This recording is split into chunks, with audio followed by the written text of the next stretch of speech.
Honourable Members, the Deputy Speaker.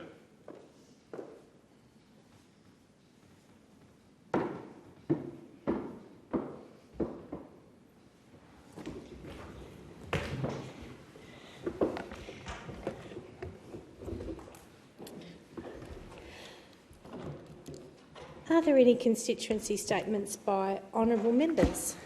I call the member for Kooyong. Thank you, Deputy Speaker. Victoria is experiencing a youth crime crisis. In the last year alone, offences were up 15%. 25,000 incidents involved children aged 10 to 17. Two-thirds of robberies and a half of our aggravated burglaries are committed by children, many from a core group of about 400 repeat offenders. Crime has hit hard in my electorate of Kooyong. I hear every week of car thefts, break-ins and aggravated burglaries in our suburbs.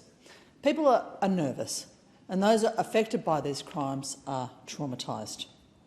The papers are baying for these children to be punished harder, and the Allan State Government has responded by banning machetes, by tightening bail laws, by reopening Malmesbury Youth Prison, and by abandoning a pledge to raise the age of criminal responsibility. Now, by threatening lifelong sentences for crimes committed by children. The thing is, throwing the book at children doesn't work. Almost 40% of young people in detention are there for violent crimes, but children aren't born violent. They're born into poverty and abuse. As many as 25% of children in our youth justice system have undiagnosed fetal alcohol syndrome, ADHD or other disabilities. Prison won't fix that. It will compound harm, sever family ties and provide a criminal apprenticeship. And it's expensive. It's over $1 million a year to lock up a child. For what? Most are released within weeks, back into the same unstable housing, disrupted schooling and domestic trauma that contributed to their offending in the first place.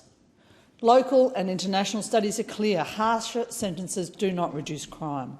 Prison often increases reoffending. Children's brains are still developing. Under pressure, they act impulsively. Toughening bail laws and imposing adult sentences for kids as young as 14, it won't make us safer and it won't help vulnerable children. So what will help? Prevention, diversion, rehabilitation, stable housing, supportive schools, pathways to jobs, culturally safe services for Indigenous youth, youth centres, mentors, medical assessment, drug treatment, family support.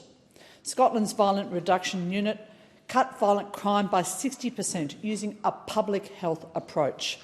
Victoria's new Violence Reduction Unit, announced last week, should do the same. It should invest in people, not in prisons. Children aren't born bad. They're born into social and economic disadvantage. If we want fewer crimes, fewer victims and safer streets, we have to break the cycle. We have to invest in housing, education, mental health and culturally safe social supports. I thank the member and I call the member for Dixon. Deputy Speaker, rubber is hitting the road on our Bruce Highway upgrades, benefiting residents and drivers right across our Moreton Bay region. Everyone knows how choked up the Bruce gets. It's bumper to bumper and enough to drive anyone around the bend. That's why I'm thrilled we've hit top gear on the next stage of upgrades to the Gateway Motorway and the Bruce Highway. The Albanese government has signed a contract worth close to $2 billion to put the pedal to the metal on upgrades from Bracken Ridge to Pine Rivers, and what I'm most excited about is the Dolly's Rocks Road upgrade. My electorate is one of the fastest growing electorates in the country, and that means more cars on the road. Every day, about 160,000 vehicles travel between Moreton Bay and Brisbane on this corridor. That number is expected to increase by 50% by 2041. Without action, congestion will stall our community. That's why the Albanese Labor government is investing more than $1.5 billion alongside the Queensland government's $389 million to deliver the Gateway to Bruce upgrade. This project combines two critical works, the $1 billion Gateway Motorway upgrade from Bracken Ridge to Pine Rivers and the $948 million Bruce Highway upgrade from the Gateway Motorway to Dolly's Rocks Road. After years of my predecessor idling in neutral, promising the Dolly's Rocks Road upgrade but never shifting into gear, Labor is getting on with this essential upgrade. These upgrades will reduce travel times for commuters, improve freight efficiency and make sure families can get home sooner and safer. It's also about supporting jobs, because this contract will create hundreds of local jobs during construction. It's about planning for the future, because traffic volumes are only going to keep accelerating. And it's about spending more time in the living room with your family, not in the driver's seat. On this side of the House, we're steering Queensland in the right direction. We're in the fast lane on delivery, not stuck in the slow lane of excuses. Queenslanders deserve more time at home, less time on the road. With Labor behind the wheel, we're driving progress, not pumping the brakes. I thank the member and I call the member for Berowra. Thanks, Deputy Speaker. When the Prime Minister declared you'd only need your Medicare card, not your credit card, he told one of the greatest untruths in Australian politics. Australians are entitled to expect when the Albanese government pledges to help their household budgets, they'll actually follow through. Whether it's parents with sick children, older Australian household budgets, they're all stretched to breaking point, and the cost of seeing a GP is an added pressure families simply can't absorb. The facts are clear. Out-of-pocket GP costs have blown out to over $50 on average nationwide. That's an 8% jump in over 1 year. Bulk billing rates have collapsed across the country. Under the Coalition, the bulk billing rate in my electorate of Berowra was over 90%.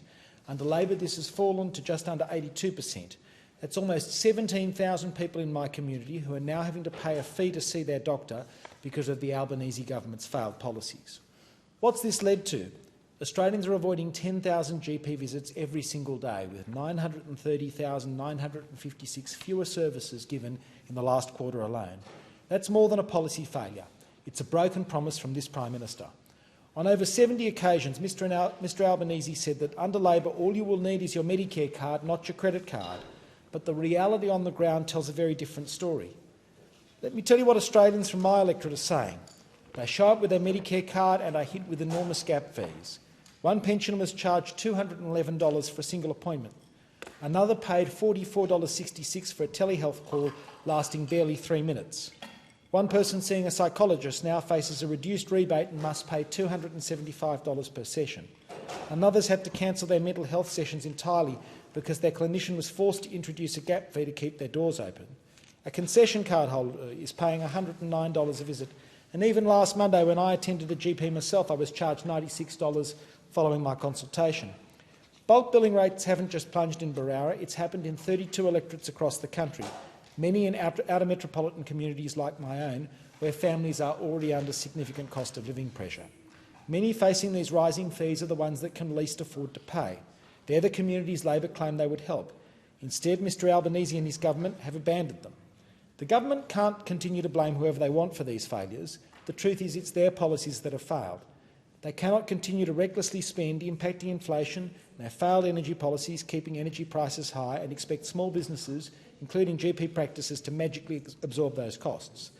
They can't ignore spiralling workforce shortages and expect practices to bulk bill just because the government wants it to do so.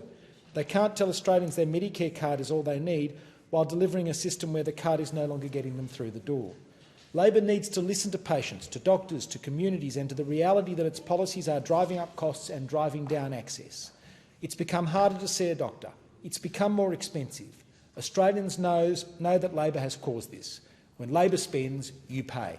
I thank the member. I call the member for Holt. Thank you, Deputy Speaker. It is only right to begin my first speech in the 48th Parliament by recognising those who've honoured me with the privilege of being their voice in this House. To the wonderful people of Holt, from families I've met in our parks and at door knocks to workers I've spoken with at train stations. Thank you for placing your trust in me once again. My office doors are always open. I want to extend my heartfelt thanks to every single volunteer and supporter who has stood by me not just during this campaign, but throughout the past 3 years. From door knocking to handing out how-to votes at pre-poll and election day, your dedication made this result possible. Campaigning while pregnant wasn't easy, but I'm deeply grateful to everyone who looked after me at the booths, brought me water and kept me going. I also want to thank my family and my campaign team for their support and encouragement throughout this journey. My partner and I have since been blessed with our son Ilya, our greatest joy and the one who keeps us up most nights. Over the past 3 years, this Albanese Labor government has delivered real cost of living relief for everyday Australians. We've made medicines cheaper through our major PBS reforms. We've made childcare reforms more affordable, helping parents get back to work and support their families. We've strengthened wages and workplace protections after years of wage stagnation. And through Free TAFE, we've opened doors to skills and opportunities for thousands. And in Holt, that national progress is being matched by real improvements on the ground. Early works have begun at the Thompsons Road roundabout, with planning underway for Patterson's Road roundabout on Berry-Cranbourne Road. 2 of our worst bottlenecks finally being fixed. A new Medicare mental health centre is being established in Cranbourne to provide free walk-in support. We've also committed $10.68 million for the Casey Mini Stadium, a future home for women's sport and a major boost for our local community. And across Clyde, Clyde North and Cranbourne East, new mobile towers are being rolled out, keeping our fast-growing community connected and safe. There is still more to achieve, and this government remains committed to building a stronger, fairer future for every Australian. Once again, to the people of Holt, thank you so much for putting your trust and confidence in me. I thank the member and I call the member for Riverina. Well, these are constituency statements, so I want to mention 5 constituents: Karen Rescalia, Grace Smith, Madeline Ingram, James Harrison and Nick Greenberg. They are students of the University of New South Wales Medical School at Wagga Wagga.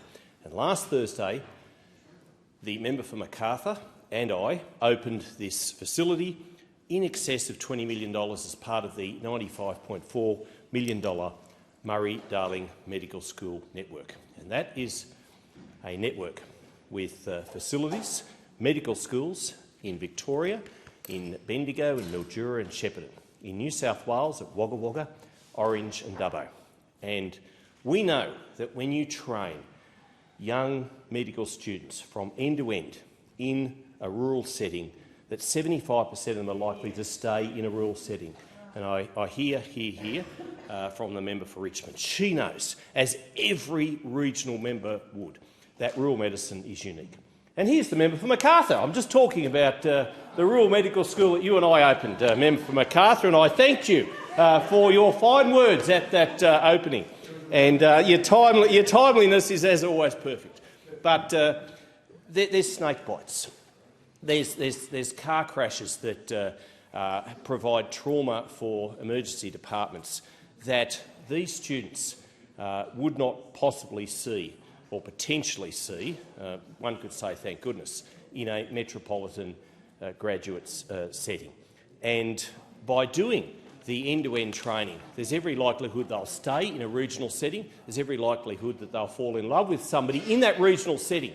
And I have to thank not only those 5 wonderful young students, but indeed also Dr Nick Stevenson, who was chair of the Rural Medical School Implementation Committee I set up in 2011, Professor Gerard Carroll. Those 2 provided thousands of hours of voluntary service and time. Associate Professor Adrian van der Eyck, Professor Graham Richardson, Associate Professor Richard Harrison, Dr Louis Baggio, former member for Riverina Kay Hull, former state member for Wagga Wagga Darryl Maguire, succeeded by current member Dr Joe Magur on the committee in June 2019.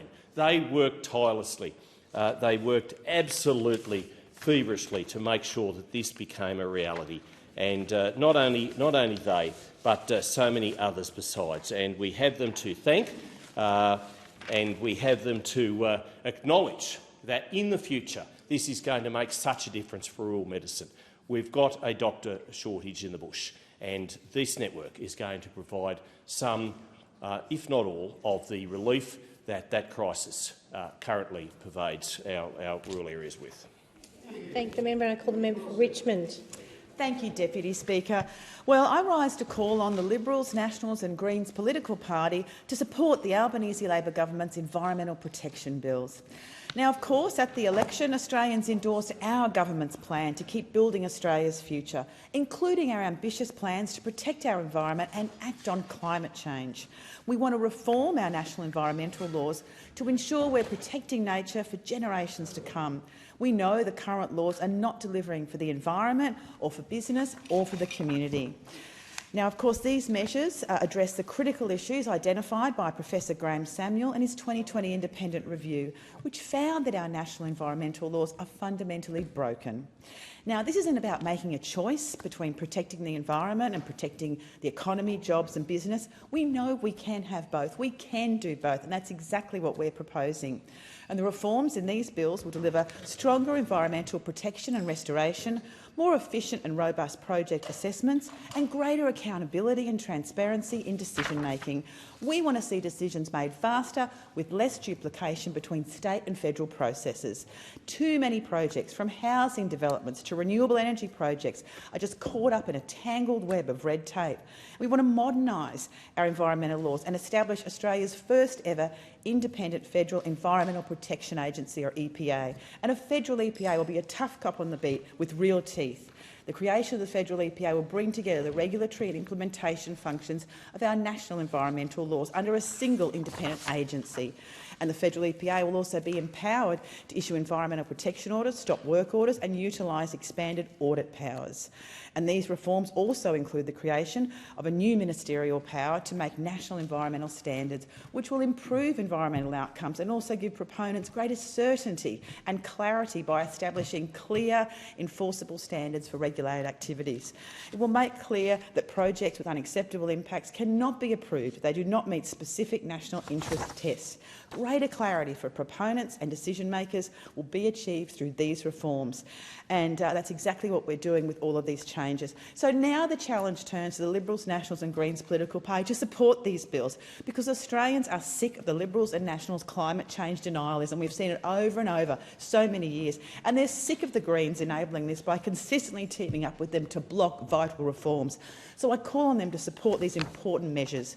And, Deputy Speaker, in closing, I'd really like to thank the so many environmental activists throughout the nation who have championed these reforms.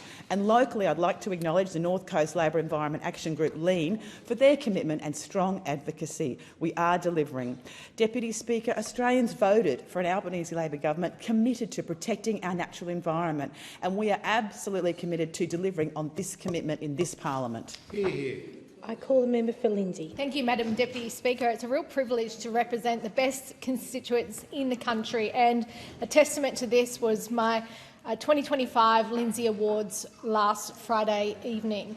Joined by more than 200 people, the evening showcased the strength, leadership and generosity that drive our community forward. This is the Lindsay Awards' second year. 91 finalists were recognised across 12 categories, and it's a remarkable achievement and reflection of the depth of talent and commitment to our region. Each winner represented something unique, not just a success in their field, but the impact that their work makes on the lives of others. In leadership, Adam Fletcher was recognised for his work building local rugby across the Penrith region, strengthening sport from the grassroots up. The Women in Leadership Award went to Danielle Schwarzer for her work leading all abilities programs in basketball, making inclusion a standard and not an exception. Our Youth in Leadership winner, Seamus McCauley, has already made his mark through leadership in the hospitality sector, proof that age is not a barrier to creating influence and making an impact on your community.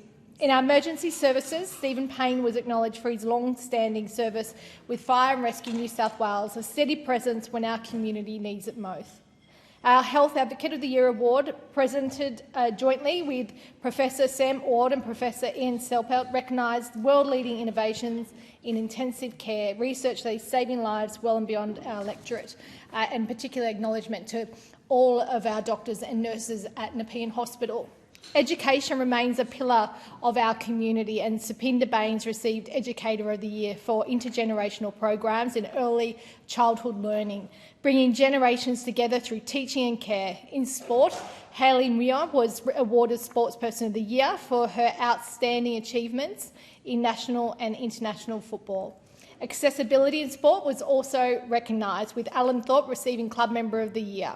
In community service, Mark Yearan received Individual Community Service for his programs, while Cancer Wellness Support received Organisational Community Service.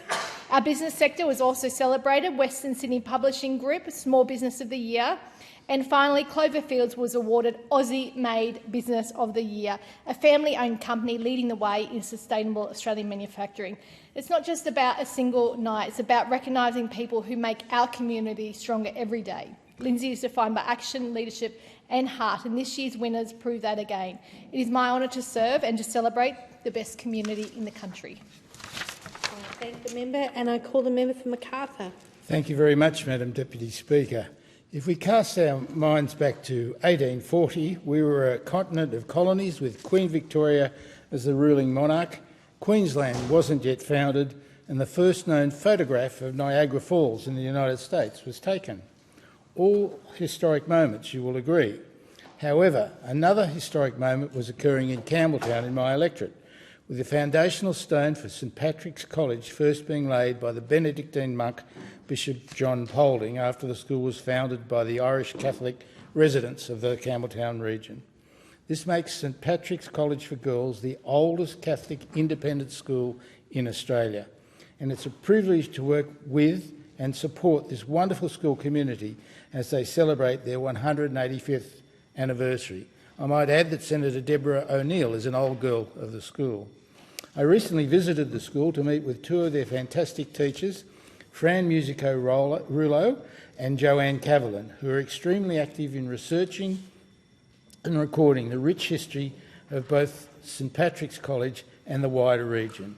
Using their incredible knowledge and passion, and after extensive research, Fran and Joanne have teamed up with the Campbelltown and Aids Historical Society to publish their book titled Our Legacy of Light, which covers the 185 years of St Patrick's College, a wonderful achievement.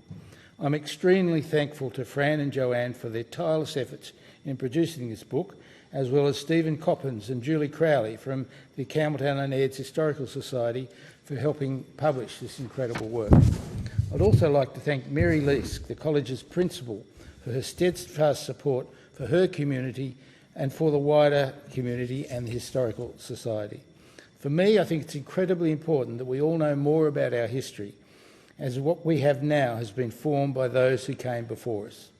And we must remember our history. The Macarthur region is incredibly vibrant, with a rich history that predates colonial history as well, with rich Indigenous history.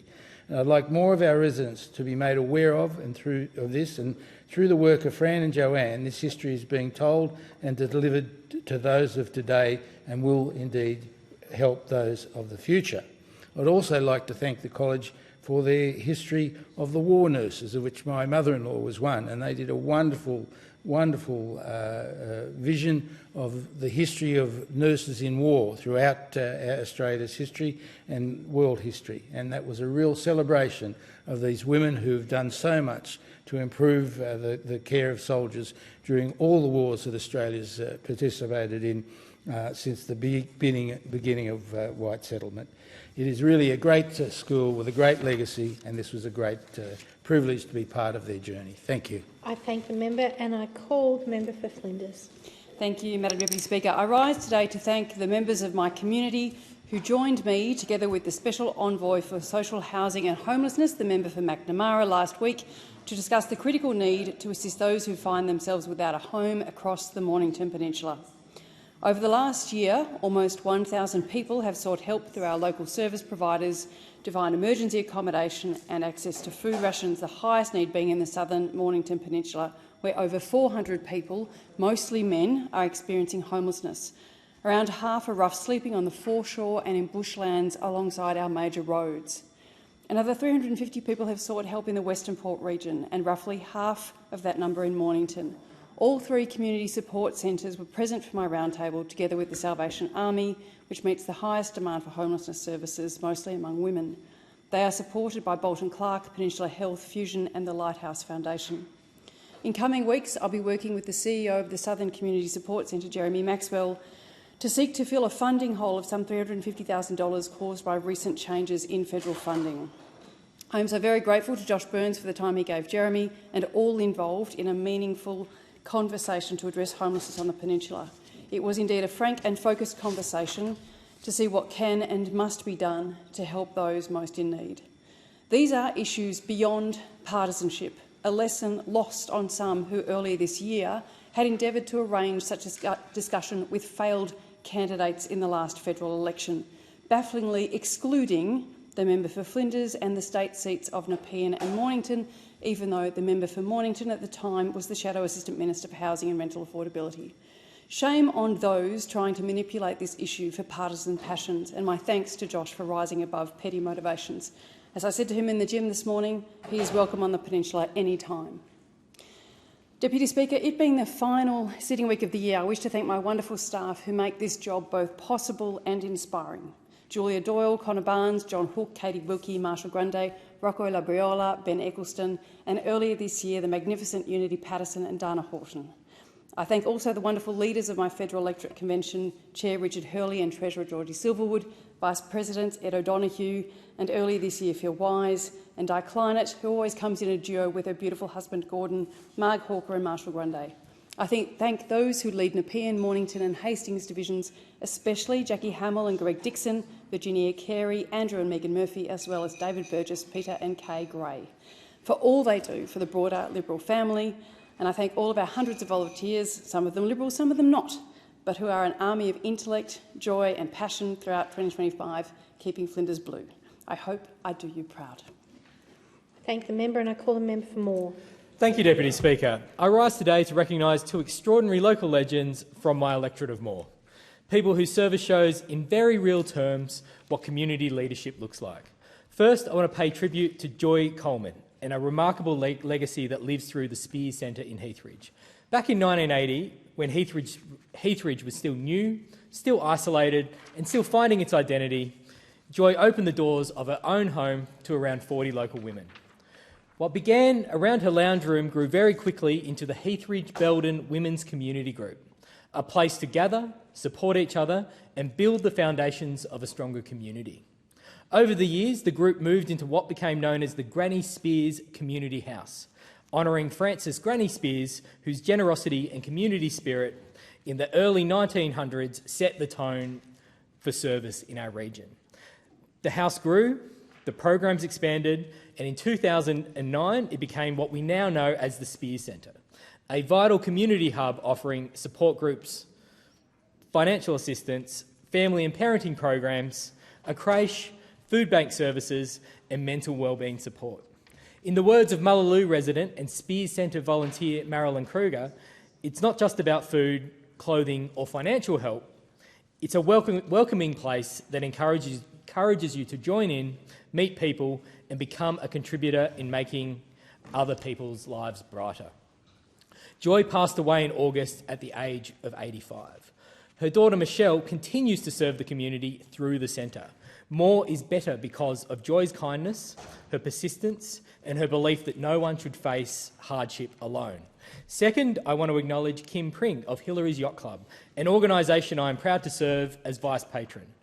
Kim is the club's training and development manager, and her contribution to local young people and families cannot be overstated. Under her leadership, Hillary's Yacht Club has opened the world of sailing to hundreds of kids and community groups, giving them confidence, safety skills and for many a lifelong connection to the water. Over 200 kids registered for her recent Try Sailing Day, with each given a safe and encouraging first step onto a boat. She also champions She Sails, creating a welcoming and empowering path for women in our community to experience sailing. Rain, shine, or a full Fremantle doctor, Kim and her volunteers show up. Moore is incredibly lucky to have her. Joy Coleman, Kim Pring, 2 women, 2 different paths, 1 shared impact, leaving our community stronger than they found it. They are the quiet champions of Moore, and I'm proud to recognise them in the National Parliament today. Thank you. Thank you. In accordance with Standing Order 193, the time for members' constituency statements has concluded, and I call the clerk. Private members' business, notice number 1, motion by the member for Goldstein in relation to small and family businesses. I call the member for Goldstein. Thank you, Deputy Speaker. I move the motion relating to small and family businesses in the terms in which it appears on the notice paper. Deputy Speaker, nearly 2 million small businesses operate in Australia, often forging the safety of a salary for the opportunity for economic progress, to back them, their family and create economic opportunity for others. Most are just Aussies backing themselves. They're the engine room of the economy. They're also the creators of employment. Small businesses are often the people who give the next generation their first job in community. They didn't wait for permission. They're just living out the full aspect of commercial hope. They are the best of what we should want for our country. But they live a brutal reality. Last year, 14,500 small businesses collapsed. Record insolvencies. They're facing higher costs and regulation. State taxes like land tax and payroll tax are crippling them. Rising costs. We have a cost of small business crisis, Deputy Speaker. They pay themselves often last after they pay their staff and their suppliers. They struggle to get finance, and profit is normally more theory than is lived. This government assumes they all have human resources departments, tax departments, legal and industrial relations departments, rather than understanding they're normally sole operators or have a small number of staff that they can employ. They don't want a handout from government. They just want a fair go. What they need is a champion. They need a movement to stand up and speak out for them. But from this government, they're not getting it. They have a right to earn an honest living without being strangled by Canberra, because it's simply about having profitability. Because if you can't make a profit, you can't employ, you can't invest, you can't survive. It's about fairness, because a system designed for multinational unions should not be imposed on a family cafe with 3 staff. It's about pride, because every open sign in every shop window is an act of defiance and of hope. And it's about our future, because the next generation of Australian jobs, innovation and growth won't come from governments or bureaucracies. They'll come from the courage and creativity of small business to back themselves. And that's why we need a profitability revolution. We need people to employ Australians again through a Fair Work reset. And we need local economic power, where small businesses go on and employ others and create opportunities for the rest of the community. There's never been a time where we need more people to stand up, speak out for small business against state and this federal government who do so much to cripple them. It's so important now to be part of change, because when small business stands tall, Australia stands strong. And it's so important that we stand with small, because we need to fight for shopkeepers who can't find staff. We need to fight for the tradie who's drowning in compliance. We need to fight for the cafe owner facing yet another impossible bill. We need to fight for every small business that feels alone and abandoned. Well, you're not alone. Some of us believe strongly in what you're doing and want to stand up for you. Because when small business stands tall, Australia stands strong. And it's time we did that. This government has no vision or no hope for small business, but the opposition does. We believe in backing you because you've backed yourself. The reality is the status quo is not good enough. We need those 2 million small businesses in this country to be proud, to be confident and to rally together to stand up against a government that wants to cripple them. We need those small businesses to stand up and be able to have their voice heard in this nation's parliament and call out the overtaxation, the over-regulation and all of the limitations that are being put on them being able to be their best selves to be able to support their communities. Because, Deputy Speaker, so often small businesses are on the front line of community service delivery. They're the ones that are sponsoring the local footy club, the local netball club, or being able to make sure that they can meet consumer needs. They're often on the front line of making sure that people can get access to the goods and services they need in a community when larger businesses don't see it as economically viable or commercially viable. That's why small business matters so much, because it's not just about providing economic opportunities for families, but it's about creating that first step on the ladder of opportunity for the next generation of Australians. We'll always back in small business, Deputy Speaker, because it's central to the pillar of the Australian economy. Thank you. I thank the member. Is the motion seconded? I'll second the motion and reserve my right to speak. I thank the member for Dawson. The question is that the motion be agreed to, and I call the member for Deakin. Thank you, Deputy Speaker. We can all agree that small business needs all of the support that we can provide it, and I'm so proud to be part of a government that is dedicated to improving the operating environment for small business. I hope, taking the coalition at its word that it's about supporting small business, that it will take a break from self-destruction and self-congratulations and be banging on the door of the Minister for the Environment in the hope of securing an EPBC Act reform that fulfills all of the needs of small business, and that all of the benefits to small business are realised by the proper negotiation through of that legislation. Because we've seen a lot of political theatre, a lot of performance, but if you really meant what you said about helping small business, you would be doing everything you can to ensure the passage of that bill in the interests of small businesses around Australia. Getting rid of red tape is certainly part of the mission in assisting small business, and that's why we're looking at about 400 different regulatory reforms proposed by regulators following the Economic Roundtable. We've got exciting innovations that will be coming in to support small business over the next few years, and this is all part of the National Small Business Strategy that was released by the Minister earlier this year.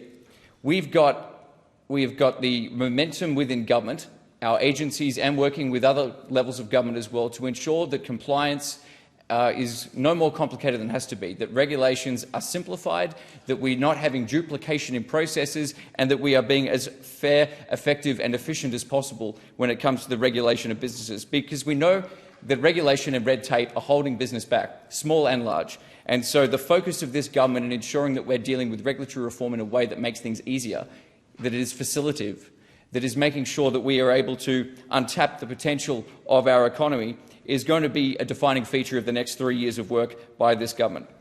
And we've seen in relation to tax, a tax cut for 1.5 million businesses acting as sole traders opposed by the opposition. So they talk about the lack of tax cuts. Well, they opposed a big tax cut to a whole lot of businesses not very long ago.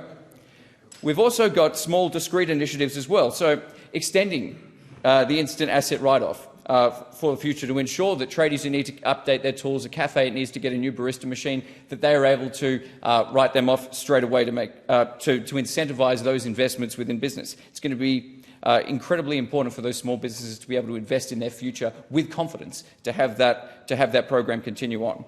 We've also got a $400 million industry growth program, so that's helping entrepreneurs to commercialise their ideas, get the skills and support they need to have successful businesses to ensure that they can really, their potential can be unlocked into the future. We've got a government that is incredibly focused on easing the pathway for small businesses, whether it's in the way we pay at a government level, the way we open up procurement, and all of those things. To the extent that we have influence, we are doing everything possible to support small business. We have ideas that go beyond the standard coalition, oh, let's just cut the working conditions of working people. That's what small business needs. No. We need an economy that is supporting small business to succeed, to innovate, to increase their productivity and to thrive. It's a whole, there are many aspects to this problem, and energy is one of them. And I was kind of surprised, well, not surprised that the member for Goldstein wasn't emphasising energy policy, given what his own party has done since that motion was drafted. If you wanted to design a policy that would create uncertainty, a lack of investment, and fail to drive down power prices in the long term, you would have the Coalition's 23rd consecutive pamphlet on energy policy. Another one that says, kick the can down the road and let's hope for the best. That's been their policy since about 2009. It's achieved nothing for the last decade, and it's not going to achieve anything into the future. It's an embarrassing indictment on the Coalition's inability to grapple with wicked problems that are affecting small businesses, even small businesses that might, install solar panels on the roofs of people's houses or install batteries. Those small businesses matter too.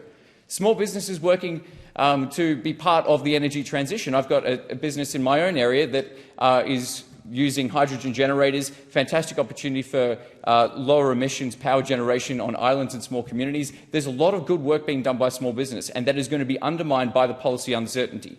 But I would say, if this week you want to reflect a commitment to small business, the best thing you could do is stop congratulating yourself for a minute and to go to Senator Watt's office and make sure that EPBC bill is passed and that all of the pro-business aspects of it are safeguarded. That's what a serious opposition would do. That is what a serious party that cares about small business would be doing today.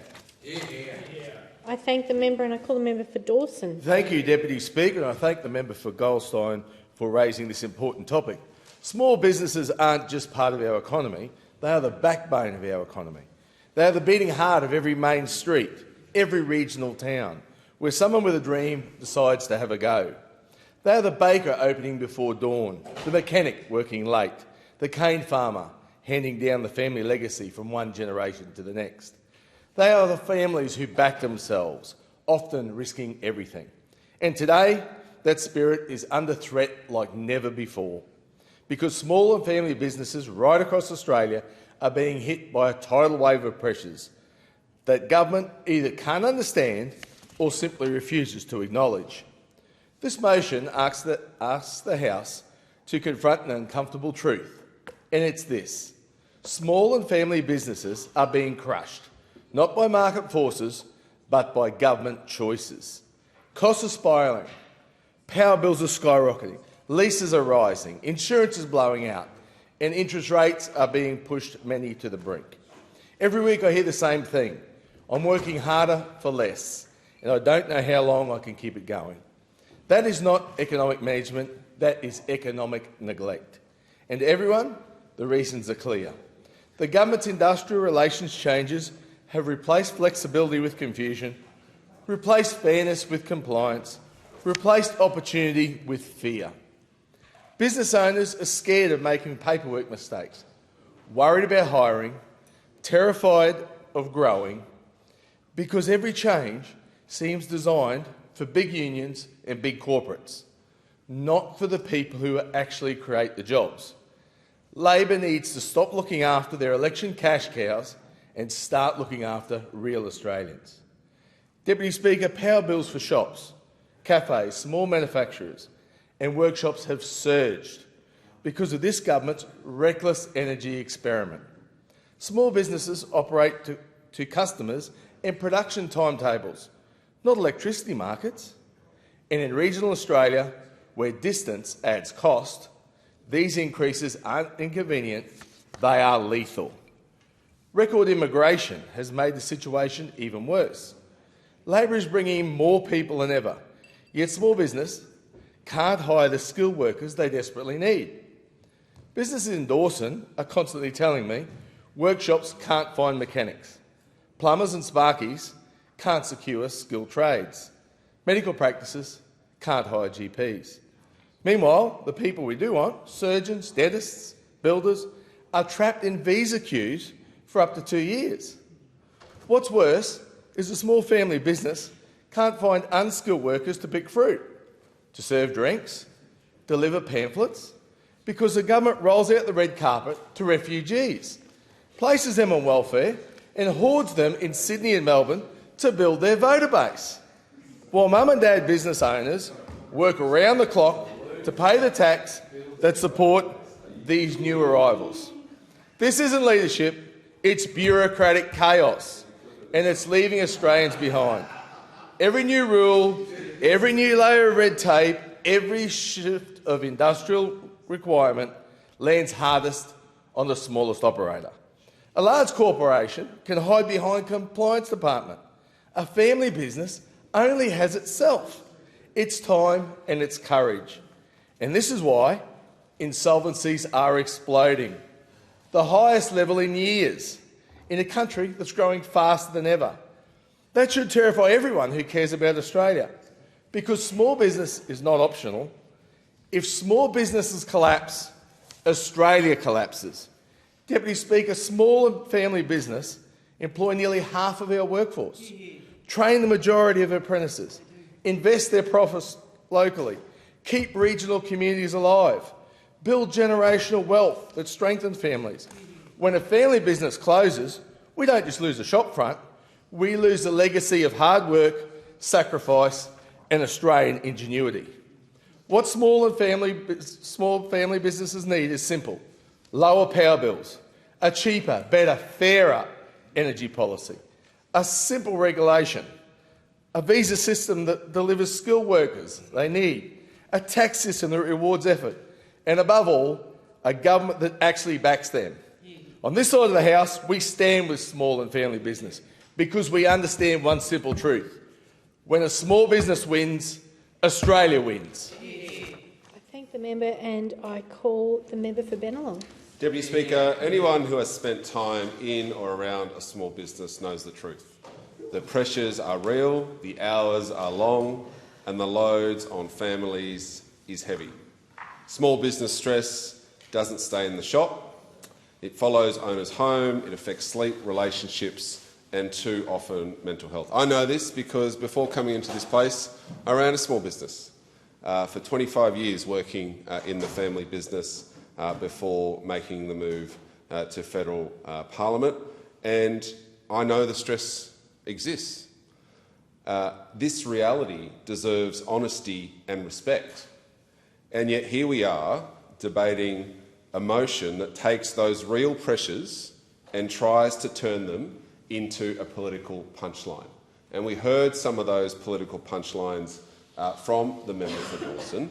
All fear, no solutions. Small businesses deserve better than these fear campaigns and slogans that the opposition roll out when it comes to small business. They deserve practical support, calm leadership and serious policy.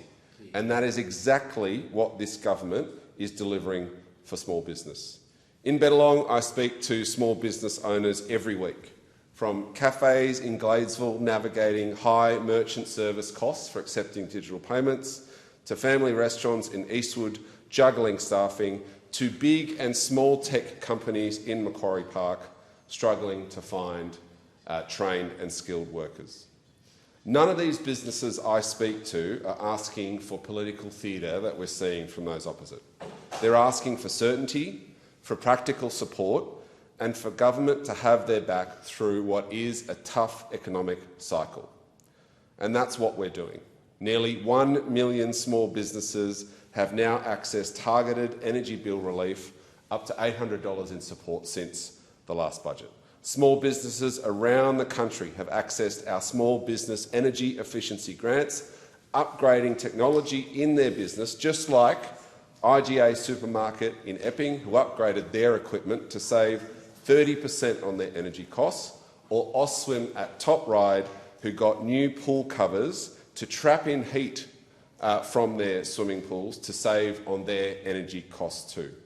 We've got Labor's instant asset write-off, giving businesses the confidence to invest and help with their cash flow, Deputy Speaker. On our payment times reforms are making sure small businesses get paid faster and reliably. Our digital and cyber programs are helping small businesses navigate a really tricky policy area with the Small Business Cyber Resilience Service and the Cyber Wardens program as well. And our campaign to end surcharges and to reduce costs for small businesses just for accepting digital payments will deliver tangible savings to small businesses across the country. Now, if you read this motion, the Liberals want us to believe that small businesses are being abandoned. But the facts are very different. They tell a very different story. There are 2.66 million small businesses operating in Australia today. They contribute nearly $600 billion to our economy and employ over 5 million Australians. And while the opposition wants to pretend that the pandemic, that global inflation and that geopolitical uncertainty never happened or hasn't got an impact, this government has been doing the real work to help small businesses recover and rebuild. And if the opposition was serious about supporting small businesses, they would have been supporting the practical steps of this government or putting up their own solutions themselves. Let's be very clear on their record here. Energy bill relief, opposed by the opposition. Tax cuts for 1.5 million sole traders, opposed by the opposition. Better payment times, delivered by Labor and ignored for a decade by those opposite. Labor's instant asset write-off a couple of years ago, held up in the Senate for months and months and months, providing uncertainty for businesses across the country. And who knows where they stand on reducing merchant and payments costs for small businesses accepting digital payments. So when the opposition claims small businesses have been abandoned, what they mean is that they've opposed the very measures that this government have put out to support small business, and it won't stop there, Deputy Speaker. We'll continue to have the back of small businesses across the country. I thank the member for Bennelong. The question is that the motion be agreed to. I call the member for McPherson. Thank you, Deputy Speaker. I rise to support the motion moved by the member for Goldstein because it's indeed a matter of the utmost public importance. Small and family businesses are doing it tough under this government. Across my community in McPherson, from cafes and pubs to local grocers, sole traders and manufacturers, it's becoming harder to operate and more costly just to keep their doors open. When small business succeeds, Australia succeeds. Creating the conditions for enterprise to flourish is critically important to repairing our economy, to driving real private sector wage growth, reducing consumer costs and building a more prosperous nation. What those opposite fail to understand is that when they make life harder for small business, they make life harder for every Australian. Many Gold Coast businesses do everything they can to shield their customers, but they simply cannot absorb every new cost and every new regulation imposed by this government. Those costs inevitably flow through to consumers, compounding the cost of living crisis. In Labor's last term, Anthony Albanese oversaw the worst rate of business insolvencies of any other Prime Minister since Federation. Let that sink in. During this period, Queensland recorded more than 4,500 insolvencies. Nationally, that figure was around 25,000, with businesses in the construction sector hit the hardest. What does that tell us? Construction's becoming less viable under this Labor government. Between union pressure, mounting red tape and higher operating costs, the sector is being strangled. And as a result, Australia's falling behind in infrastructure, roads and housing. Among the thousands of collapsed businesses are hard-working tradies, Australians who backed themselves, took a risk and set up their own business to contribute in building our country. Instead of supporting them, this government's doing everything it can to hinder their growth. Because why would Labor want a thriving small business construction sector? That would hardly suit the interests of their big business-aligned union mates at the CFMEU. Instead, this government piles on 5,000 new regulations and hundreds of new laws, nearly 3,000 pages of construction codes, enough to drown small operators and keep aspirational builders firmly at bay.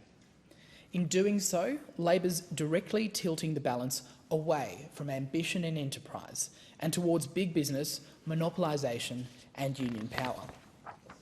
The government abolished effective construction oversight, looked the other way as union militancy pushed up costs and drove down productivity, and then pretended it was all somebody else's fault.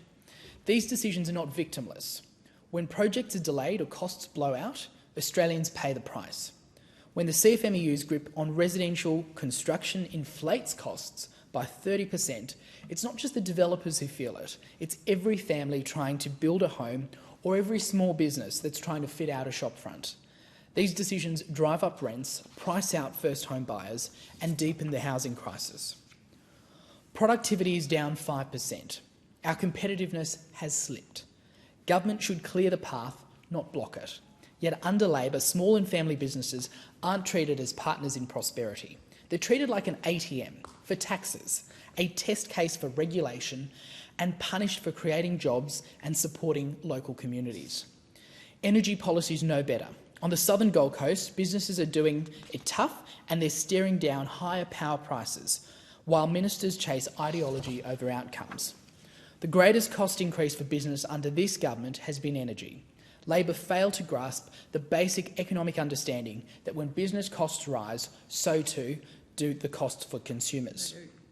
Their mismanagement on energy policy has driven power prices up by nearly 40%, fuelling cost of living pressures for every Australian and every Australian business. Pick ideology over affordability and you get higher insolvencies, fewer private sector jobs, lower productivity and a weaker economy, followed by higher government spending to clean up the mess. Labor's energy policies are fuelling inflation and fueling the cost of living crisis. That's why we in the Coalition are committed to an energy policy focused on affordability whilst lowering emissions responsibly, at a pace the technology and economy can sustain. We want to accelerate new supply, keep existing generation online and allow investment to flow where it delivers the lowest, most reliable prices. Because when you reduce the cost of energy, you don't just lower household bills, you ease one of the largest expenses facing small businesses. When energy becomes affordable again, that relief will flow to the entire economy. I thank the member. The question is that the motion be agreed to. I call the member for more. Thank you, Deputy Speaker. I rise to oppose the motion by the member for Goldstein. We all know that the member is never short on rhetoric, but today he is desperately short on facts. And small business operators deserve better than that. Labor is, and always has been, the party of the real economy, the workers who power small businesses and the small businesses that power our communities. That's not just talk, that's our economic record. When Hawke and Keating modernised the nation, they laid the foundations every small business owner relies on today. They floated the dollar, they cut tariffs and opened markets. They deregulated financial systems to expand opportunity.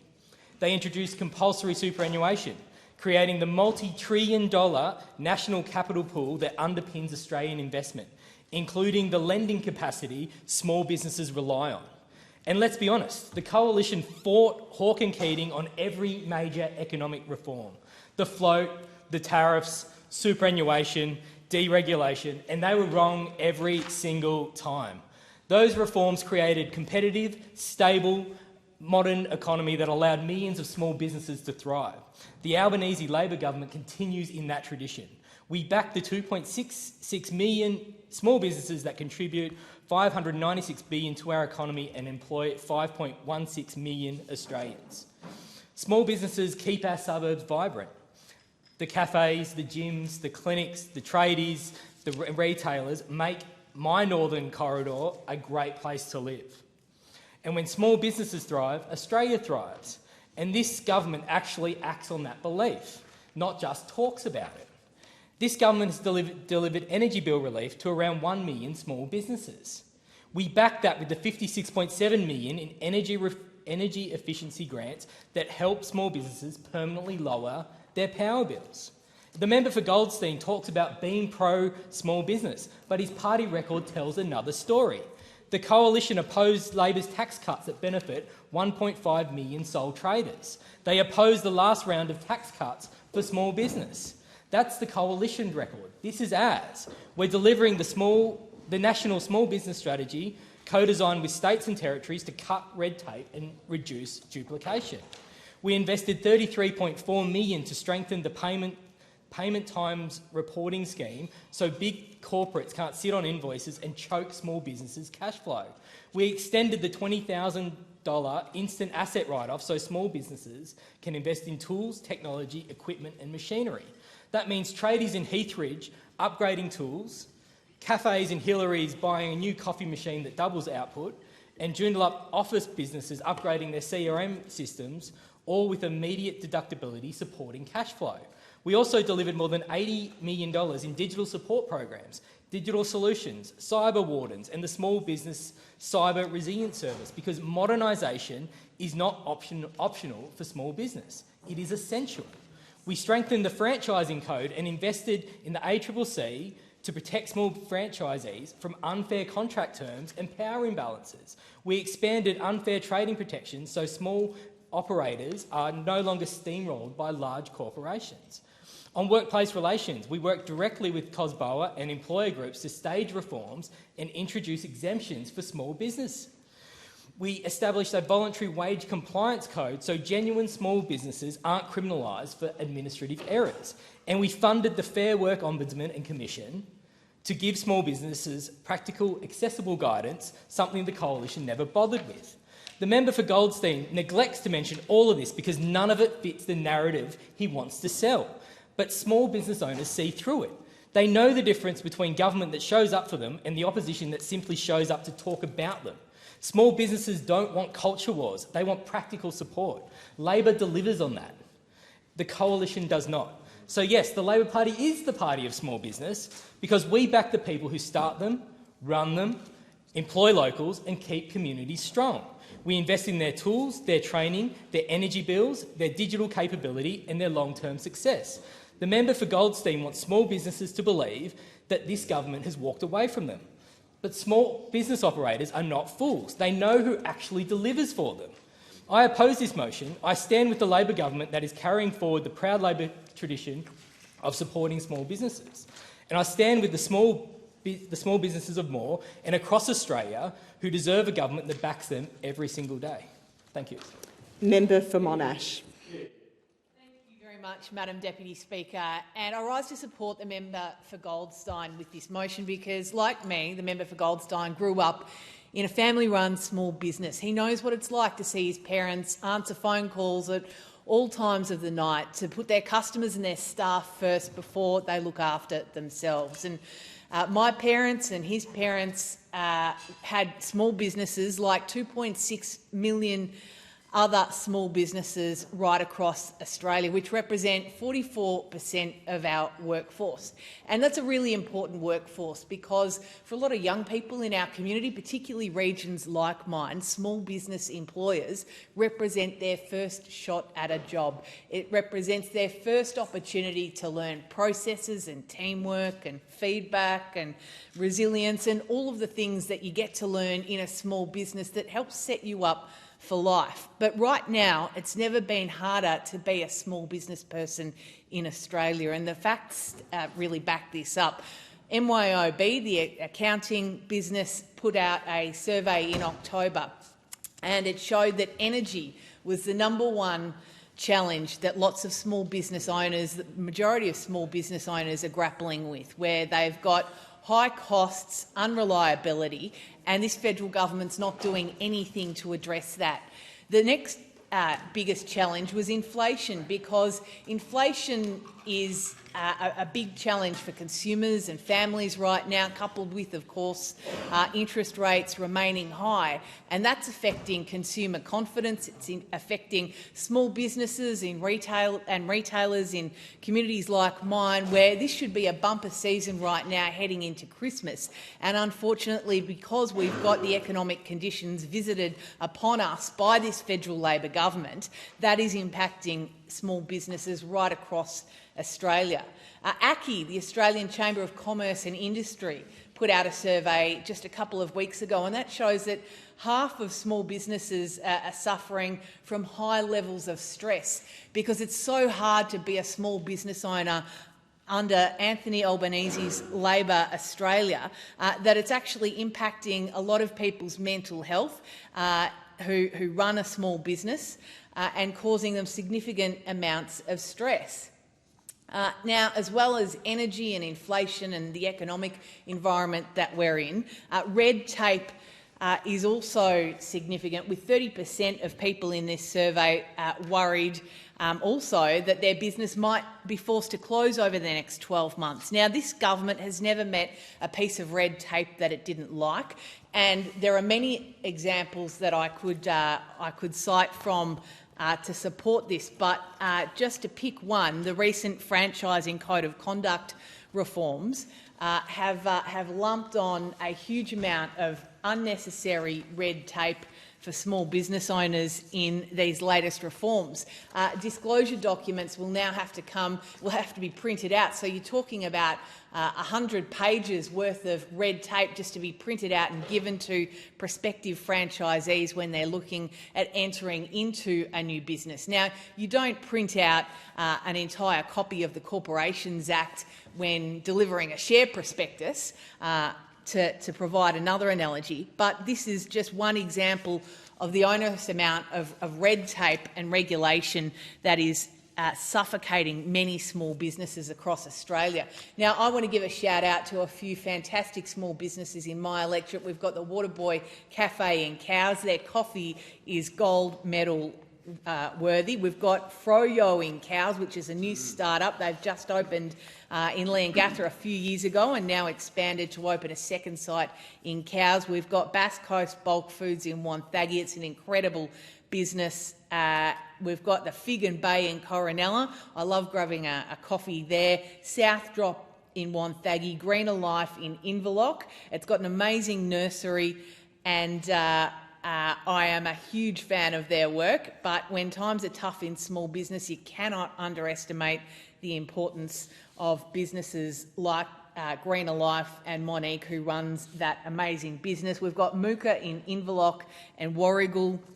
We've got cafes like Lion and Bear and Number 9 in Leongatha, Leongatha Garden Supplies, and the Foster Pharmacy, just to name a few. The Coalition backs small business, I back small business, and small business needs a better go from this government. Yeah. Member for Ben. Thanks, Deputy Speaker. It's Monday morning on the last sitting week of the year.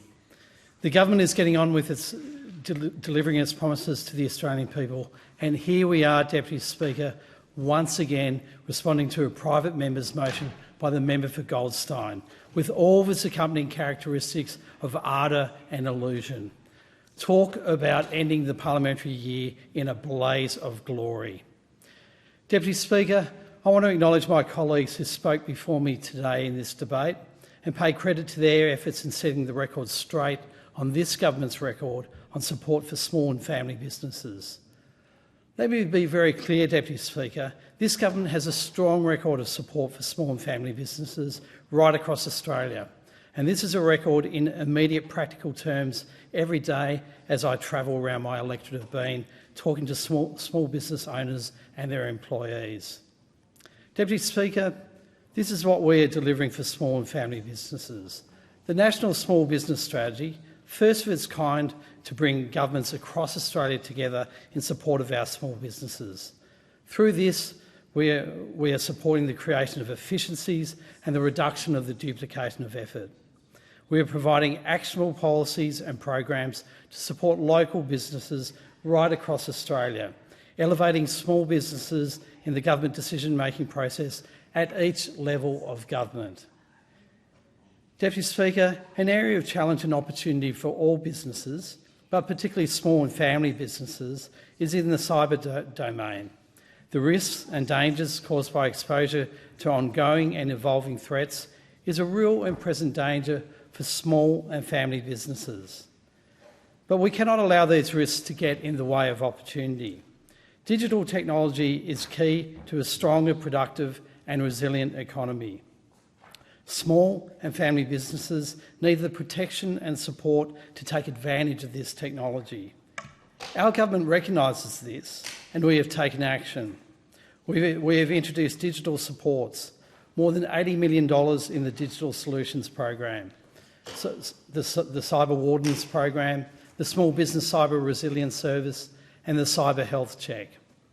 Deputy Speaker, our $18.6 million Digital Solutions Program helps small businesses adopt digital tools and grasp the opportunities that going online offers. It provides support in the areas of websites and selling online, social media and digital marketing, using business software and cybersecurity and data privacy. Deputy Speaker, our $23.4 million Cyber Wardens program helps small businesses build resilience against online threats, and our $11.1 million Small Business Cyber Resilience Services provides free, one-on-one tailored support for small businesses to prevent and recover from a cyber attack. But, Deputy Speaker, the responsibility of all of us in this place is not to just criticise, but to offer an alternative action or arrangement. And let's look at what those opposite have actually offered for small and family businesses. One thing they did do was stand in the way of a tax cut, which is of benefit to 1.5 million sole traders. In fact, they didn't stand in the way of a tax cut.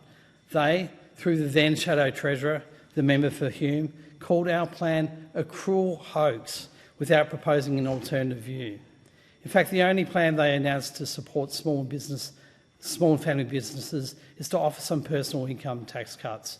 I wouldn't quite categorise that as an affirmation that those opposites stand with small and family businesses. But, Deputy Speaker, we're getting on with the job with helping small and family businesses grow and prosper. We want to see them become medium and large businesses. The member for Goldstein is right about one thing. Small and family businesses create jobs and keep our community strong. But the Albanese government will always stand up for the engine room of the Australian economy and stand side by side with small and family businesses. The time for this debate has expired. The debate is adjourned and the resumption of the debate will be made an order of the day for the next sitting. I call the clerk. Private member's business, notice number 2, motion by the member for Cunningham relating to mental health services. Member for Cunningham. Thank you, Deputy Speaker. I move the motion relating to mental health services in the terms of which it appears on the notice paper. To mark Mental Health Month in October, I want to highlight some of the fantastic work being done to improve mental health supports in the Illawarra. The Albanese Labor government has invested $1.1 billion to deliver new and expanded free mental health services. This includes 31 new and upgraded Medicare mental health centres, which now total 91. The Wollongong Medicare Mental Health Hub opened in December 2023. This free walk-in service aims to improve access to and awareness of mental health care, especially for those who have not accessed support before. Provided by Stride Health, the hub has helped 200 people on more than 1,800 occasions of service since it opened, showing just how important these hubs are. We are also investing over $200 million towards new, upgraded and expanded Headspace services.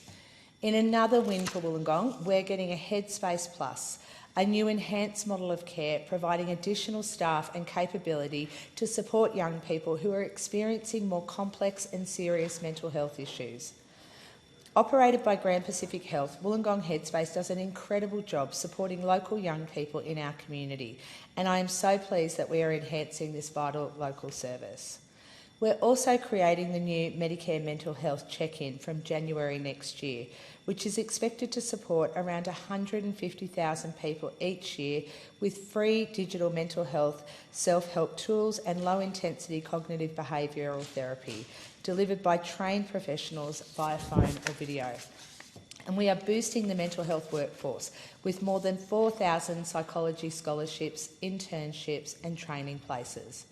Just recently, I was delighted to welcome the Special Envoy for Men's Health to my electorate for the Healthier Illawarra Men's Luncheon. This annual event, in partnership with the St George Illawarra Dragons, is going from strength to strength in its support for men's mental health. This year's luncheon had a stellar lineup with former cricketing legend Lord Ian Botham, Gotcha for Life founder Gus Worland and TV personality Carl Stefanovic rounding out the panel. All of these men have a proven track record in breaking down barriers for men's mental health, sharing their stories to show that resilience and mateship matter. I congratulate Healthier Illawarra Men on a fantastic sold-out event, raising funds for local men's health initiatives. Thank you to everyone who came along and to the wonderful panel, including the member for Hunter, Dan Repicoli, for your honest and inspiring contributions. I also took the Special Envoy to meet with the local group, the Fathering Project, to hear the stories of Corey and Dave. Both of these brave men shared how this program has changed their lives and the lives of their kids, giving them renewed purpose and connection. Healthy, happy, engaged dads are good for kids and good for communities. And I really want to thank Case Coordinator Tim, CEO Katie and Growth Manager Emma for their absolutely invaluable work. During his visit, MCCI's Burmese Men's Group gave the Special Envoy and I a lovely welcome to their meeting in Cringilla. This group speaks 3 different languages and they come together in their beautiful garden, lovingly cultivated by Play Ray, to foster that sense of community and belonging. A big thank you to Chris Lacey and all of the MCCI team for inviting us along. Lastly, I want to acknowledge a few of the other incredible local organisations that are working to improve the mental health and wellbeing of our community. There is the Raising the Bar Foundation, run by Lockie Stevens, with initiatives like Walk With Us Kokoda and Healthier Hospitality. Lockie also runs the Barstool Brothers at His Boyleroy, helping local men to create connection and find avenues for help. There's also Talk To Me Bro, founded by Jack Brown and Christy Simpson after the tragic death of Matt Simpson, working to put an end to male suicide. I also recently met with Melissa Abu Ghazaleh, the founder of the Top Blokes Foundation, which is breaking down the stigma around mental health, particularly for young men. I put on a 10-kilogram vest for an interesting walk and talk with Darcy to help lift the load. We've also got Women Illawarra, SASSY, Better Births Illawarra and the Illawarra Women's Health Centre supporting women and mothers experiencing trauma and domestic violence. These amazing organisations and so many more are working hard every single day to improve the mental health of local people. Thank you to everyone across government and beyond who is helping to change the lives of so many. We will keep doing everything we can to ensure our community can access the mental health support they need. Is there a seconder for the motion?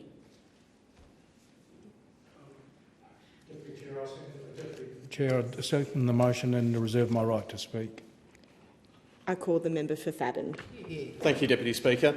I rise to speak on this motion on mental health and to make one simple point, that the government's spin and feel-good fuzz doesn't match the reality Australians are experiencing in our mental health system. I acknowledge that October was Mental Health Month, an opportunity to appropriately focus on this very important area of policy. I welcome genuine effort to support parents, children, young people and adults with their mental health. And whilst I acknowledge the Assistant Minister's good intentions, sympathy is no substitute for competence. On the 16th of October, the National Mental Health and Suicide Prevention Agreement Review was handed down by the Productivity Commission. If you strip away the slogans in this motion today, what Labor is really asking the House to do is applaud a system that the Productivity Commission has just found is, and I quote, fragmented and out of reach for many people. 3 years after the National Mental Health and Suicide Prevention Agreement was signed in 2022, the Commission reported, quote, services remain uncoordinated, unaffordable and difficult to navigate. Key commitments in the agreement have not been delivered and should be completed as a matter of priority, close quote. For example, immediately prioritising the gap impacting about 500,000 people with moderate to severe mental illness who miss out on psychosocial supports outside the NDIS. Around 3,000 Australians die by suicide each year, and that has not shifted in about a decade. The report shows outcomes are worse for Aboriginal and Torres Strait Islander people. It found that 4 in 10 Australians delayed or skipped mental health care in 2023-24. 3 in 10 Indigenous adults report a high or very high level of distress. 1 in 7 children experienced mental illness in the last year. So when Labor members stand up and say they are delivering more mental health services in the heart of their communities, the independent umpire is saying the national framework that they are responsible for delivering is broken and not doing the job. So before Labor members try to rewrite history, we should set the record straight on the very services they are boasting about in this motion today. The, quote, Medicare mental health centres they keep talking about are not Labor's creation at all. They are rebranded head-to-health centres funded and designed by the former coalition government. In the 2021-22 budget, the Coalition invested $487.2 million over 4 years to roll out a national network of head-to-health centres and satellites. We welcome the fact that Labor has acknowledged that our model works. What we do not accept is Labor spending $29.9 million of taxpayers' money simply to rebadge these coalition-created centres so that they can take the credit. It's been exposed that a big share of that $29 million has gone into new signage, marketing, branding and websites, while the services themselves remain largely unchanged. Mental health support should never be turned into a marketing exercise. Every dollar that goes into new logos or ad campaigns is a dollar that's not going into extra sessions, more staff or new services. And there is another problem that Labor fails to recognise. These centres were called Head to Health for a reason. The name was carefully chosen after consultation to reduce stigma and make it easier, especially for men, to walk through the door and ask for help. Rebadging them as, quote, Medicare mental health centres might suit a political strategy, but it ignores the thinking behind the original name and risks discouraging some Australians who are already hesitant about seeking support. We know that many sector experts were not in favour of the name change, but it was made pretty clear that it wasn't up for negotiation. So while Labor has been busy changing signs, the fundamentals have gone backwards.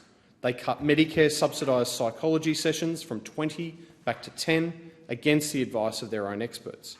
They abolished the National Mental Health Commission. So instead of just congratulating themselves on the list of hubs, the government should be responding to the Commission's very clear set of priorities. And perhaps one of the speakers to this motion will confirm whether or not the government will adopt the report's recommendations.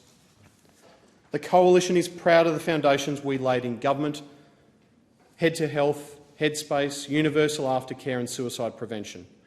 And only the Coalition will treat this issue as a genuine priority, and we will continue to hold the Labor government to account. The question is that the motion be agreed to. I call the member for Boothby. Thank you, Deputy Speaker. Australia is in the midst of a mental health crisis, and I'm not going to play partisan politics on such a serious issue. The statistics are stark. 1 in 5 Australians between the ages of 16 and 85 experience a mental illness every year. 1 in 2 Australians will experience a mental illness at some point in their lives. Unfortunately, South Australia is no exception. 1 in 5 South Australians experience a mental illness every year. 43% of South Australians will experience a mental illness at some point in their lives. Chances are that you know somebody with a mental illness. It may be you. And yet Australians are more likely to seek professional help for a common cold than we are for a mental illness. And that's why Mental Health Month, which we marked in October, and Perinatal Mental Health Week, which we marked this week, is so important to bringing awareness to this health crisis. And it is a crisis which has been long under-prioritised, underfunded and underappreciated when it comes to government support.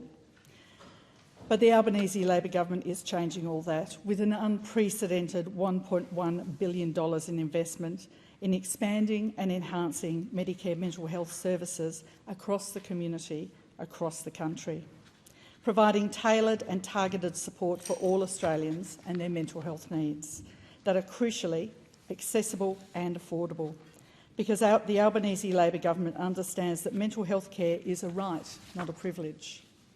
The numbers speak for themselves. 91 Medicare mental health centres offering a free walk-in service delivered by a multidisciplinary team. 20 perinatal mental health centres for new and expectant parents. 17 Medicare mental health kids hubs providing early intervention support for children under the age of 12 and their families.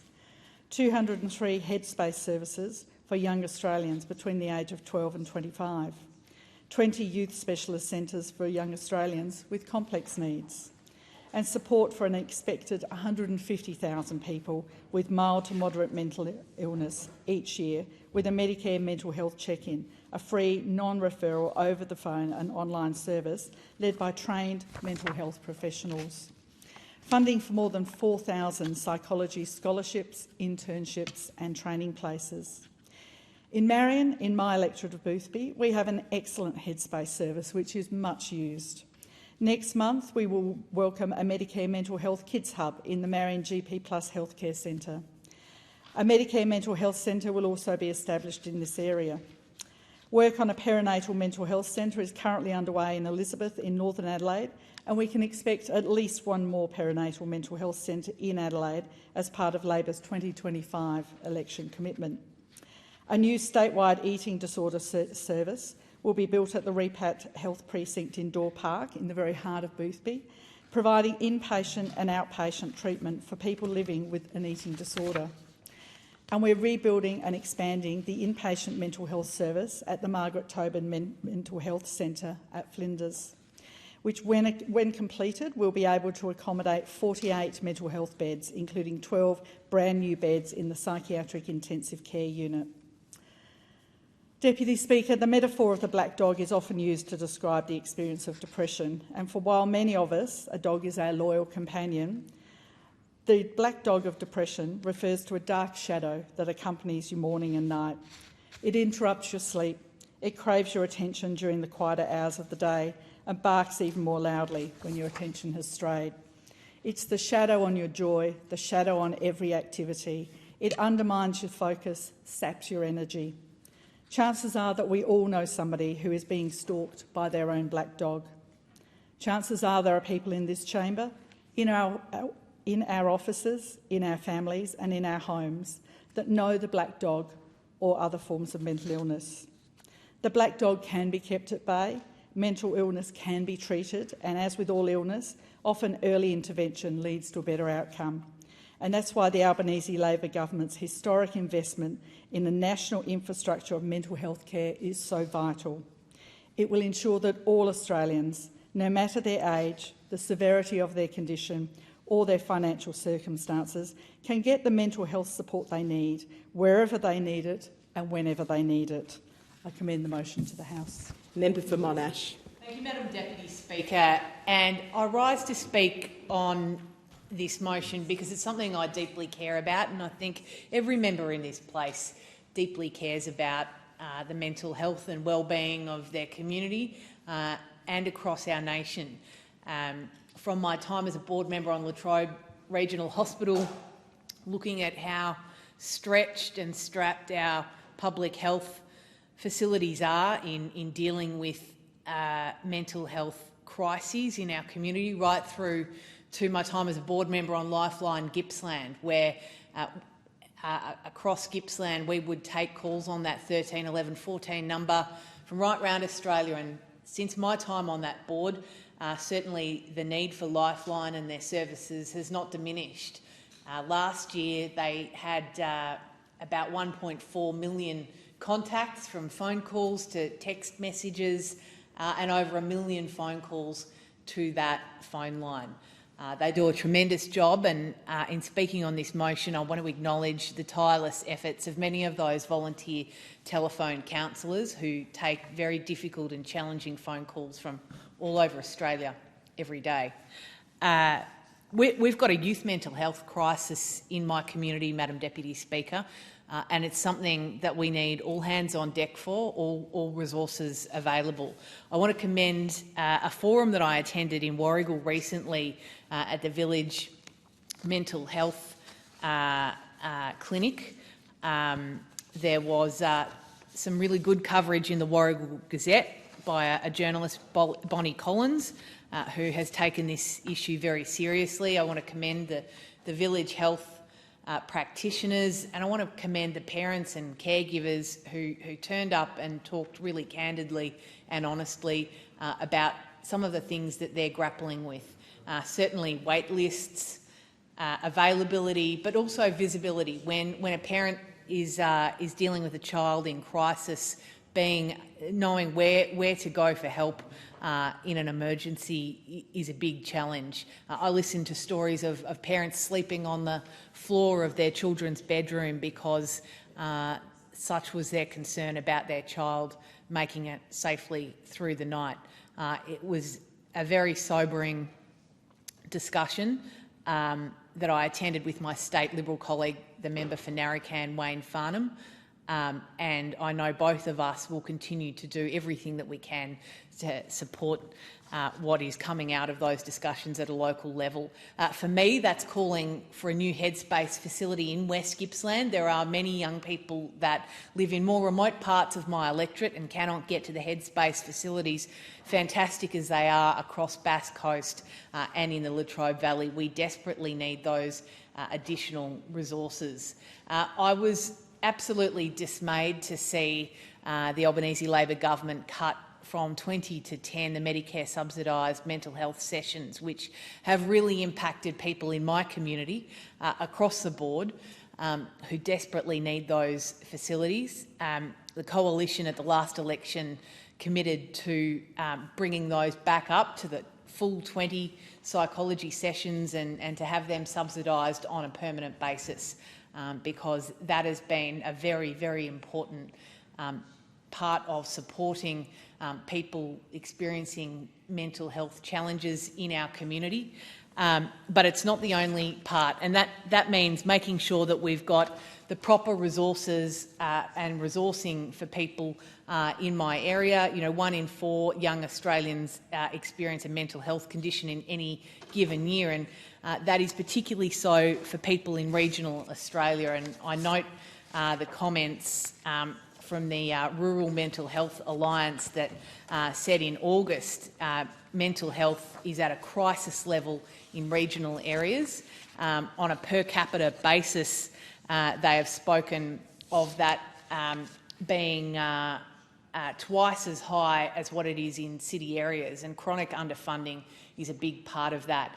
I know all members approach this issue in a very genuine way across this parliament, no matter what part of Australia we come from. But as I always say, your postcode shouldn't determine your potential. And in this instance, I really worry for regional Australians and their capacity to access the mental health support they need under this government. And I urge the federal government to revisit its approach on this issue. Thank you. Member for Sturt. Thank you, Deputy Speaker. Can I start by thanking my friend the member for Monash for her work in the mental health space and for advocating for better mental health outcomes for her community. Deputy Speaker, on Sunday 9 November 2025, I joined a small group of like-minded people as we participated in a 5-kilometre walk through beautiful Linear Park located in my electorate of Sturt. The walk was organised by Rotary Australia as part of a national initiative to lift the lid on talking about mental health, to raise awareness on mental health across Australia, with funds raised as part of the initiative going towards mental health research, and noting that in 2025 $500,000 has been raised as part of the Lift the Lid walks. My Lift the Lid walk was championed by the Rotary Club of McGill Sunrise, and I acknowledge Lindsay Davis and his team for their efforts in putting the morning together. Lindsay and his colleagues at the Rotary Club of McGill Sunrise recognise that now, more than ever, we need to break down the stigma that continues to plague our society so that people are more comfortable discussing and seeking help for mental health issues. The Lift the Lid walk, held in Sturt, was held on a beautiful, fresh morning, everyone in purple T-shirts, no one racing to finish the walk first, but to simply walk together, to talk to each other, to provide company for each other, and to ask how everyone was doing. Unsurprisingly, everyone that I walked with was dealing with a mental health challenge of some degree. This is not weakness, this is life. The Albanese Labor government is determined to provide mental health help to Australians by delivering more mental health services in communities across this country, including a Medicare mental health clinic in Sturt, which will offer free walk-in mental health support services. When the Sturt Clinic opens, it will be one of more than 90 mental health centres operating across Australia and is part of the government's historic plan to strengthen Medicare with a $1.1 billion commitment to deliver new and expanded mental health services to Australians. In addition, the $1.1 billion investment will provide 58 new, upgraded or expanded Headspace services, taking the number to over 170. It will also provide 20 youth specialist care centres for young people with complex mental health needs and 8 new perinatal mental health centres to help new parents deal with the challenges of parenting their precious newborn babies. But these centres and services cannot operate successfully without the people to operate them, which is why the government is also facilitating more than 1,200 training places for mental health professionals and peer workers. This is in addition to other initiatives to build the mental health workforce, with more than 4,000 psychology scholarships, internships and training places available. And importantly, from early in 2026, the Albanese Labor government will also roll out a new national early intervention scheme, which will deliver free mental health phone and online support from trained professionals. And it's estimated that this service will provide support to more than 150,000 people each year. Deputy Speaker, during my campaign for the seat of Sturt, I met a young police sergeant, Kyria, who had just finished her night shift and who I unfortunately woke up when I knocked on her door in the suburb of Dernancourt. Kyria told me that almost every call-out she attended to on each and every shift was related to mental health, either caused organically or because of drug addiction. A paramedic, Josh, who I met door-knocking in Campbelltown, told me that almost every call-out he attended as part of his work serving the community was caused by mental health, with some people with mental health conditions calling an ambulance 50 to 60 times a year.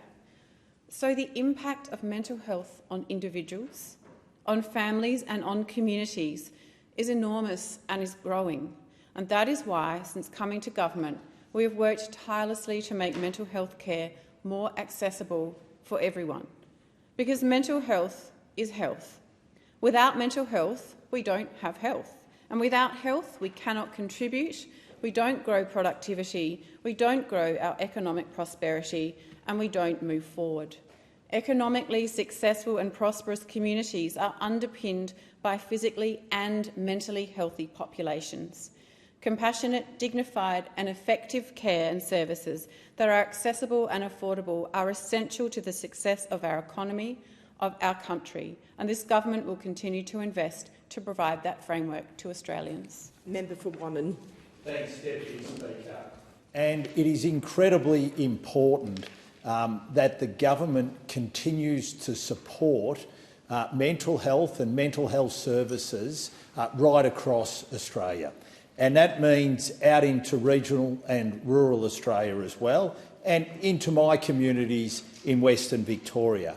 When we were in government, we were able to roll out Headspace in Colac, in Warrnambool, in Portland and in Hamilton. But there is one key community which is still missing services, and that is Ararat. And I call on the federal government to make sure that they prioritise Ararat when it comes to Headspace, when they're rolling out more and more Headspace across the nation, because the need is real and Ararat needs a Headspace service. Now, I've been committed to providing and funding a Headspace in Ararat at the last 2 federal elections. And what I call on the government to do is know and understand how important it is that a service be delivered into that community. And if they need any advice, they should talk to 2 outstanding individuals in the local community in Ararat who have set up One Red Tree. And they are working with Federation Uni to provide services out into the community. And Carly and Tammy, I commend you again for everything that you're doing to improve mental health services in Ararat, but you need help and support. And I was also pleased to see you recognised by the Victorian State Government for your work. But you need help and support, and especially you need help and support through the delivery of a Headspace centre for Ararat. And once again, with this motion here in this chamber, I call on the federal government to listen to the Ararat community and make sure you provide those services. Carly and Tammy have been up here, along with the CEO of the Ararat Hospital to lobby for these services. The government has listened, but now it needs to act, because more and more this is the missing link when it comes, the missing piece when it comes to mental health services in my electorate in Western Victoria. Deputy Speaker, I'd also like to turn attention to what is happening to households across this nation when it comes to energy affordability and the pressure that that is putting on mental health, especially for the poorest in our community. Now, we saw that Minister Bowen, the Energy and Climate Change Minister, released his climate risk assessment a few weeks ago, and that talked about the mental ill health that can accrue from climate change. But where the government has been silent has been what is happening to mental ill health when it comes to energy affordability. And the energy poverty that we're starting to see across this nation because of the bungled way that the government is approaching the transition is second to none. And we're seeing that time and time again through reports as to what is happening with regards to energy poverty in this nation. And I would say to the Energy Minister that he should read a recent report from the University of Adelaide, which gives facts and data as to the pressure that is being placed on people and on their mental health and mental well-being with regard to what is happening to electricity prices. They've increased by 40%, and gas prices by over 40%. This is placing enormous pressure on people, and I would say to the government, read that report out of the University of Adelaide, because you need to start focusing on energy affordability. Because if you keep allowing your minister to be more focused on the United Nations than on delivering energy affordability here in this nation, you are going to continue to increase energy poverty in this nation, which is already growing. And not only that, it's going to have a greater impact on people's mental well-being and mental health. So you have to put energy affordability. The member's time has expired. The time allotted for this debate has expired. The debate is adjourned, and the resumption of the debate will be made an order of the day for the next sitting. I call the clerk. Private members' business. Notice number 3 from motion in relation to the Brisbane 2032 Olympic Games. Member for Ryan. Thank you. Thank you very much, Deputy Speaker and Clerk. Yes, I move the motion relating to the Brisbane 2032 Olympic Games in the terms on which it appears on the notice paper. Incredible pole vaulting. That's what the Olympics should be about, not skyrocketing rents. Having a few drinks with mates and watching the gold medal soccer match, that's what the Olympics should be about. Not pushing house prices up even further and shutting more people out of the housing market. Taking your whole family to see Australia win gold in the Olympic swimming and it not breaking the bank. That's what the Games should be about. Not privatising huge chunks of inner-city land for developer profits. The Olympics should be about the people of Brisbane. They should be about us, not about money, not about profits. But right now, Labor and the Liberals are doing just that, delivering an Olympics that'll make enormous profits for developers and wealthy property investors at the expense of the rest of us. The Queensland Government has already sold off huge chunks of prime inner-city land, abolished social housing requirements and reduced our public parkland. Every second property investor mag is talking about how the Olympics will drive up house prices.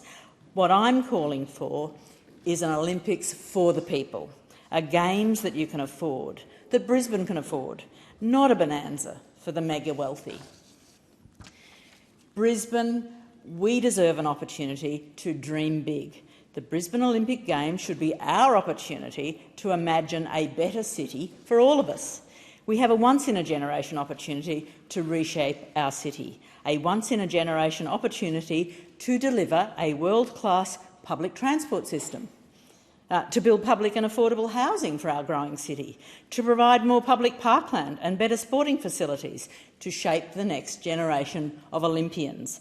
Locals should be able to afford to attend these games, and locals should be the ones to enjoy the investment and the legacy that an Olympics can bring. That's the kind of vision the Olympics should provide for our city, but that just is not happening. Right now, locals are an afterthought. Wealthy property investors are already using the Olympics as an excuse to drive up house prices, large parts of the city are being privatised, and events will be way too expensive for many families. Profits are being put before people. The Paris Olympics delivered 50 kilometres of new bike paths linking different parts of the city. The Montreal Olympics delivered 20 kilometres of new metro lines, growing the city's public transport system, and the Barcelona Olympics delivered a significant rehabilitation of industrial areas, created beaches, leisure areas and a marina for the people. There's no reason why Brisbane couldn't aim even higher. That's why I'm co-hosting an Olympics for the People summit on February the 28th in 2026. This summit is our opportunity to come together and work out what locals, not the property industry, want the Brisbane Olympics to be. They need it to be a legacy, and we need to work out and discuss how we fight for that, to build a shared vision for Brisbane, because that's what it's going to take. The community coming together to push back against the sort of wholesale handover of public assets and opportunities to private capital, against the venality of the property industry. And we already have a lasting example of what historic community campaign can win for Brisbane, and that is South Bank. One of the ongoing legacies of Expo 88 is the beloved South Bank precinct, and the original plan was to sell that entire site to developers for wall-to-wall high-rise development instead of public parkland. The only reason South Bank exists as it does today, which is a remarkable, free, accessible public parkland and recreation area right in the centre of the city, the only reason it exists is because the community came together to fight back against private development. The community has done it once, and we can do it again. The legacy of Expo 88 is one of the most iconic locations in Brisbane. What will our legacy for the Olympic Games be? So join me on February the 28th and let's build that vision together. Is there a seconder for the motion? Yes, I second the motion and reserve my right to speak. The question is that the motion be agreed to. Member for Petrie. Thank you, Deputy Speaker. The countdown to the Brisbane 2032 Olympic and Paralympic Games is well and truly underway. What we do now, between now and then, will shape not only the success of the Games themselves, but the legacy we leave for generations of Queenslanders. And I'm proud to say that the Albanese government is meeting this moment with ambition, partnership and responsibility. We're delivering the largest contribution towards sporting infrastructure in Australian history. This once-in-a-generation investment designed to ensure the Brisbane 32 Games are world-class, community-focused and built to stand the test of time. And just like the Matildas, we're not going to stop till it's done. Our capped $3.4 billion commitment to the Games venue infrastructure has now been formally agreed with the Queensland Government. Under our agreement, the Commonwealth and Queensland governments will work together to deliver 17 new or upgraded venues, plus the construction for a new stadium. These projects stretch from Cairns in the far north through regional Queensland right down to the Gold Coast. This will be a truly statewide games with statewide benefits. Our joint funding will deliver the National Aquatic Centre, an expanded Queensland Tennis Centre, a new Toowoomba Equestrian Centre and a dedicated Paris Sports Centre in Chandler. We are supporting indoor sports centres in Logan and Moreton Bay, upgrades to the Sunshine Coast Stadium and major improvements to the Barlow Park in Cairns. Thanks to our investment, procurement of these projects can now get underway, giving local industry certainty and creating jobs. And of course, this builds on the work we've already done, including our investments in the Redland Whitewater Centre, the Brisbane International Shooting Centre and the world-class Anna Meares Velodrome. These aren't just Olympic venues. These are community assets, places where kids can learn to swim, where clubs can train, and where families can gather, and where future champions will take their first steps. But let me be clear, while we're proud to make this investment, we are not handing over a blank cheque. Every dollar of Commonwealth funding must stack up. This is why we require robust project validation before final funding is confirmed. We're doing our due diligence to ensure that every project is delivered on time, on budget, in a way that represents genuine value to taxpayers. For the Brisbane Stadium in particular, we have set strong conditions. The Queensland Government and Brisbane City Council must develop a new precinct plan for the Victoria Park area that prioritises access to green space, supports local amenity and includes a comprehensive stakeholder engagement plan. They must also produce a transport connectivity plan to ensure the precinct is accessible, sustainable and efficient during the Games and beyond. We know that there are a range of views among Brisbane residents about the idea of a stadium in Victoria Park, and that's understandable. Victoria Park is a cherished open space with a long history. That is precisely why our funding conditions emphasise a genuine consultation with local residents, with First Nation communities and with all stakeholders who will be affected.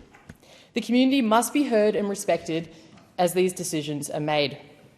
In the past couple of months, we have also signed a new intergovernmental agreement with the Crisafulli government, setting out how our two governments can work together to deliver the Games. This agreement outlines the conditions under which Commonwealth funds can be used, including requirements to maintain stakeholder and community support to deliver comprehensive engagement for the Victoria Park precinct and to ensure the Commonwealth representation on the Brisbane 2032 Organising Committee Board. This is what responsible government looks like: partnering with the state, ensuring transparency and making sure that Australians get the greatest possible benefit from this historic opportunity. And of course, our commitment to the Games builds on the $12.4 billion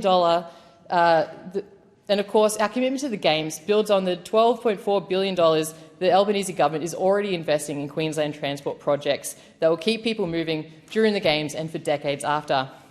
That includes $7.2 billion to upgrade the Bruce Highway, faster rail from Brisbane to the Gold Coast and the Stage 1 of the Direct Sunshine Coast Rail project. The Brisbane 32 Olympic and Paralympic Games are a defining national moment. But more importantly, they will shape the Queensland that we pass on to the future generations. Together with the Queensland Government, we are working to deliver the venues, the transport links and the community facilities that will serve our state for long after these Games are gone. And when all levels of government work together, that's when we can cross the finish line and deliver. This is a once-in-a-generation opportunity and we are determined to get it right. Member for Mackellar. Thank you, Speaker. I rise in support of the motion brought by the member for Ryan and thank the member for bringing this really important issue to the House.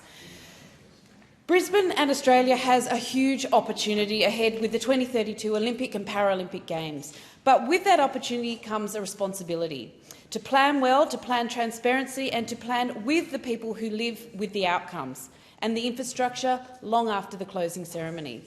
We don't have to look far to understand what happens when Olympic planning goes wrong. Images of abandoned venues around the world are haunting reminders. Vast structures built at enormous expense now rusting and empty. In Beijing, the iconic bird's nest dazzled during the Games but has struggled ever since and is largely unused. Athens had little in the way of legacy planning and many of its venues slipped almost immediately into disuse and disrepair. Even here in Australia, Sydney's own Olympic Park offers lessons. Despite the excitement and the civic pride of the 2000 Games, planning for post-Games was inadequate, and it was heavily car-dependent destination from the outset. These shortcomings weren't inevitable. They were the result of decisions made without deep community engagement or long-term vision. But there are positive examples too. London's planning for the 2012 Games shows what's possible when you start early, listen carefully and think long-term. Their Games drove major regeneration, accelerated a citywide transformation that was already underway and engaged best practice, environmentally sustainable development. Barcelona did the same for 1992, investing the majority of its funds not in sport but in lasting improvements to the city, successfully integrating a mega event into long-term urban policy and planning. This led to a sustained economic and cultural benefits for the local community. There are already concerning signs that Brisbane may be missing the opportunity. not just to host a great Games, but to improve the city for decades. Brisbane's initial commitment to host the world's first climate-positive Olympic Games has been quietly watered down already, with the phrase climate-positive removed from the contract and replaced with softer language. Experts and designers have warned that without strong oversight, Brisbane risks falling into the same traps other host cities have faced: poor planning, design compromises, and infrastructure that creates more problems than it solves. There is a real opportunity here to invest in infrastructure that works for the Games and continues serving local people well after 2032, both in Brisbane and around Australia, to invest in sustainable mass transport, including zero-emission buses and electric ferries, to create better walking and cycling links, especially for those first and last miles, to convert the Athletes' Village into social and affordable housing after the Games that is so desperately needed, and of course to make sure small and medium local businesses benefit too. This isn't just about Brisbane either. If we're serious about creating a lasting Olympic legacy, we need long-term planning across all our key sporting venues nationwide. The Sydney Academy of Sport in Narrabeen and my electorate of Mackellar, as an example, offers immense potential to be a world-class facility for team accommodation, training and competition across a multitude of sports, from athletics, swimming, rowing, basketball and even sailing. This enormous site on the outskirts of Sydney has huge potential but remains run down and underutilised. If we get the planning right, the legacy lasts. If we don't, we risk repeating mistakes that other cities and our own have already lived through. And that's why meaningful engagement is absolutely essential. The Queensland Government must genuinely engage with Brisbane residents, with local community groups and with experts in planning, architecture, sustainability and transport. The Australian Institute of Architects has put forward a comprehensive set of recommendations for the government, highlighting risks but also offering solutions. One of their key suggestions is the creation of an Olympics Design Integrity Panel. It's common sense and the kind of expert oversight that we should welcome. So I welcome the member for Ryan's motion, and I support her call for the Queensland Government to engage openly, to listen to the experts and genuinely involve Brisbane communities in the planning for 2032. Thank you. The time allotted for this debate has expired. The debate is adjourned and the resumption of the debate will be made an order of the day for the next sitting. I call the clerk. Private members' business. Notice number 4 for a motion in relation to student debt. Member for Sturt. Thank you, Deputy Speaker. I move the motion relating to student debt in the terms in which it appears on the notice paper. Deputy Speaker, on 3 November 2024 at Nord International High School in my electorate of Sturt, the Prime Minister made an announcement that reflects Labor's commitment to education. Its commitment to the notion that education is a right, its commitment to the understanding that education lifts people. It lifts them out of poverty, gives them opportunities and allows them to contribute to our community and to provide for their families. It allows them access to the employment market, to good, secure, meaningful jobs. A good education is good for working families, the working families that Labor will always strive to protect. Now, that announcement, Deputy Speaker, was that Labor would slash 20% from student debt, HELP and VET if returned to government at the 2025 election. Young people, who are typically the biggest cohort of those with HELP and VET debts, heard that promise. Then, following the election and before the opening of the 48th Parliament, the Prime Minister, ably supported by the Minister for Education, said wiping 20% of student debt would be the first piece of legislation passed. And, Deputy Speaker, it was. And then the government said to those Australians with qualifying HELP and VET debts, you will see that debt reduction before the end of 25, and that is now happening. Deputy Speaker, that is what delivery looks like. That is what good policy looks like. That is what action on cost of living relief for Australians looks like. In my electorate of Sturt alone, 26,353 Australians will have 20% wiped from their student debt. This is important for those people because the average student debt is around $27,000, meaning a debt reduction of roughly $5,500 per year for around 3 million Australians, to the tune of $16 billion. We promised this, and we are delivering this. We've also raised the minimum income amount before people have to start making repayments on their remaining debt from $54,435 to $67,000, but as a percentage of a wage above the minimum repayment threshold, which reduces each outlay each year. Deputy Speaker, under this government, some things go up, like the minimum repayment threshold, and some things go down, like student debt, all designed so more money stays in the pockets of Australians. This is real, tangible cost of living relief. And this government also recognises that it's not just the end of the course or end of the degree debt that requires servicing, but that life also must be lived and costs met during the course or degree. Before we took office, too many students were dropping out because they couldn't afford unpaid placements, which in some cases run for weeks. We need more teachers, nurses, midwives and social workers, and we need to ensure that they can still pay the bills whilst they study these critical and much-needed professions. Paid prac for eligible teaching students, nursing students, midwifery students and social work students offers around $330 per week and is currently supporting 68,000 higher education students, including vet students, whilst they complete their studies. We know that almost every Australian will interact with a nurse, midwife or teacher throughout their life, and we know that social workers are critical to the well-being of all people in Australia. We are giving people who have signed up to do some of the most important jobs in this country the extra help that they need to get the qualifications. Then when you add fee-free university-ready places or bridging or enabling courses that help people prepare for university, acting as a bridge between school or work and higher education, you start to understand the scale of this government's commitment to education. In 2026, the investment in fee-free university-ready places will hit $173 million, with almost 25,000 people projected to take advantage of the scheme, which is critical given by 2050 it is estimated by the Universities Accord that 80% of the workforce will need a tertiary qualification.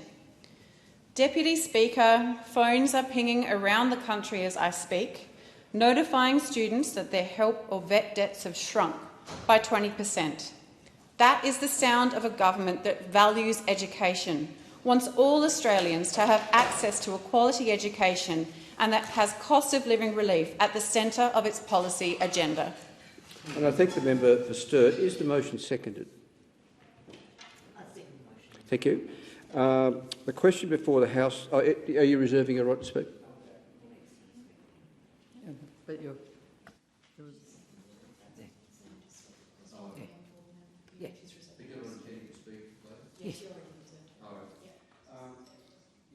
Is that the motion be agreed to, and I give the call to the member for Kooyong. Thank you very much, Deputy Speaker. Australians are paying too much for their tertiary education. The recent changes to HECS by the Albanese government were welcome, but they were inadequate. We cannot condemn Australians to a lifetime working off debt in the face of ongoing significant skills shortages. We need to be a clever country, and that has to include the foresight to support our citizens to gain the skills that our society needs.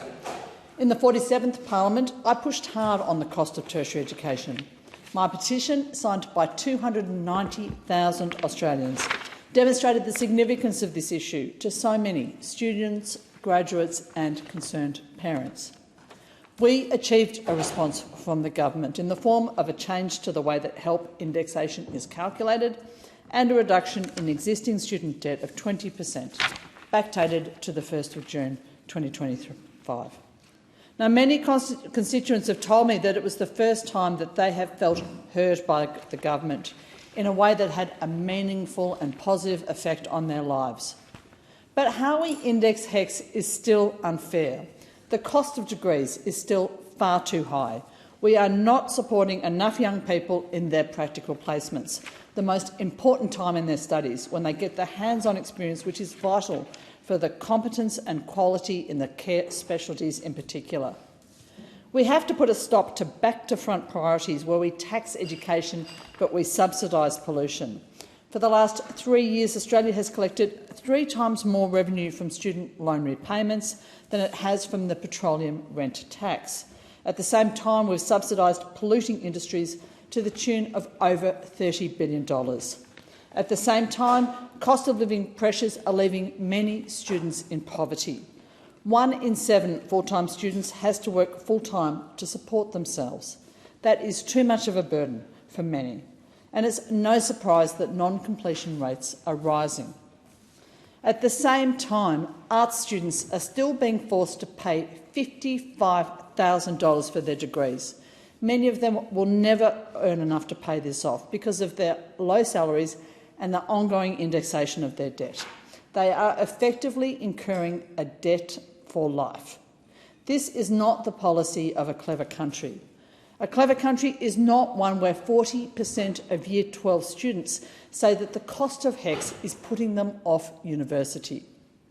Almost half of Australians surveyed by YouGov recently believe that a worker on an average income should be able to pay off the debt for a standard 3-year degree within 5 years. 58% believe that a student should pay $5,000 or less per year. That's less than a third of what arts students are now paying. Just under 1 in 5 Australians believe that a standard degree should be free. Listen to Gough Whitlam. But this government has resiled on its position. When in opposition, it said it would reverse the job-ready graduate scheme. The Universities Accord said that continuation of current arrangements risks causing long-term entrenched damage to the Australian higher education system, and that if we do not institute change, the higher education system will rapidly become unfit for purpose. That change has not been instituted by the Albanese government. This government's one-off decision to wipe 20% off student debt, it will make a meaningful difference for graduates who are yet to pay off their debt. But it does nothing to address the problem with the level of fees in the first place. In particular, this policy offers no benefit to new students. Universities should not be sources of revenue. They should be centres where we invest in people, in skills, in nation building and in the pursuit of knowledge. This government is overseeing ongoing damage to our education system, the hollowing out of arts faculties, the loss of language schools, the defunding of science and of education, and the progressive underfunding of medical research.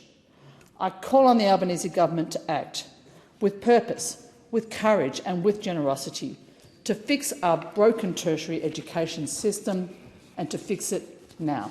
And I thank the member for Kooyong. The question is that the motion be agreed to, and I give the call to the member for Lawler. Thank you, Deputy Speaker. Well, Deputy Speaker, over the next few weeks, millions of Australians will have their student debt cut by 20%. That's 20,336 individuals in the electorate of Lawler. Over 20,000 people in my electorate who will receive a text or an email from the tax department to tell them that their debt has been reduced. This is a big deal for young people. It's a big deal. The average student debt is around $27,000, and this will cut that debt by about $5,500. It will benefit around 3 million Australians. It will wipe around $16 billion off student debt. The individual involved won't have to do a thing. Now, I know there are many young people, as I said, 20,000 young people in my electorate, who have questions about this. So let me go through how this is going to work. The tax office will process everything at their end, and the cut will be backdated to June 2025. The individuals involved don't need to take any action, no claim to be made.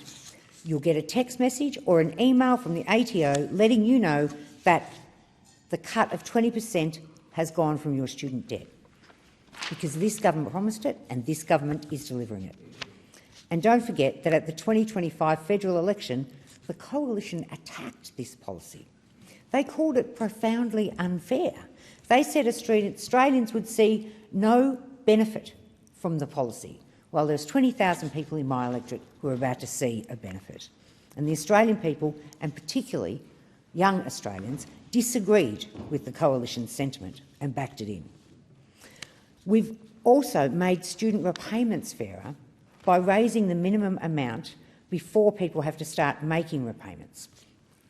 It was $54,435. It's now gone to $67,000. So we've lifted that payment threshold. And this replaced the previous repayment system with a new marginal repayment system. The previous system was based on your entire income. Once you earn above the minimum repayment threshold of $54,435, you paid a percentage of your entire wage as a repayment.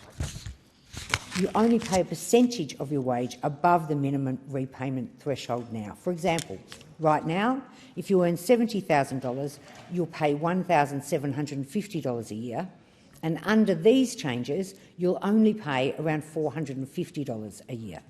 This means you'll pay $1,300 less. For someone earning $70,000 a year, it will cut the amount they have to repay every year by $1,300. This is real cost of living relief at a time when we know Australians are doing it tough, at a time where we know that the people who have these student debts are struggling to make ends meet. This will make a real difference. We've also made sure that in the future we've fixed that indexation issue that young people were talking to us about before the last election. We fixed that to ensure that student debt never grows faster than wages in the future. And that's not all we've done in the higher education space or for students. Before we took to office, too many students were dropping out because they couldn't afford unpaid placements, and we've fixed that. We've introduced new financial support for our future teachers, for nurses, for midwives and social workers, so they can get paid while on prac for the first time ever. It is practical support for those students while they're doing their practical training. The payment helps provide financial support to help students finish their degree, and it offers $330 per week for eligible students to support them while they do that training. We've also introduced fee-free uni-ready places. These are really important for a country that aspires, for a country that is looking to increase the number of people who have a tertiary qualification or have a VET qualification. These are really, really, really important. The fee-free uni-ready courses, sometimes called bridging or enabling courses, are short courses which help prepare people for university, acting as a bridge between school or work and higher ed, to support people making those decisions to pursue higher education. In an electorate like mine, this is so important. So important for young people who may have left school early but want to re-engage at 20, 21, 22, and this bridging can help them re-engage and head into university to pursue higher education.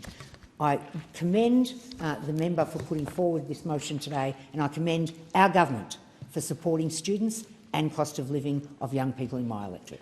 And I thank the member for Lawler. The question is that the motion be agreed to, and I give the call to the member for McPherson. Thank you, Deputy Speaker. I rise to speak on this motion because I believe that students deserve a higher education system that's fair, affordable and genuinely accessible. Deputy Speaker, young Australians are not fools. They know when a policy is genuinely designed to help them and when a policy is designed to help a government's polling and win an election. Unfortunately, the policy this government stands here seeking praise for today falls firmly into that second category. The government's policy on student debt disproportionately benefits those with the biggest debts, regardless of their long-term earning capacity. This means that a lawyer or a doctor who graduated last year receives more relief than a social worker. Higher income postgraduates and those from more advantaged backgrounds can gain the most, while borrowers who worked hard and finally paid off their debt before the end of the financial year receive nothing at all. If you made significant repayments throughout the year, your relative benefit shrinks. That's not fairness. That is an untargeted, inequitable, reverse Robin Hood approach that economists across the board have called out. Economist Ashley Craig described this as, and I quote, an exceptionally bad policy which favours the rich, doesn't help with current cost of living and does nothing to encourage higher education. Deputy Speaker, our HECS system is a national asset. It has enabled millions of Australians, including myself, to gain qualifications and skills that are essential to our economy. Its integrity must be safeguarded. But what the government congratulates itself on today is not its safeguarding, it's sandbagging. With this motion, the Prime Minister wants a pat on the back for his temporary solution to a problem that he himself created.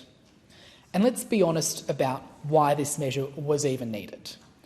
Turbocharged by Labor's poor economic management, indexation would never have grown so high if it weren't for their out-of-control spending, which drove up inflation.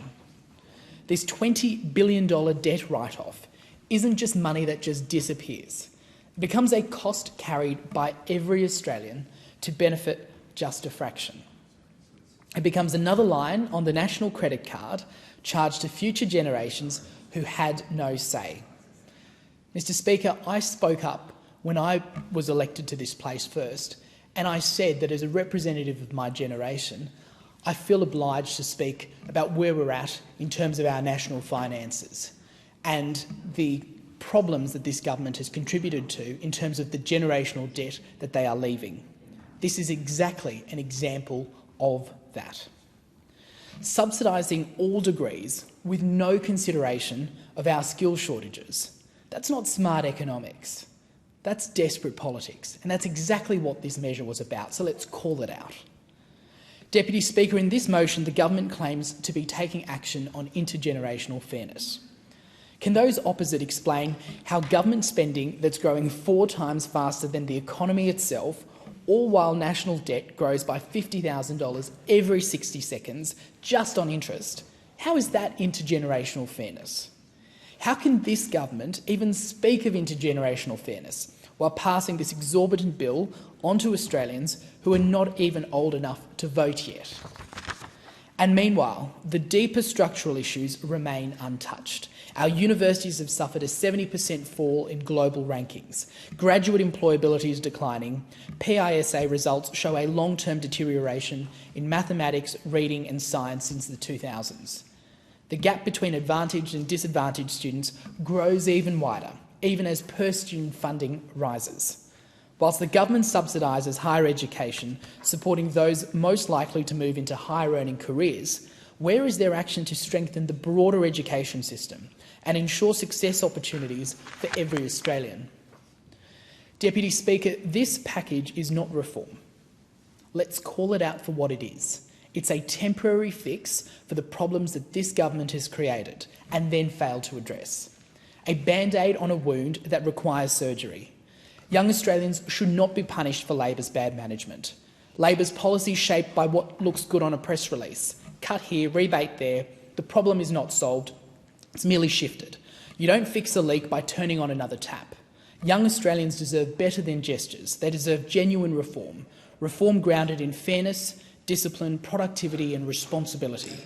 Labor's policy achieves none of these.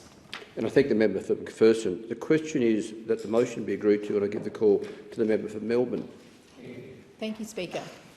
I rise to speak on this motion and to welcome the Albanese government's delivery. The commitments were made to young Australians by cutting student debt by 20% and making repayments fairer and simpler. Speaker, this matters deeply to Melbourne. My electorate has more than 36,000 people carrying help or vet student debt, the highest in Victoria.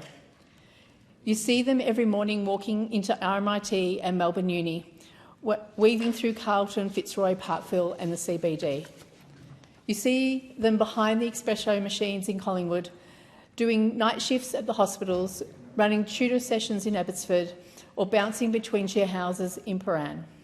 For them, student debt has not been an abstract line on a tax statement. It's been a weight they carry every day. The people of Melbourne have been telling me the same story, even before I was elected to Parliament. Their debt grows faster than their pay. Indexation felt brutal and unfair, and with Melbourne's rent rising faster than anywhere else in the country, they felt like they were running on a treadmill that never slowed down. This government heard that and we acted. This 20% cut is the largest reduction in student debt in Australia's history. For an average debt of $27,000, that's a reduction of more than $5,500. Around 3 million Australians will benefit, including tens of thousands in my community of Melbourne. People won't need to fill in a form or fight through government processes. The ATO will do it automatically. They will simply receive a text or email telling them their debt has been cut. Speaker, that is a relief you can feel in your chest. It is the difference between paying rent or still having something left over. It is the difference between being able to save for a deposit or staying stuck. It's the difference between exhaustion and hope. And this government did not stop there. We raised the minimum repayment threshold to $67,000 and replaced the outdated whole income repayment system with a fair, modern, marginal system. For someone in Melbourne earning $70,000, that is $1,300 back every year. Real money, real relief. Speaker, these reforms reflect a simple truth. Opportunity should not come with a lifetime of punishment. And they sit alongside broader investments that matter to Melbourne's young people and mature-age students alike. We introduced the Commonwealth Pract payment, giving financial support to future teachers, nurses, midwives and social workers, people who keep our great city running, people who staff our hospitals, our schools and our community services. We expanded fee-free uni-ready courses so more people can transition into university, including those who never imagined they would take that path. We doubled the number of university study hubs, bringing tertiary education closer to where people live. Speaker, Melbourne is a city built on brains, creativity and ambition. We are home to some of the country's best universities, but we are also home to thousands of people who feel locked out by raising rent, rising costs, rising expectations. This government is bringing those barriers down. I meet students in Richmond who work 2 jobs and feel like they are going backwards. Young workers in North Melbourne who feel crushed between rent, groceries and student repayments. And I meet parents in Parkville and South Yarra where they tell me their talented kids are working hard but can't see a path to owning a home because the HECS debt keeps dragging them behind like an anchor. These reforms cut that anchor loose. Speaker, the opposition called the policy profoundly unfair. They said Australians will see no benefit. Well, Australians saw a benefit and they elected a government that promises to deliver, and deliver it we have. Because education is not meant to trap people, it's meant to launch them, and debt should never be the thing that decides whether someone can dream for a future of a city they love. Speaker, Melbourne is an electorate where people chase opportunity with everything they've got. Our job is to make sure the system does not punish them for doing so. And today, I am proud to stand here and say, we promised it, we delivered it, and we're just getting started. I commend the motion to the House. And I thank the member for Melbourne. The question is that the motion be agreed to, and I give the call to the member for Goldstein. Thank you, Deputy Speaker. And Deputy Speaker, it's been interesting listening to the contributions from many of the members present in the chamber, as though students are some sort of distant concept to be observed on the way to the train station. As a student myself, I think it's always fascinating being immersed in the university life, how important it is that people continue their education throughout the whole of their life. And I know you too, Deputy Speaker, take your ongoing education as a very important part of your responsibilities as a Member of Parliament, because we all need to continue and grow and meet the challenges of the 21st century. Because, of course, education is at the heart of the great Liberal project of this country. Universal education was one of the proudest achievements of the Liberal project and something we continue to fight for. But it's important to get it in perspective. We need to make sure that when people pursue education, that they do so where they take responsibility for themselves, and of course they enjoy benefits from that, to be not just private benefits but public benefits as well. And in the lead up to the last election, I had a number of occasions where I was talking to residents about the Labor government's policy of wiping off student debt. I remember I was at North Brighton train station and a lovely young fellow came up to me and asked me what my policy position was. in the context of what had been put forward by the Labor Party. And I said, well, one of the challenges is that as somebody who's paid off all of their tertiary education debt and representing an electorate of many people who paid off all of their tertiary education debt, it seemed challenging to turn around to future generations as well as those who've done it previously to then come along and say simply that people should then pay off their debt when they'd already paid off their own debt. Of course, in my case, personally, I'd already paid off my debt and now I was being asked to pay off somebody else's, and he hadn't quite considered that and accepted that that was a challenge with what was being put forward by Labor. I remember standing on a polling booth and a mum said, well, I haven't got anything particular that I'm voting on, but Labor's promising this, so I might as well vote for it because it'll help my kids. And I said, yes, but there's one little problem, which is Labor created the problem you're trying to solve. Because they can't control their spending addiction, inflation continues to be a problem. They've created a problem. Their solution then is to take that debt, it doesn't disappear, to chuck it onto the taxpayer. And as a consequence, not only are future generations going to pay for it, but in fact your son or your daughter is still going to have to pay off that debt for their education. They're just going to give them a temporary reprieve. So in the end, the whole of society is going to pick up the consequences to buy Labor a pathway through this election because they can't control their spending addiction.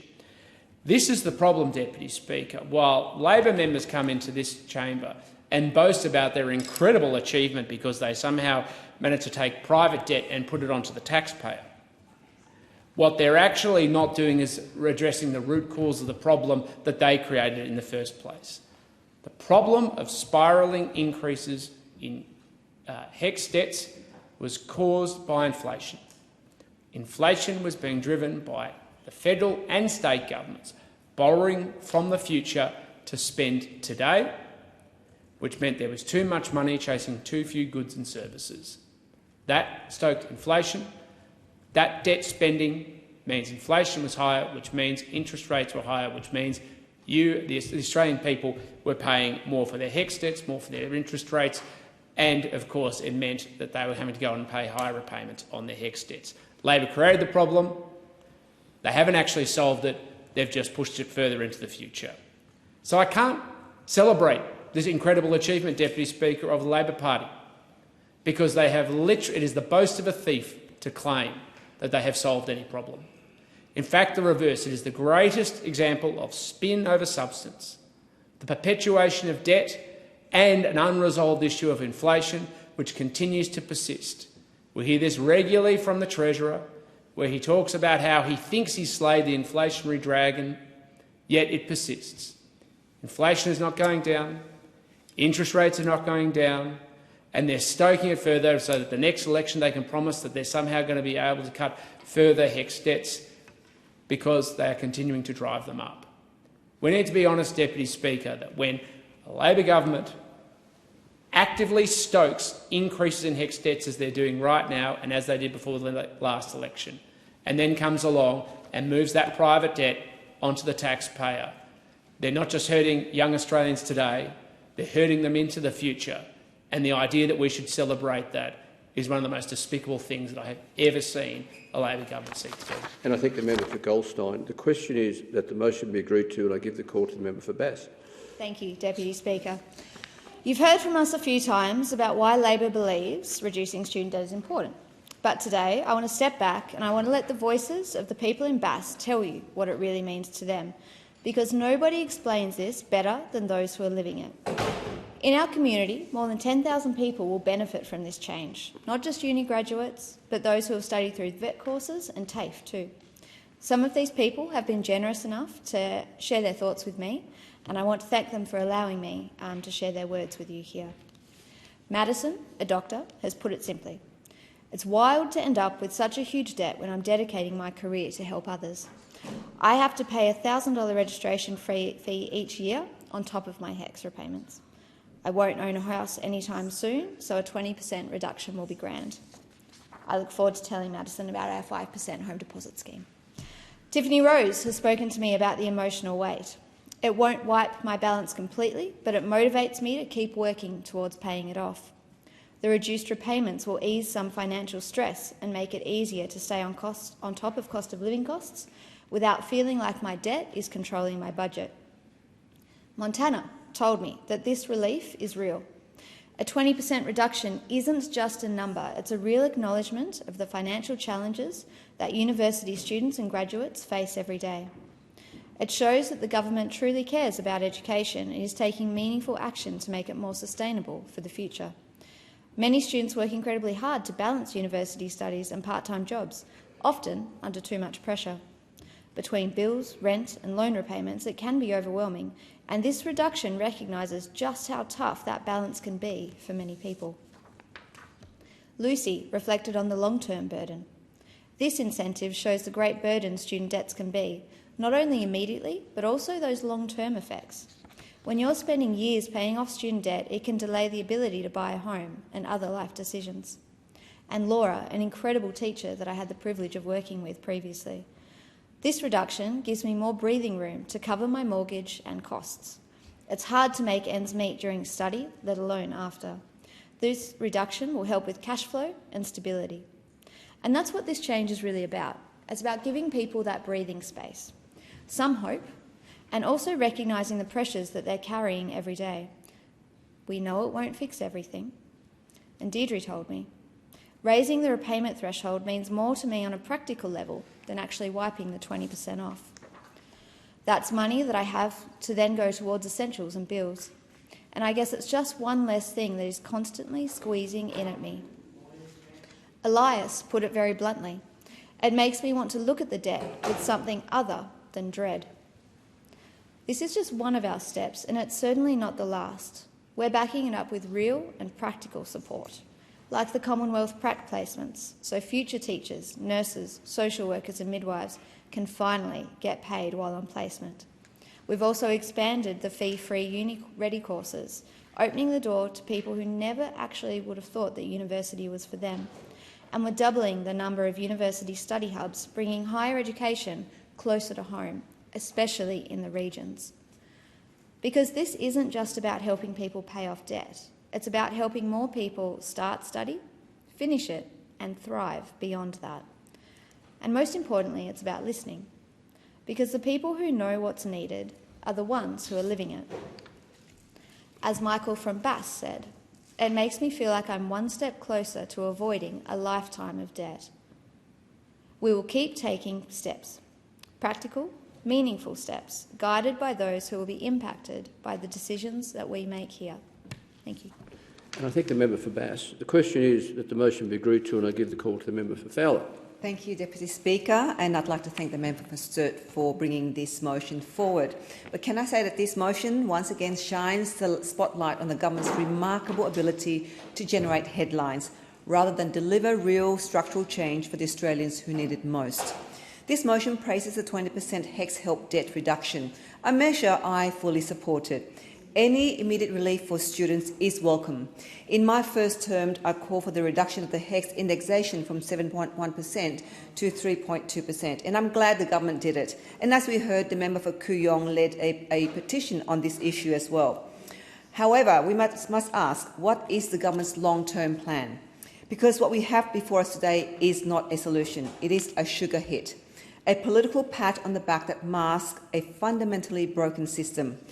The government is currently excelling at two things: brilliant marketing and clickbait announcements. We see them everywhere: cheaper medicine, help to buy, free tape courses, and of course the ever-present line about reducing HECS debt. These slogans are slick, they are memorable, and they make for fantastic ad campaigns. But for communities like mine in Fowler and across Western Sydney, the reality on the ground could not be more different. Take the issue of student debt. A 20% reduction after years of runaway indexation and skyrocketing fees is simply not good enough. It is a temporary patch on a systematic problem that continues to punish low socioeconomic students, migrant households and working families. In my electorate, young people are not just focused on their degrees, they are focused on survival. They're juggling work, study, debt, often working late-night graveyard shifts just to keep their heads above water. They are exhausted, stressed and doing everything right, yet still falling behind. The government's recent announcements are a perfect example of this shallow approach. We are seeing the rebranding of a promised university campus into a so-called study hub. Deputy Speaker, renaming a project does nothing to address the real barriers facing young people in Fowler, the crushing financial pressure and the mounting HECS debt. The Albanese government's reckless spending is keeping interest rates high and driving up cost of living. And for those who manage to finish their studies, the government's mass immigration program is making it harder and harder for young Australians to secure a job at the end of their degree. These young Australians do not need hollow slogans. They need access and affordability. They need a genuine opportunity to be part of the new workforce without beginning their careers trapped in decades of debt. This motion and the policy it celebrates is fleeting. It delivers a talking point, not meaningful change. It offers relief today, but guarantees that debts will balloon again next year. We must ask, who exactly is this policy helping and who is being ignored?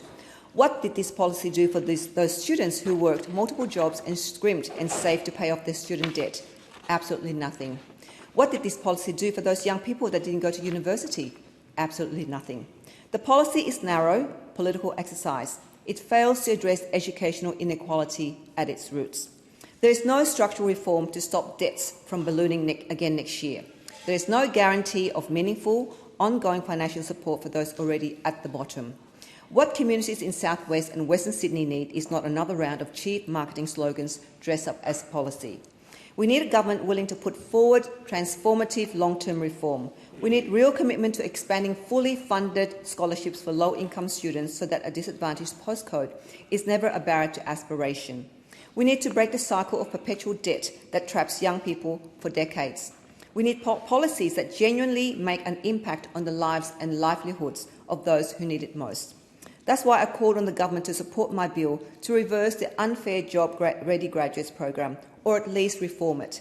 We must make it more affordable and accessible for those in my community wanting to study arts degrees, be it in history, politics or media, courses which the previous government made prohibitively expensive for many young people to study.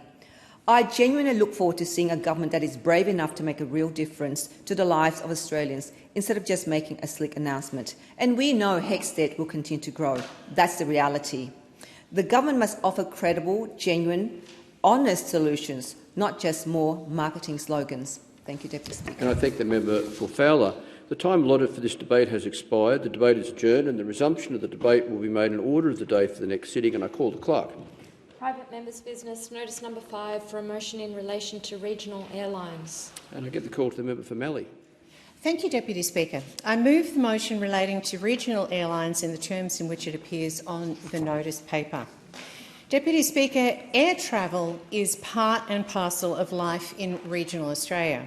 My hometown of Mildura is the most remote regional centre in Victoria and is more than 6 hours' drive from Melbourne and almost 4.5 hours' drive from Adelaide. Sunraysia's geographic isolation means that there are many instances where road travel takes far too long and is just not appropriate, and can I say dangerous. Air travel is essential, not least to access healthcare and to visit family and friends, but as a connector and driver for our regional businesses and economies. Under this Labor government, 2 regional airlines, Bonza and Regional Express, have collapsed, leaving the domestic aviation sector more concentrated than ever. Nationally, just 2 airline groups, Qantas and Virgin, now represent 98.3% of the market, according to the latest data. This duopoly strangles competition, drives up fares and abandons regional routes to the whims of big city boardrooms. Not only this, but also under Labor's watch, major airlines have ruthlessly centralised activities, withdrawing staff, service provision and investment from the regions. Qantas are closing bases and maintenance facilities in Mildura, Tamworth, Hobart and Canberra. In Mildura, Qantas confirmed on the 1st of October 2025 that it would shut its long-standing pilot and cabin crew base, forcing dozens of loyal local workers, many with decades of service, to relocate to Melbourne or Sydney or Brisbane or lose their jobs. This is not progress. It is the deliberate hollowing out of regional Australia. As I said directly to QantasLink, this decision is a profound insult to the Sunraysia community that has supported Qantas for generations. The government has committed up to $160 million to prop up Rex in administration, yet it remains utterly unable to guarantee ongoing regional services, affordability for passengers, or even whether regional creditors, including airports like Mildura, will ever be paid. Instead, we have a Commonwealth grant program where creditors might hope to be paid.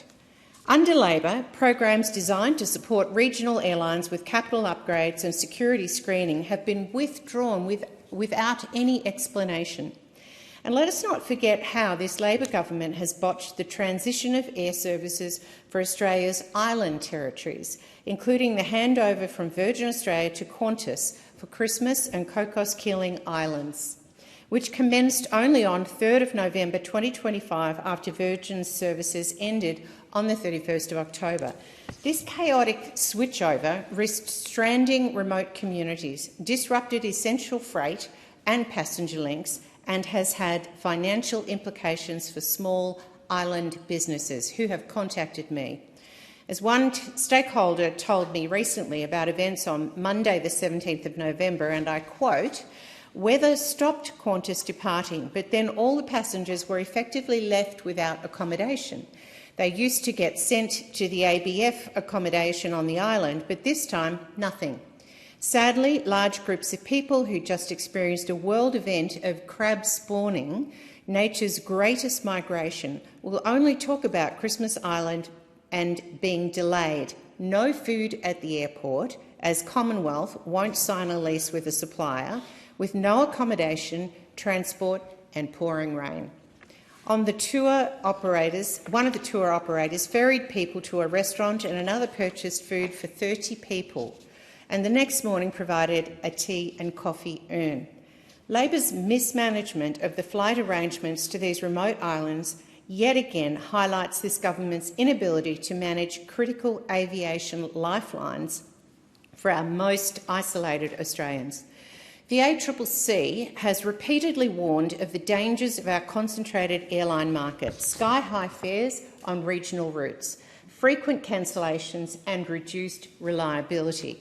The human cost is devastating. Mildura's patients missing critical medical appointments in Melbourne, businesses struggling to attract staff, families separated by unaffordable flights. These services are not a luxury, they are essential. Time has expired. And is the motion seconded? The motion is seconded and I reserve my right to speak. Deputy Speaker. I thank the member for Riverina. The question before the House, for the Chamber, is that the motion be agreed to, and I give the call to the member for Gilmore. Thank you, Deputy Speaker. Well, Moruya Airport is the only passenger airport in my electorate of Gilmore on the New South Wales south coast in the Eurobodalla. It is, of course, in the southern part of the Gilmore electorate, a very long drive to either Sydney or Canberra. Importantly, it provides a vital link for local people to access medical treatment and education opportunities in the city, to stay connected with family and friends, and of course helps our many local food producers get their products to national and international markets. My friends, colleagues and community fly from Moruya to Canberra, Sydney and other regional areas in New South Wales. And I know how important regional air services are for local people, businesses and communities like mine, which is why I'm thrilled that the Albanese Labor government stepped up to support Rex Airlines through a voluntary administration process. We've been working with the administrators of Rex to ensure crucial regional aviation services can remain in the air, and we are committed to maintaining access to aviation services for regional and remote communities, and recognise the critical role Rex plays in supporting local economies. The Albanese Labor government continues to back regional aviation just like we back regional telecommunications, because we know our great country towns and villages deserve quality services and connectivity just like our cities. Deputy Speaker, this government has also stepped up to support regional airport upgrades because we know they matter. We're investing almost $12 million to upgrade regional airports across New South Wales, including at Moruya. This funding, under Round 4 of the Regional Airports program, is delivering essential upgrades such as runway resurfacing, fencing, lighting and drainage, which will improve safety, enhance accessibility and boost capacity at our regional airports. Work is underway to reseal the runway, taxiways and apron pavement and replace the apron lighting at Moruya Airport. This work ensures the continued safe operation of the airport, safeguarding its role as a lifeline for the community and a gateway for access to vital services and also for visitors to the South Coast. Works will also support the continued use of the airport by emergency services, including the Royal Flying Doctor Service and aerial firefighting, even for night and low visibility operations, as well as regular passenger services. I am absolutely delighted to see improvements at Moruya Airport, which is a lifeline for our economy. Our investment is helping to create more jobs, helping local farmers and supporting our social and economic connections across Australia. It is great news for our region. Upgrades like these aren't just improvements. They're the difference between regional residents getting medical help, firefighters getting access during an emergency, and economies growing through tourism. The Albanese government represents more regional electorates than any other party, so we know the challenges they face when it comes to connectivity. That's why we have welcomed the recent announcement that the majority of creditors have voted in support of Airt's bid to acquire Rex. Airt's bid was endorsed by the government and includes a support package comprising a new loan of up to $60 million and a restructuring of existing Australian government debt. And I am delighted that Air has agreed to a range of commitments, including returning more aircraft to service and increasing the frequency of profitable flights across the Rex network. To safeguard this public investment, the government will retain its security over all Rex's aircraft and simulator. This will ensure Rex's Saab fleet cannot be sold without the government's permission and will continue to service communities across regional and remote Australia. To further support local communities, we've established a new program capped at $5 million for local government and regional and remote airports that supported Rex through the voluntary administration process. Thank you. And I thank the member for Gilmore. The question is that the motion be agreed to, and I give the call to the member for Riverina. I thank the member for Mallee for bringing forward this very important motion. I just want to take the member for Gilmore up on a little point she made about Labor representing more regional electorates. I think if you look at the actual landmass, the actual geographical size of the electorates that the coalition, the Liberal and National parties represent, it would far exceed what the Labor Party represents. But you have to be honest in politics. And I will say a speech now that you would never hear from those opposite. Since my time in Parliament, 15 years, there are two people who I know have really understood aviation. It's a complicated sector. It's a detailed industry that requires people who not only get it but love it. And the two people who were foremost in that regard were Warren Truss, the former member for Wide Bay, and Anthony Albanese, the current Prime Minister.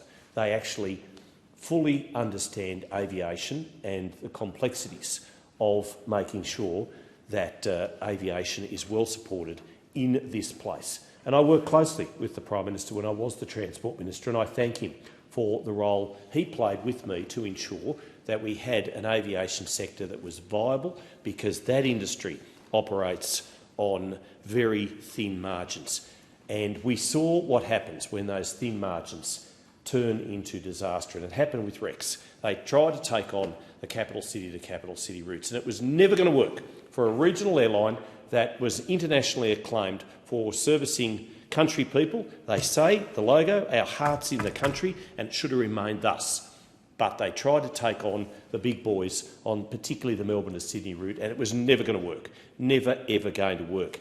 And good luck to them for trying, but then it required the bailout. And I do thank the government, the Labor government, for ensuring that that bailout occurred. And I had any number of conversations with the Prime Minister, with the Transport Minister, the member for Ballarat, in relation to this. There is more work to be done. Yes, T-Air have come on board, and we respect that process, and it was a big sigh of relief.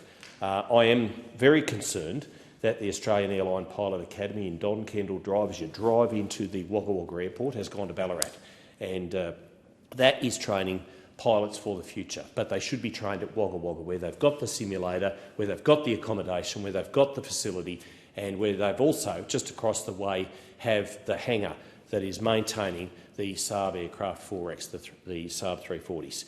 And that hangar alone puts $12 million into the Wagga Wagga economy. It is perfectly set up. And a parochial call, it needs to be back at Wagga Wagga, not in Ballarat. But also, Wagga Wagga City Council, $210,000 in the red, up the gurgler, because of the wreck situation. The government needs to work through with the new owner as to what is happening to the creditors. That is a big concern. It is a big concern not just for Wagga Wagga. We just heard the member for Mallee talking about her hometown of Mildura. But it is vital that we have country air services. And many people said to me, oh, but why should the government prop up a regional airline? Well, why shouldn't they? And these people are all city types, you know the ones, who think that it's okay for a free bus to go to and from accommodation to the SCG or the MCG or wherever they might be happening to play a big sporting event, but don't think twice about country people. And I have to say, this became a matter of life and death, because for those one airline towns of Parkes and Narrandera and Ceduna in South Australia, for them, without the air services, without Rex flying into them, they couldn't meet their medical appointments in the capital city. They couldn't get the doctors and the health professionals and the vaccines and the nurses out to the regional and remote areas. And the government understood that, and they acted. And they did so responsibly. And I say that as a member who understands how important aviation is to the regional, not just economy, but to regional people and their health concerns. But there is more work to be done. The government needs to be on the front foot with this. I commend them so far for what they've done, but there is, as I say, there is more work to be done through this process. The new airline is going to require some assistance, some help, some expertise and some support, and I'm sure that the Prime Minister will provide that. He understands the situation. I thank him for it, but still a lot more work to be done before we see blue skies ahead. And I thank the member for Riverina. The question is that the motion be agreed to, and I give the call to the member for Bendigo. Thank you, Deputy Speaker. Well, an extraordinary admission there by the previous Speaker that, yes, the Labor Party now represents more regional seats in this parliament than the National Party. Now, if we're going to start counting regional seats based upon landmass, then I'd suggest he go back and read the Constitution, because for as long as we've had a federal parliament, it's been the number of people that live in a seat that determines the size of the electorate and how many seats we have. That is what has changed in this parliament. We didn't say the number of rural seats. We didn't say landmass. We said the Labor Party now represents more regional seats in this parliament than the National Party. From Leichhardt in the north to Lingiari in central, and in fact most of the Northern Territory, to Franklin in the south, Bendigo, Ballarat, you name it. We have lots of regional seats now in the Labor Party. And it is because of that we have continued to support regional aviation. And I'd like to just put on record the investment into my own electorate, the electorate of Bendigo. The Albanese Labor government, representing more regional electorates, understands how critical our regional airlines are to connecting people. The distance between Cairns and Brisbane is the distance between Brisbane and Melbourne. That is the geographical distance that the member for Leichhardt has to ensure is covered. Like we have in other regions, even in Victoria, where distance is smaller, we still make sure there is investments in our regional airlines. In Bendigo, prior to being elected in 2013, the runway in our electorate was so run down that there was fear that it could not be used during critical emergencies like bushfire season or for medical emergencies. So I do acknowledge that after a long campaign locally with the local government, we're able to secure funding from the previous Liberal National Government to upgrade the runway. That did allow and encourage Qantas to start opening flights up to Bendigo from Sydney to Bendigo. It was a game changer for our town. Not only did people not have to battle the traffic to Melbourne, parking at Melbourne Airport, it opened up business opportunity, the ability for people to travel from Bendigo, Sydney to the world. A popular flight route being Bendigo, Sydney, Queensland. The opportunity for people to be able to live in Bendigo, to commute for weekly work for those who are in those jobs, but equally to encourage business to come to Bendigo. Further to this investment we secured to upgrade the airport, we've also increased investment through the Labor state and federal government, $4.5 million from our government to upgrade the new terminal. The terminal expansion is open and is receiving more passengers daily to the airport, because now through this upgrade, Qantas' investment, we are able to receive larger planes. It is 4 times larger than the previous building, making it more comfortable check-in and a more comfortable arrivals. It also features what was also invested from our government through round 4 of the Regional Airports program was safety upgrades to allow the planes to park overnight, allowing Qantas more flexible ability for flights. What we've also funded in round 4 through this same fund, the Regional Airports program, was upgrades to the Kyneton Airport, $413,500, towards extending and resealing the runway to ensure that not only recreational aircraft are able to use the space, but it becomes a critical staging space during those bushfire emergencies.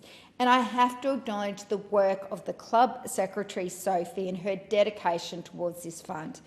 Deputy Speaker, Labor is committed to the regions. We're committed to investing in the airports as needed and ensuring that people in the regions have the same access to aviation travel as the rest of the country. And I thank the member for Bendigo. The question is that the motion be agreed to, and I give the call to the member for Grey. Thank you, Speaker. I rise today to speak on a critical matter of importance to every Australian who lives or works outside of our capital cities. We are witnessing a slow collapse of our regional airline industry that has unfolded under the watch of Labor. The facts are stark, Speaker. Under this government, 2 regional airlines have collapsed. First, we saw the demise of Bonza, a low-cost carrier that promised to connect our regions, but instead left passengers stranded and Boeing 737s repossessed. And now we watch the slow and painful administration of Rex, an airline that has been the lifeline for bush communities for decades, including Ceduna, Coober Pedy, Port Lincoln and previously Whyalla and Port Augusta. Although the government is celebrating AirT's acquisition of Rex, the details of the deal paint a concerning picture. Now, the primary beneficiaries of Rex's decline seems to be the administrators, with EY collecting $25 million in fees, while the airline itself faces a heavy financial burden. The new arrangements carries forward $90 million in debt and adds $60 million as a commercial loan, and it's supplemented by $50 million from AirT themselves. Now, Speaker, this raises a critical question. How will AirT, a company with recent adjusted earnings of only $7.4 million finance such a commitment? When paired with their promise to expand an ageing fleet of When paired with their promise to expand an ageing fleet of 30 aircraft to 44, the viability of the plan is uncertain. What happens in the future when the new owners realise, as others have, that serving our remote communities is difficult? The government has pumped over $160 million of taxpayer money into keeping Rex afloat during this administration, yet they cannot guarantee that the current network will survive. We have heard vague assurances about critical aviation links, but regional Australians know that critical is corporate code for profitable. We face a future where AirT could focus on select high-yield routes, leaving smaller towns even more isolated. Look at the cost being borne by our local communities right now. Rex owns several regional airports managed by local councils. The City of Albany is owed $456,000. The Shire of Esperance is owed $440,000. Under this deal, it is doubtful those funds will ever be repaid. The Labor government is effectively asking ratepayers in regional towns to forgive bad debt because the Commonwealth failed to manage the aviation framework correctly. The collapse of Bonza and the administration of Rex have left us with a sector that is more concentrated than ever. The Qantas Group and Virgin Australia now hold a combined 98.3% of the market. This duopoly is suffocating competition. And what is Labor's response to this concentration and soaring costs? A review. The Treasurer has asked the Productivity Commission to investigate why regional Australians are suffering high airfares. This is laughable, Speaker. Speaker, they don't need 18 months in a series of public hearings to tell us why airfares are high. I will tell you, prices are high because competition has been decimated by rising costs under this government. The Minister's aviation white paper found that the average ticket price per kilometre was 52 cents higher for regional flights than capital city routes. In Grey, in regional South Australia, in the outback, we know this. We live this. Yet this government's solution is to wait for a report that won't arrive for a year and a half. By the time that report lands, how many more routes will have vanished? How many more airports will close? And Speaker, I'd like to know why an airport like Whyalla, which only receives one flight some days, needs 8 staff for security screening. I'm sure the people of Whyalla would happily come to the airport 20 minutes earlier if they halved the cost of security from $60 to $30. Even better, Speaker, share the cost of security across every airfare in Australia. Speaker, we are staring down the barrel of a future where regional travel is becoming a luxury for the wealthy, not a service for regional communities. The government has botched the transition of air services. They have withdrawn programs that support regional airlines with capital upgrades and security screening costs. They have sat on their hands while fees and charges rise, hurting the ability of smaller carriers to compete with the big players. We need a government that understands that aviation is not just about Qantas and Virgin fighting the city routes. We need one that understands it's also about the staff at Anna Creek Station, Indigenous communities on the APY lands and the students in Port Lincoln. Speaker, regional Australia deserves better than a government that just manages decline while airfares fall from the sky. And I thank the member for Grey. The time allotted for this debate has expired. The debate is adjourned and the resumption of the debate will be made in order of the day for the next sitting. It being a little beyond 1:30, the Federation Chamber is suspended until the chair is resumed at 4 p.m. today.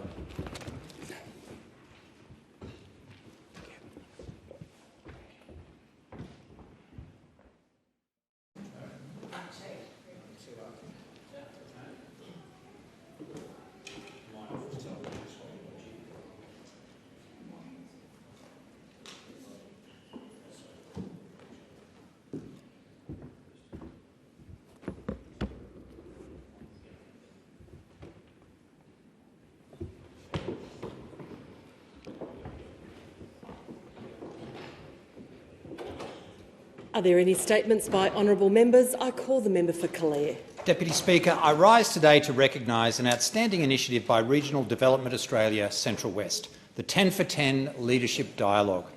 This program connects 10 Year 11 students with 10 community leaders, fostering mentorship and opportunities across the Central West of New South Wales. This year's students were Rose Kelly, Abby Foster, Nina Cuddy, Bianca Wong, Harmony Winterflood, Amelia Hatton, Sophia Howard, Lauren Day, Tully Schwartz and Milo Majors. I had the privilege of mentoring Milo, a remarkable Year 11 student from Kinross Wallaroy School in Orange. Milo joined me out on the road to the Mudgee Small Farm Field Days, where he proved himself to be an expert and able photographer and media advisor. Milo's achievements speak volumes. During Local Government Week, his debating team won the Mayor's Cup and Milo himself was awarded the Kerry Parks Memorial Trophy for Best Speaker. Looking ahead, Milo is continuing his leadership journey, serving as Gordon House Prefect in 2026 at Kinross School. Programs like 10 for 10 are absolutely vital. They open doors, they build confidence and strengthen the ties between young people and their communities. I commend Regional Development Australia Central West for championing this initiative and investing in the next generation of leaders just like Milo. Well done, Milo, and congratulations to all of this year's students. I call the member for Macon. Thank you, Madam Deputy Speaker. I present a petition with 12,144 signatures organised by the Australasian Dark Sky Alliance. The petition is calling for legislation to limit light pollution, specifically artificial light at night. Light pollution has a number of negative consequences, which include ecological impacts on plants and animals, harming biodiversity, human health, especially sleep disruption, energy waste, reduction in visibility of stars and planets impacting astronomy. At present, there is a lack of comprehensive legislation to address light pollution and its impacts. I note that addressing light pollution does not mean foregoing useful lighting, but rather going about it in a smarter way, which might include targeted lighting, choosing an appropriate intensity of lighting, or eliminating unnecessary lighting. I'm advised that the petition has been considered by the Petitions Committee and found to be in order. This petition is timely, as the International Union for Conservation of Nature World Conservation Congress recently carried a motion on this very matter. I commend the Australasian Dark Sky Alliance for their efforts in raising a matter which I suspect many people are not aware of, and draw the matter to the attention of the Minister and to the attention of the House. Member for Indi. Thank you, Speaker. I rise today to honour the life and legacy of Dr Lucy Shanahan. Lucy was a widely respected Indi healthcare executive, academic and public health leader whose contribution to the well-being of communities across Albury-Wodonga and our wider region was both substantial and enduring.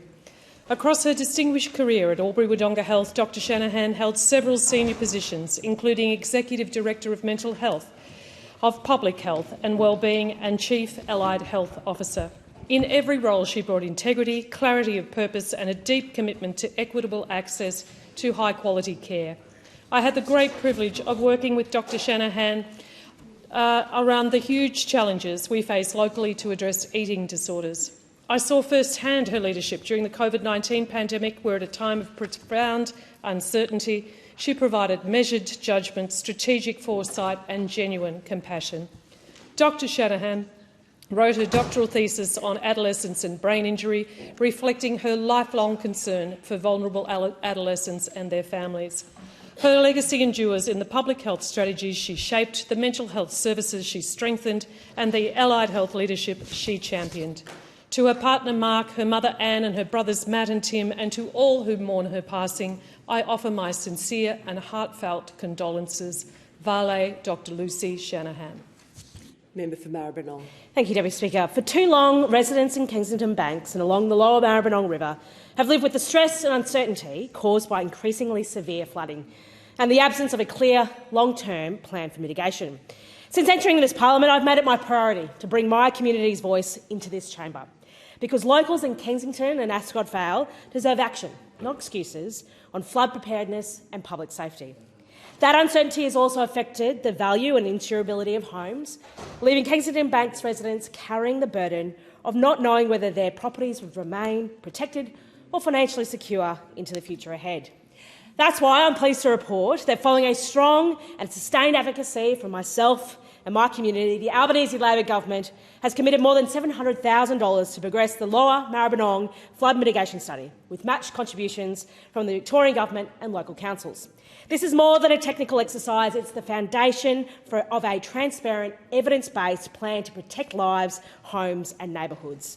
This study will assess infrastructure and non-infrastructure solutions, setting out the potential long-term protections we may need as severe weather events become more frequent. This progress is also a testament to the persistence of the Kensington community, who have long called for accountability and focus, and whose voices I've ensured are heard right throughout this process. There is still a long way to go, but the message to my community is clear. Your voice is being heard and this government is acting. I will continue to work closely with the residents, agencies and all levels of government to ensure that this next phase achieves meaningful results. Thank you. Member for Fowler. Thank you, Deputy Speaker. One of our local community organisations, the Australian Chin Lin Chinese Association, based in Canley Vale, recently marked an important milestone, electing the first ever female president in Jennifer Tran. The association has been a pillar in our community for over 3 decades, beginning its journey in 1992, operating from a small rented house on Gilmore Street in Cabramatta before the official temple was built in 1994. Jennifer's involvement with the association spans back to 1992, the very beginning of its operations. Her deep commitment was recognised when she was initially elected as president in March this year. I'd also like to acknowledge previous presidents, Mr. Hen Fong Duong, Mr. Dong An Dang, Mr. Wak Kao Chan and Mr. Song Ha Long, as well as various vice presidents who have built this community. The association's contribution goes well beyond cultural preservation. Chin Lin has repeatedly stepped up in times of need, raising funds for communities facing hardship, supporting disaster relief efforts and helping strengthen local resilience. Here in Fowler, the association generously provides crucial support to organisations such as Fairfield SES Unit, enabling young volunteers to receive essential training and equipment. I congratulate Jennifer, the Executive Committee and all members of the Chin Lin Association for their ongoing service, their commitment to community harmony and the generous work in bringing people together. I thank them for their continued contribution to the fabric of Fowler. Thank you. Member for Melbourne. Thank you, Speaker. I rise today to speak about an issue that has deeply affected many people across Collingwood and Fitzroy, the future of CoHealth's general practice service. When the decision was first made to close the Collingwood and Fitzroy clinics, it caused real anxiety for the people who rely on those essential health services. These clinics are more than buildings. They are trusted places of care for thousands of patients, particularly some of the most vulnerable community members. That is why the Albanese government moved quickly and decisively. We asked the CoHealth Board to pause its closure plans, recognising the significant disruption this would have caused for patients and staff. I am pleased to confirm that our government will provide up to $1.5 million in funding to ensure CoHealth's GP services remain open until the 31st of July 2026. This support gives certainty to clients and allows CoHealth to continue delivering essential care while a long-term plan is developed. This funding ensures continuing of care while we work towards a sustainable long-term solution. To support that process, the Australian and Victorian governments will commission an independent review of CoHealth's general practice model, governance and finance, providing clarity and a strong foundation for the future. Our government is committing to ensuring every Australian can access high-quality, affordable primary care. The funding announcement honours that commitment and means that families can keep their GPs. Member for Page. Thank you, Deputy Speaker. I'd like to congratulate Emma Webber from Grafton High School, who has been named Australia's most outstanding regional educator at the National Excellence in Teaching Awards. Emma's an inspiring special education teacher. She believes that students should not be disadvantaged because of their location or their special needs. She dedicates her work to giving the same opportunities to regional children in a local community to those in the city. Emma is described as a hard-working and caring teacher that is making a real difference across the Clarence Valley. Congratulations, Emma, for everything you do in our community, and I know your husband, Ben, and children, Maya and Flynn, are very proud of you. Deputy Speaker, I'd like to congratulate Glenn Faulkner, who is retiring after an incredible 45 years with Australia Post, 29 years at the Alstonville Post Offices. He's a valued member of the community. All his children attended Alstonville Public and Alstonville High School. He enjoyed playing and coaching local footy, was a dedicated volunteer and loved riding his push bike. Many locals refer to him as down-to-earth, a legend and a friend. He has always been so helpful in his job. Congratulations on your retirement, Glenn. I hope you enjoy spending more time with your wife Jan, children Jason, Alison and Brent, their partners and 5 grandchildren, Emily, Lydia, Flynn, Rory and Arlo. Member for Whitlam. Speaker, I rise today to recognise Narelle Clay, the outstanding CEO of Southern Youth and Family Services, an organisation that's had a transformative impact on the lives of many people in my electorate and across southern New South Wales. Narelle has spent her entire career supporting vulnerable people in our community, and she's incredibly passionate about social justice. Narelle was awarded the Member of the Order of Australia in 2005 for distinguished service to the community in the areas of direct service delivery and advocacy for vulnerable people. In 2017, she received a Premier's Award for Public Service. Narelle's held many leadership roles, including President of the Australian Services Union New South Wales ACT and as Chair of Homelessness Australia. Last week I had the pleasure of joining Narelle and several of my parliamentary colleagues, including the Minister for Social Services, at the Southern Youth and Family Services Awards Night in Warilla, which is in my electorate of Whitlam. In particular, the organisation's accommodation service in Warilla provides transitional housing to people aged between 18 and 23, supporting their move to independence and improving their chances of completing education, accessing training and gaining employment.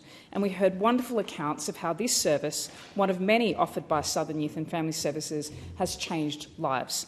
I thank and congratulate Narelle, an extraordinary leader who I've admired for many years, and all those involved with Southern Youth and Family Services for the life-changing work they do for our community. Thank you.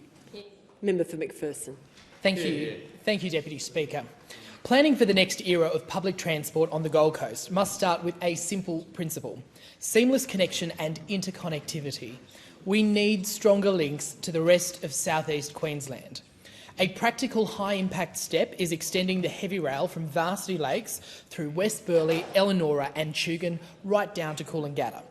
This is a sensible nation-building project. It would deliver a direct rail link to the Gold Coast Airport, one of Australia's fastest-growing gateways, while easing pressure on our roads, opening access to jobs and tourism and strengthening livability of the southern Gold Coast. Right now, congestion's stealing time from families and productivity from local businesses. Tradies trying to reach work sites, parents on school runs, visitors heading to our beaches.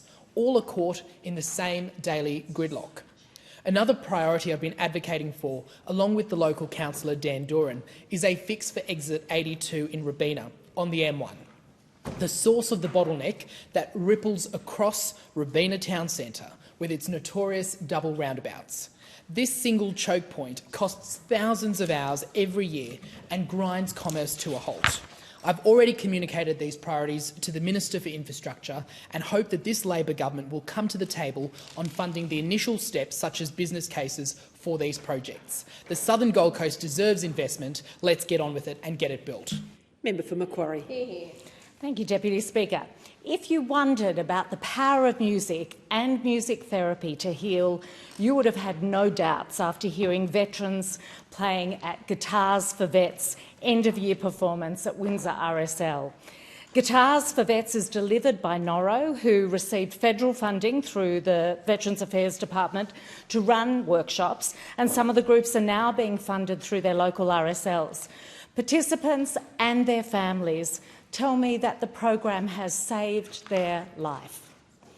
The weekly meeting is a highlight for many, a session where you play and sing with people you may not have known but are now bonded to. The eclectic music choices, from Will I Ever See Your Face Again to Sweet Caroline, tells me there are some big discussions about music genre. Australia's cultural policy, Revive, recognises that taking part in the arts strengthens social cohesion and connectedness and well-being. It helps break down social stigma and offers a means of creative expression. In both clinical and non-clinical settings, Revive backs the role of the arts in improving health outcomes, including mental health. What's more, we saw the musicians from the Windsor, Penrith, Castle Hill and St Mary's groups created joy. And we know for the musicians the act of playing can ground, soothe and remind us we are not alone. Member for Fadden. Speaker, I rise to recognise that November is Movember. This is a month when Australians across the country grow a mow, move more or start conversations to change the face of men's health. Movember began here in Australia and has grown into a global movement, funding programs in prostate cancer, testicular cancer, mental health and suicide prevention, with hundreds of projects supported worldwide. To date, they've raised around $1.8 billion in their 23 years. Behind the moustaches are serious issues. Too many men still die too young from preventable cancers, and too many families know the pain of losing a father, a brother or a mate to suicide. A big thank you to all the blokes out there growing mows and raising funds, and I encourage everyone to chip in and support. Deputy Speaker, I recently had the privilege of attending a number of school awards and presentation evenings across my electorate at the northern end of the Gold Coast. These events showcase the hard work of students, the dedication of teachers and staff, and the support of parents and carers right across our communities. I want to recognise Chelsea Cox from Pimpama State Secondary College, Charlotte Tattersall from Pack Pines State High School, Maya Nunn from Pack Pines State High School, James Newen from Coomera State High School, Eva Pager from St Joseph's College, Coomera and Preston Williams from AB Patterson College, all of whom I presented with the Cameron Caldwell MP Leadership Award. Well-deserved recognition for their great year. Member for Braddon. The closure of St Patrick's Childcare Centre in Latrobe on the 24th of December would have created a significant gap in early learning services for families in the Braddon electorate that I represent. Surrounding centres are already operating at capacity, and this closure placed immediate pressure on parents who rely on quality care to stay in the workforce. I was pleased to announce last week that the Albanese Labor government has stepped in to support local families. Lady Gowrie Tasmania successfully secured $334,000 in federal funding to redevelop a temporary early learning space on Gilbert Street in Latrobe. This interim solution will ensure continuity of care for children and peace of mind for the parents until the permanent Cotton Street Centre is completed between July and September next year. As one parent told me, without this support, I didn't know how I'd keep working. Knowing there's a safe, quality place for my child means everything to our family. This is a great outcome for our community, and it demonstrates our commitment to making early childhood education accessible to support working families in Braddon. I also want to thank the Latrobe Council, the State Government and Lady Gowrie Tasmania in supporting the federal government to deliver this much-needed service in Latrobe when it looked like there was going to be no other opportunity, but everyone has worked together really hard, and I want to thank all of them. Thank you. Member for Parkes. Deputy Speaker, there are many ways that you can make your way in this world, but you wouldn't get very far without those who build our communities brick by brick. That's why I've chosen to support a Vocational Student of the Year for the close to 50 secondary schools in my electorate of Parkes that covers 51% of New South Wales. I had my own start in life as an apprentice boilermaker, and I know just how important it is to have confident and competent tradespeople in our communities. Plumbers, builders, mechanics, electricians, hairdressers, chefs. Where would we be without these people who provide such safe places to live and work, safe vehicles to drive, high-quality nutritious foods, and a huge range of other things that we often take for granted. I want to support the young people who will go on to support us in so many different ways. We are close to the end of the school year, and there have been a number of students across my electorate who have already been awarded and presented with the Member of Parkes Vocational Student of the Year Award. I was honoured to present one recently to Zachary Findlay, a Dubbo College student who is already making his way in the automotive industry. I'm excited to be able to present this award to many other talented students who are entering a trade in the new year. To Zachary and the students across the Parkes electorate who will receive the Member of Parkes Vocational Student of the Year Award, I wish you all the best and congratulate your schools and the communities in support you on your journey. Member for Holt. Thank you, Deputy Speaker. I want to thank Minister Ray for visiting my electorate in September to meet with community members and discuss the rollout of the new Aged Care Act, which commenced on the 1st of November. We know, thanks to the Royal Commission into Aged Care, that the previous system was failing older Australians. We took that seriously. That is why this new Act places the rights and dignities of older people at its centre, with stronger new penalties for providers who fail to uphold them.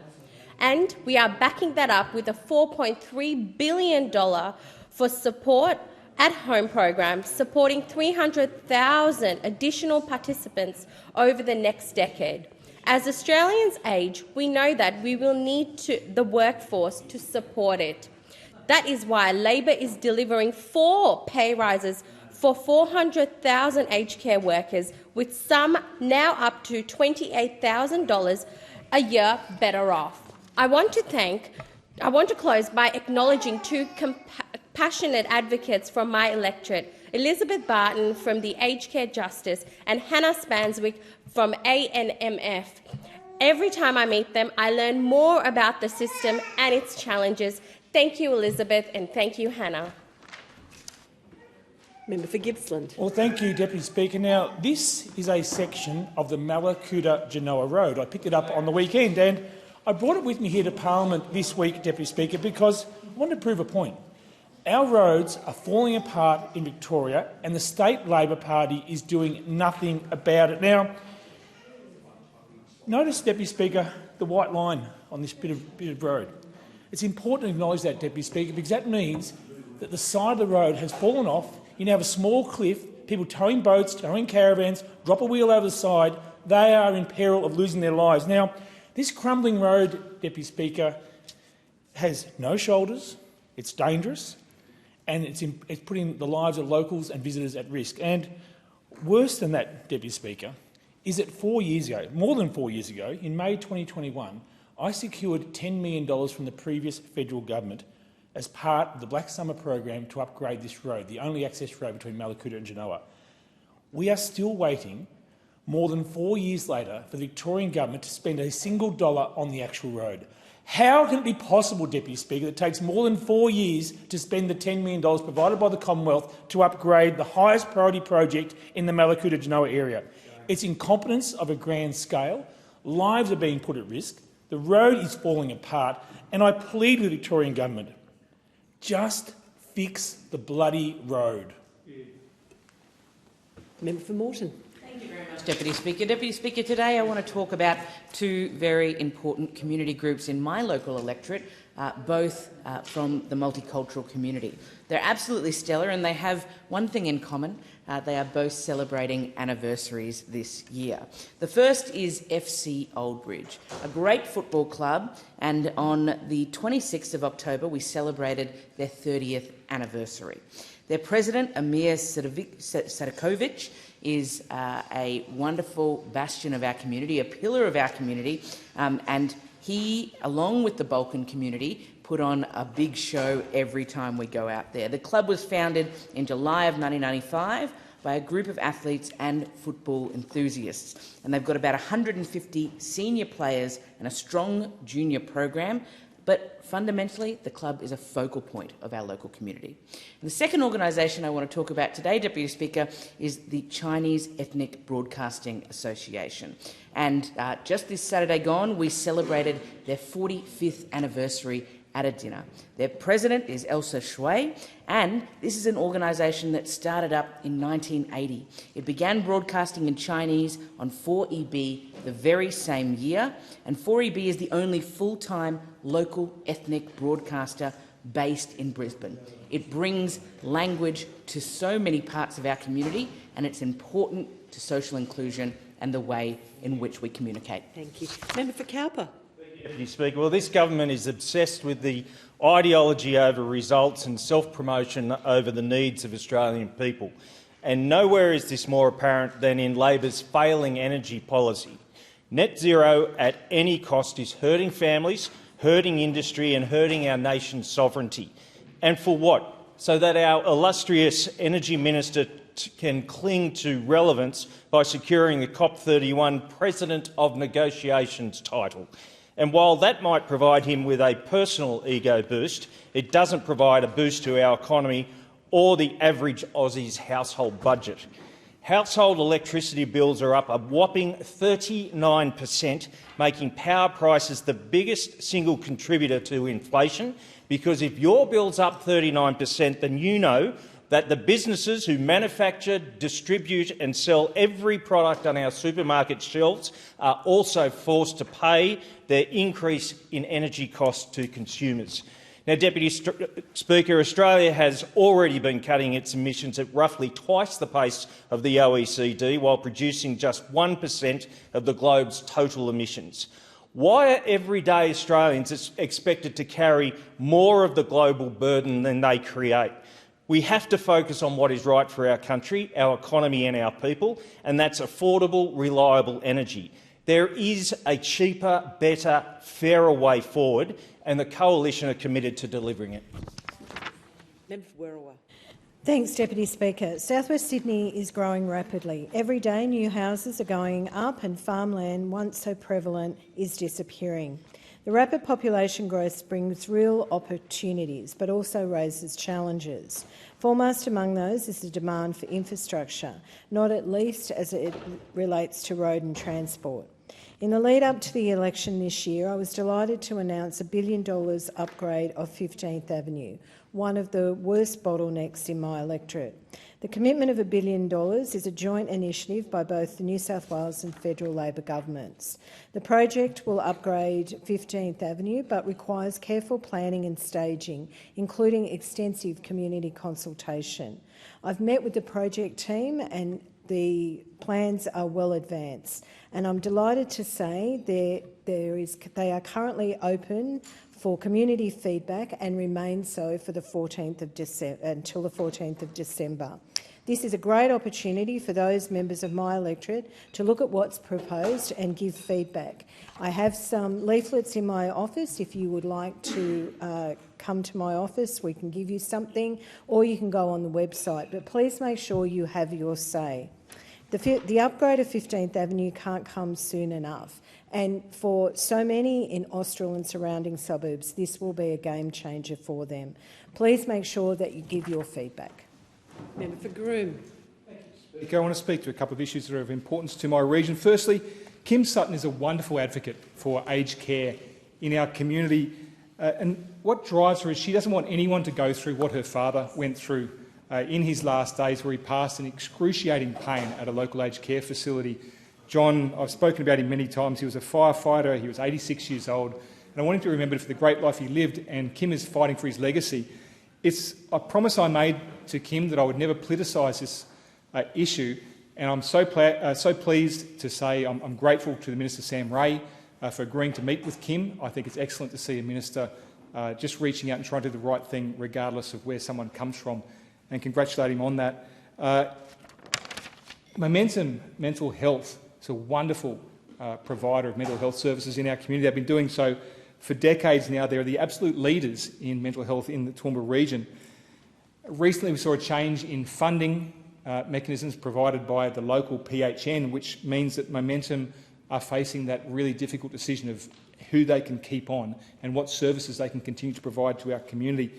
Again, I want to thank Minister McBride for agreeing to meet with Momentum Health, hear out their story and hopefully find a way to keep them providing the services that my community absolutely need. There's a time and a place for us working together, and I'm so happy that both these ministers are meeting their obligations. Thank you. Member for Gellibrand. Well, thank you, Deputy Speaker. I want to take the opportunity to celebrate one of the good news stories in Australian democracy and thank the people that made it happen. The McKinnon Institute for Political Leadership was established to support Australian political leaders, state and federal, to become more capable, effective and legitimate policymakers, while also cultivating a sense of stewardship in our democratic institutions. It was established with the extraordinary vision of Grant Rule, Sophie O and Sam Mellett from the Susan McKinnon Foundation, with the objective of building a world-class structured professional development program for Australian political leaders. It has been an extraordinary success. MKI has delivered over 30 programs, including its flagship Advanced Political Leadership course, leadership coaching, political mentoring and international study. These programs aren't just world-class, they are world-leading. Of the 91 Mackinnon scholars who have participated in programs to date, 24 are currently ministers and 32 are shadow ministers. There are a lot of people who have made significant contributions to the success of this institution, but I want to pay special tribute today to Rod Glover. Rod has variously been the CEO, academic director and professor of political leadership at Mackinnon Institute for Political Leadership and has recently announced his resignation after 6 years at MKI. Rod's policy expertise, professional dedication, personal generosity and earnest belief in both best practice policymaking and the practice of democracy have left a lasting impression on all members who have participated in MKI programs. Rod is usually the kind of person who works in the background of politics and government outside of the public eye, but I want to take the opportunity to thank him here publicly today. In working with the team at MKI to build this institution into what it is today, he's made a significant long-term contribution to the quality of the democracy that we all share.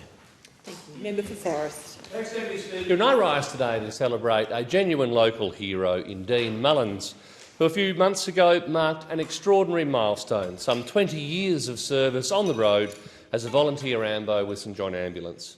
This is no small feat because every single day our first responders confront the most demanding of circumstances, never knowing what the next phone call from comms will send their way. Putting his community first has been Dean's unwavering commitment for over 20 years now, and that's why earlier this year Dean was named as this year's Harvey Citizen of the Year. This accolade, awarded just 3 years after moving to Harvey, is a testament to the impact he's had on our community already. So, Dean, congratulations on this remarkable achievement. Thank you for your 2 decades of selfless service, and I must also recognise the sacrifices your family have made along the way. Deputy Speaker, I also rise today to recognise the power of voices in regional Australia. A few weeks ago, this government opened public consultation on their proposal to lower the open road default speed limit to 70 k's an hour, citing the poor condition of regional roads. Well, today I'm pleased to announce that the voices of regional Australia have finally been heard here in Canberra. After receiving some 11,000 submissions, the government have quietly backflipped on their attack on regional Australia. So well done, Mr Albanese. Now all that's left is for you to fix our roads. Member for Hunter. Thank you, Speaker. Well, I never thought I'd come into the parliament and talk about seamen. But here we are, Speaker, and I'm thrilled to rise to this occasion. Because while it's a topic that gets a few giggles, it's actually one that we need to take far more seriously, preferably before things go flaccid on us as a nation. Right now, 1 in 6 couples need help to start a family, even though males factors are involved about half of the time. Blokes have somehow managed to dodge this for decades. But not anymore, because in Newcastle we have an absolutely world-class team turning this whole field around. And yes, Speaker, they really are the masters of the reproductive arts. I'm talking about Leanne Murray, Jeff DeUlius, Rich Carl, Eddie O'Reilly, Naranda Goodwin and Dr John Schenken, researchers who are generally leading the world in understanding sperm health, environment impacts and what actually makes a healthy baby. They are tackling everything from heat stress, PFAS, diet, stress, all the things that can shrink a bloke's chances. Their work means earlier advice, better IVF outcomes and fewer couples going through the heartbreak of not being able to get pregnant. And Speaker, here's the big message. Male reproductive health isn't a joke. But if a few cheeky lines from us helps get young blokes paying attention, then I'm more than happy to have them keep coming. To the team at Newcastle, keep the hard work and make sure our swimmers get to that goal. Cheers. Member for Flynn. Deputy Speaker, while I can say I've never played netball, I know how much it's loved across the country and in the Flynn electorate. And today I'm proud to announce my support for netball's inclusion into the 2032 Olympic Games. And here's some reasons why netball deserves to be included in the Olympics. Netball is truly a global sport. It's enjoyed by over 20 million players across 117 countries. Netball is growing rapidly with new international broadcast deals that will bring the game to over 1 billion households worldwide before 2032. Netball is Australia's most popular female team sport, making it the perfect choice for inclusion as the host nation. Public demand is deafening and packed stadiums are guaranteed. Netball meets all inclusion criteria, including the IOC recognised governance, international standards of competition and Olympic values like teamwork, athleticism and inclusivity. Deputy Speaker, I'm also confident that netball will be included in the 2032 Olympics, that I will be advocating that the events be held in central Queensland. We have terrific facilities in our region. With some of the investment, I know that they can be all brought up to scratch. Whether you're a netballer in Gladstone or Gracemere, Emerald or Idesville, Billawheeler or Bundaberg, we can all get behind this cause and together we can all make history, and it's time to back netball. Thank you. Member for Banks. Thank you, Deputy Speaker. I rise to recognise the fantastic teams at SDN, Riverwood and Milperra. SDN have been providing childcare and early childhood education services in Riverwood since the 1940s. Both centres consistently rate as exceeding the national quality standards and are fantastic examples for best practice in the sector. I had the pleasure of visiting Milperra just a few weeks ago with Minister Jess Walsh, and Riverwood just last week, where I was greeted by the smiles of quite a number of babies and toddlers. Thank you to the staff at SDN for the fantastic work that you do and setting the standard for others in our communities to follow. Secondly, Deputy Speaker, I want to pay tribute to Barbara Bailey, who passed away recently at the age of 82. A Revesby resident since she was 10 years old, a devoted wife to Vietnam veteran Robert, and a proud mother and grandmother. Barbara was a community connector. She remembered every single birthday, anniversary, and had a gift for making others feel seen and valued. She was a quiet powerhouse of warmth, always lending her listening ear and supporting others. Her legacy is one of love, one of humility and deep devotion to her family and the community she was such a valued part of. Thank you so much, Barbara, for everything that you have done for our community. Member for New England. Well, thank you very much, Madam Deputy Speaker. We had a rather remarkable issue this morning at the Repeal the Net Zero bill that was in the main chamber. The member for Indi, Helen Haines, Dr Helen Haines, came in and said, I just want to congratulate her for actually turning up to the bill, but she had some remarkable statements which I want to take her to task on.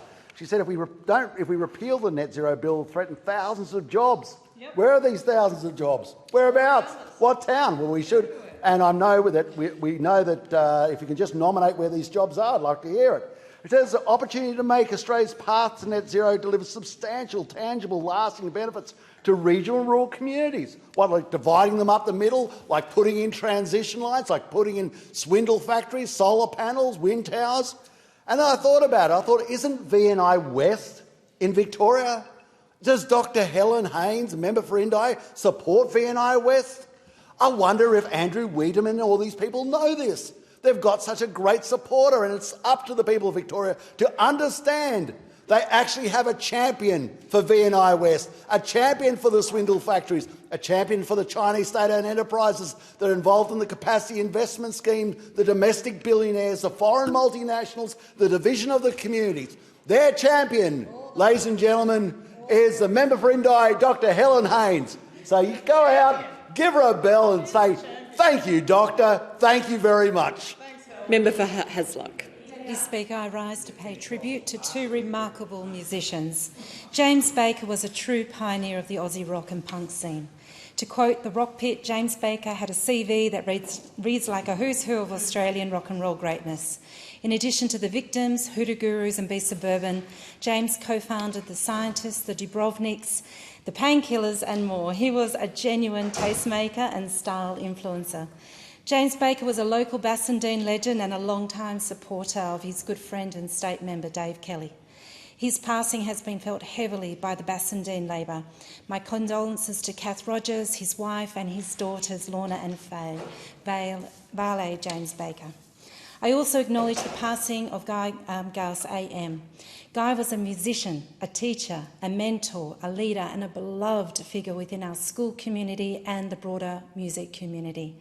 To Gina Williams and his wider family, on behalf of us all, I offer my heartfelt sympathy. Your grief is shared by all who heard his guitar, who felt his passion, who saw his commitment and his kindness. His legacy will carry on in every primary school as they sing the songs of Wonju. Let us remember the transformative power of art. These men express themselves in very different musical traditions, but both brought people together. They challenged us, inspired us and left a mark that will not fade. Their art lives on. Thank you, Deputy Speaker. I rise today to acknowledge one of Capricornia's true community treasures, the Serena Tourist Art and Crafts Centre. Housed within the original 1906 courthouse, the old jail and the historic Mount Pelion schoolhouse, this precinct is a living reminder of our region's heritage. The Serena Tourist Arts and Craft community provides a valuable connection to its past and shares traditions and knowledge with the next generation, as well as tourism visitors to the region. Visitors will find some beautiful handcrafted arts and crafts created by artisans from across the Serena community, pieces that are unique to the area and made with local passion. The centre also provides ample parking as well as parking for vehicles with caravans. So to all the caravan travellers, add this spot to your list of stops. You will absolutely love it. I should mention too that the team is always looking for volunteers, so I would encourage anyone wanting to establish themselves in the Serena art scene to consider getting involved. It's a way to make a real impact. I commend all the volunteers, including the two Jennies who I met with recently and who welcome visitors with warmth, knowledge and pride. Their work keeps Serena's heritage alive and thriving. Thank you. Member for Gorton. Thank you, Deputy Speaker. I rise to acknowledge the outstanding service of the Aintree SES unit and its dedicated volunteers. After more than 2 years of leading the unit through its establishment in Melbourne's Outer West, Micah Spedding has officially passed the torch to Alex Setterfield, who will now serve as the new unit controller. When Micah first took on this role, the unit was little more than a patch of land. Through his tireless effort, commitment and countless volunteer hours, it has grown into a thriving and fully operational service, proudly serving the people of Aintree and surrounding communities in times of emergency. In addition to responding during times of crisis, the Aintree SES has become a visible and trusted presence at many local community events, promoting storm preparedness, raising awareness of flood risks and ensuring families know how to stay safe when severe weather strikes. I extend my sincere thanks to Micah for his exemplary leadership and to all SES volunteers who give so generously their time to help others. I also congratulate Alex on his appointment and wish him every success as he leads the unit into its next chapter. Alex is an outstanding member of our local community. Together with his partner Tanya, he has been determined to see the unit thrive and recruit more volunteers. I am proud to commend the dedicated men and women of the Victorian State Emergency Service who keep our community safe. Thank you, Member for Cook. Thank you, Madam Deputy Speaker. Today I want to share a powerful message from a young 11-year-old in my electorate, Harper. Harper came to see me last Thursday at one of my listening posts and approached me out of real concern for young people in my community, young people on e-bikes. Harper believes strongly safety rules are urgently needed. Although they might look like bicycles, e-bikes can vary and reach high speeds very quickly. As Harper puts it, riding some of these bikes is like a real death wish. They can create a much higher risk of serious accidents, especially for younger and inexperienced riders. Harper told me about a tragedy that struck very close to her. A recent close friend of hers died in an e-bike crash. The rider was thrown from the bike at around 80 kilometres an hour and collided with a pole. They did not survive. Harper has been supporting her friends as she grieves, and she's seen how devastating these accidents can be for families and communities. She wrote to me that these incidents are not isolated, and while many riders don't fully appreciate how powerful e-bikes are or how easily they can lose control of them, some don't follow traffic rules and putting others at risk. Harper is calling for clearer, stricter safety measures. My only ask is if an 11-year-old in my electorate can see this, I ask the Infrastructure Minister and our state premiers to recognise it too. Member for Blair. Deputy Speaker, the Albanese Labor government's backing local manufacturing and jobs at Capral Aluminium in my electorate of Blair. We're extending our anti-dumping protections to support locally made aluminium products for another 5 years following an investigation by the Australian Anti-Dumping Commission. These measures help maintain the value of Australian-produced aluminium extrusions, which are used in the construction, automotive aerospace and electronics industries. The reality is a large volume of underpriced aluminium extrusion imports into Australia are undercutting local industry prices and undermining Australian jobs and investment through unfair trade practices. Under our protections, these products will be subject to import duties if they are priced below local market values, so local products can compete on a level playing field. Capral is Australia's largest producer of aluminium extrusions and has a major facility employing more than 400 workers in Ipswich in my electorate. So this decision will help preserve local manufacturing industry and jobs. Now, I've visited Capral many times, and I support the local jobs in the local industry. Free trade and fairer trade means stronger suburbs and stronger industrial regions. And it means that manufacturers like Capral Aluminium can invest with confidence in jobs, which is good for our local economy. It's all part of our Future Made in Australia plan to protect local manufacturers and secure jobs. Thank you. There being no further statements, in accordance with Standing Order 43, the time for member statements has concluded, and I call the clerk. Private members' business, notice number 6, for a motion in relation to the low-income superannuation tax offset. Member for Gorton. I move the motion relating to low-income superannuation tax offset in the terms in which it appears on the notice paper. Call the member for Gorton. Thank you, Deputy Speaker. This motion goes to the reforms of the low-income superannuation tax offset, or LISTO, the Treasurer announced in October this year. These reforms will deliver a more secure retirement for the 1.3 million Australians, of which around 60% are women, with the total number of Australians eligible for LISTO increasing to 3.1 million. Only the Albanese Labor government will protect Australian superannuation because of our commitment for Australians to earn more, keep more of what they earn, and to retire more as well. I'm really pleased to move the motion before the House today, recognising the significant impact this reform will have for people across Australia and in my electorate of Gorton. Deputy Speaker, low-income workers are too often undervalued in our society. Retail workers, hospitality workers, administrative assistants, cleaners, disability and aged care workers and farm workers. They put food on our table, care for our loved ones and keep our workspaces, schools and community facilities clean. These are people who have worked their whole lives in service of our community. And it's not fair that this sometimes means they don't get to have the financial stability in their retirement. Our government's reforms to the low-income tax offset will give low-income earners more security and stability in their retirement. The changes announced by the Treasurer last month increases the offset from $310 to $810, directly boosting low-income earners' retirement savings and allowing them greater financial security in their future. By raising the eligibility threshold from those earning $37,000 per year to $45,000 per year, more individuals will also be able to access the offset. Deputy Speaker, more than 2,000 people in my electorate of Gorton. I've worked in the takeaway food service. I've been underpaid, I've been treated poorly by customers, and my contribution has been undervalued. I know that working in retail and hospitality can be a hard slog. It takes a toll on your physical and mental health. You work long hours, on your feet with few breaks. More often than not, your pay doesn't reflect your skills, your experience, or the challenges of your work. It's not right that people working in these jobs are held back in their retirement.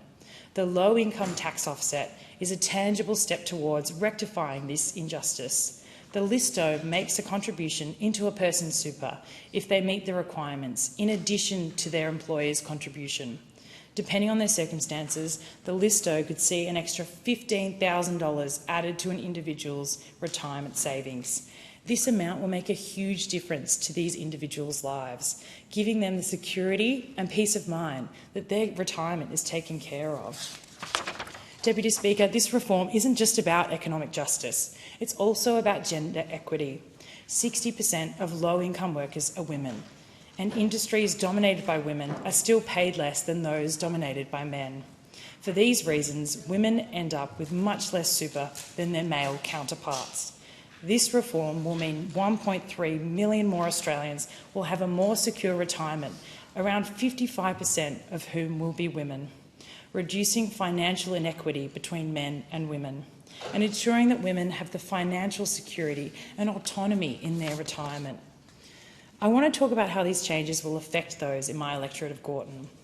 At the most recent count, nearly 15% of people in Gorton work as clerical and administrative workers, over 10% as community and personal service workers, and 9% as sales workers. These are people who I see in my office on their one afternoon off a month.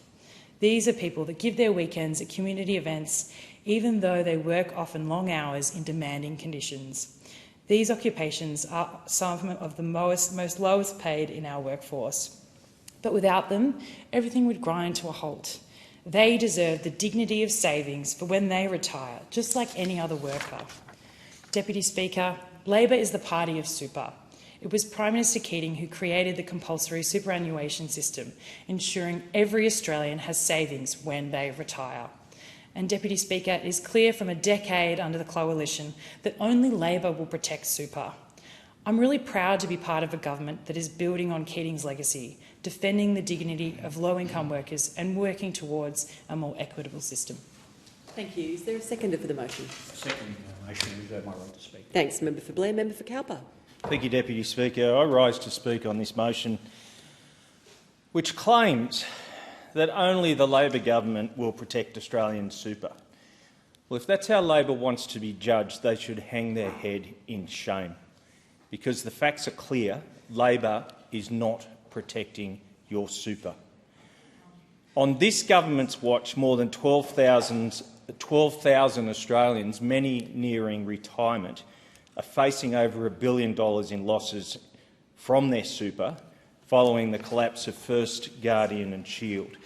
This is the biggest failure in Australian history, and it happened under Labor, and they've been asleep at the wheel since.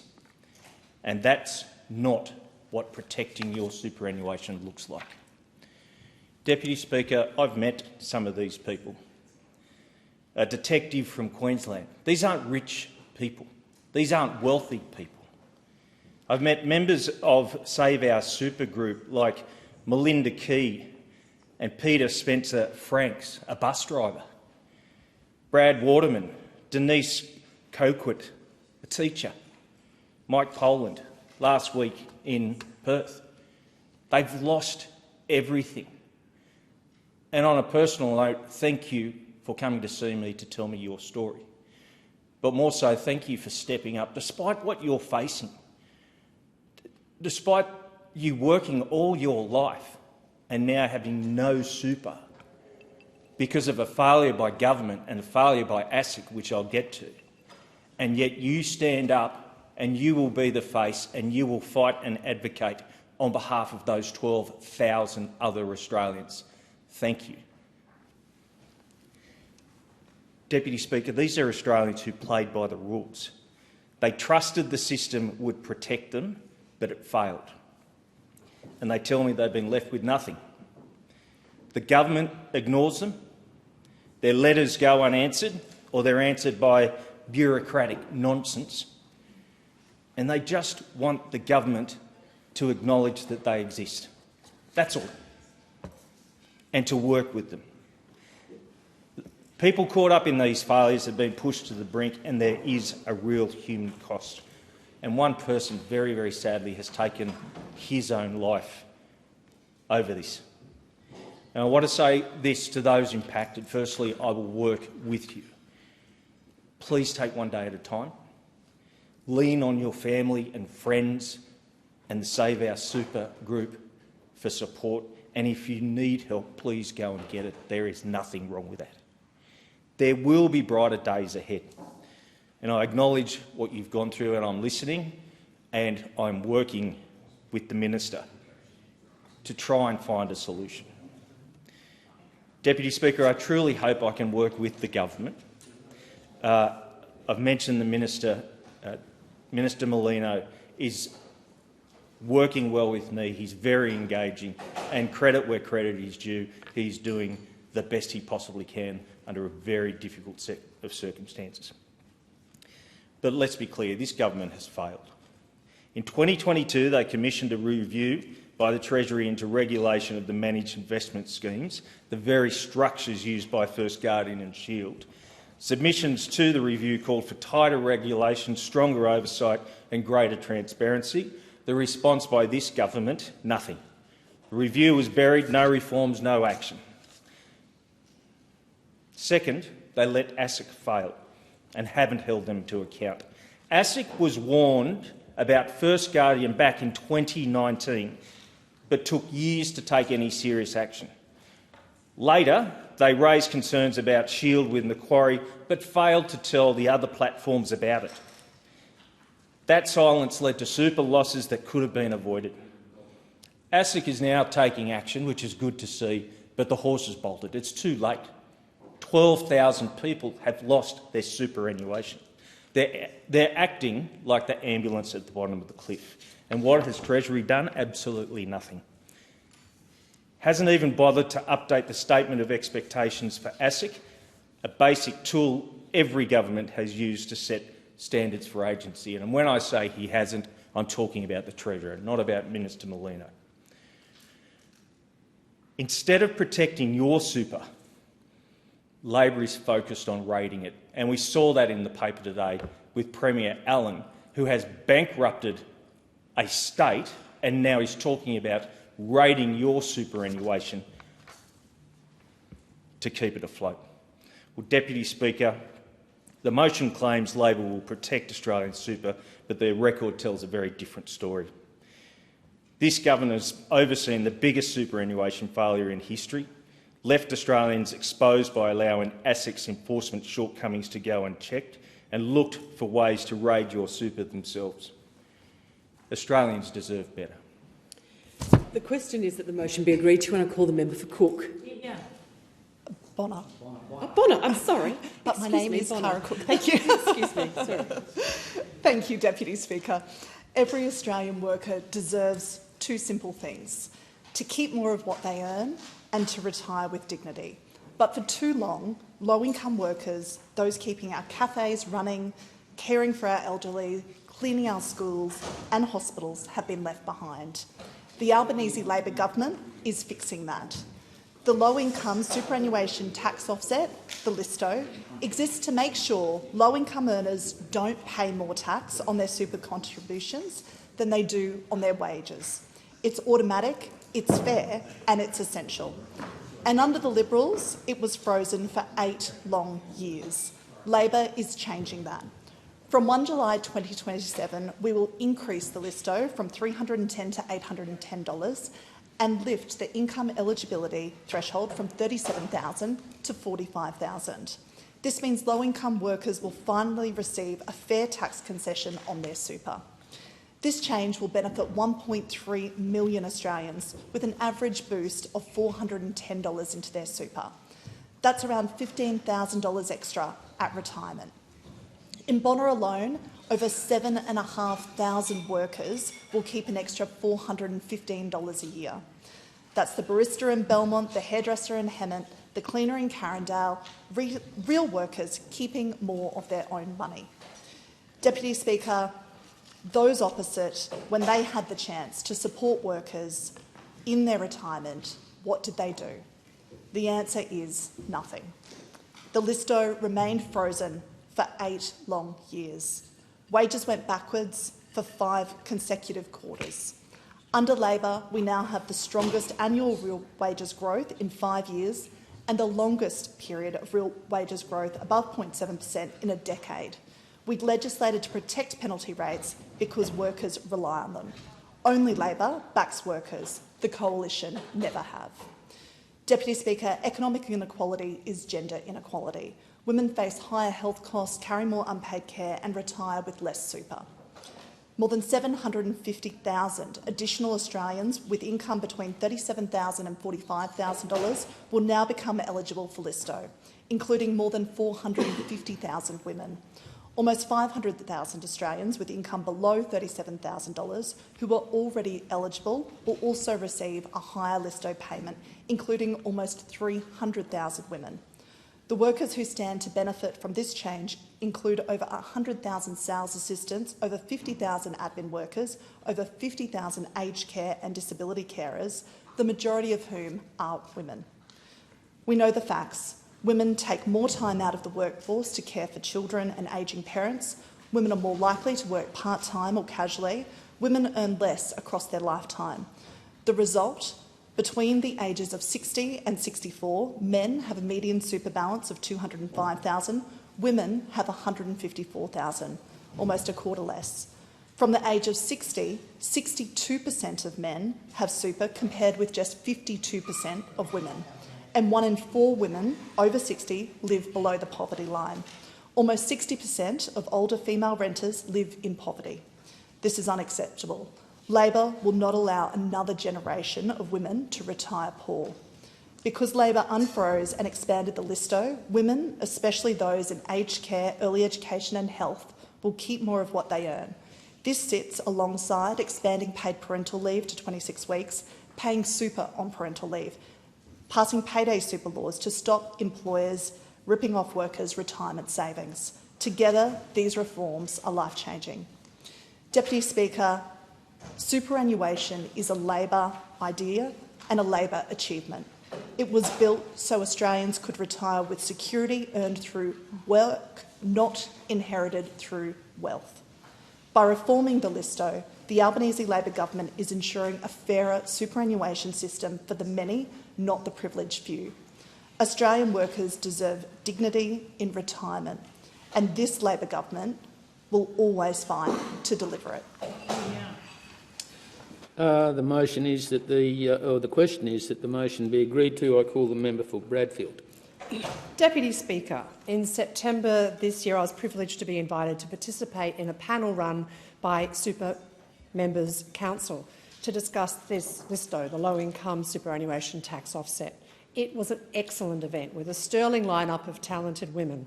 Panellists included Georgia Brumby, the Deputy CEO of Super Members Council, Joe Kalvacek, the CEO of Women's Super, and Georgie Dent, the CEO of Parenthood. Collectively, these women have worked for years to make everyday lives of Australian women better. The topic for discussion on the day was the subject of this very motion, the need to reform the Low-Income Superannuation Tax Offset, or LISTO.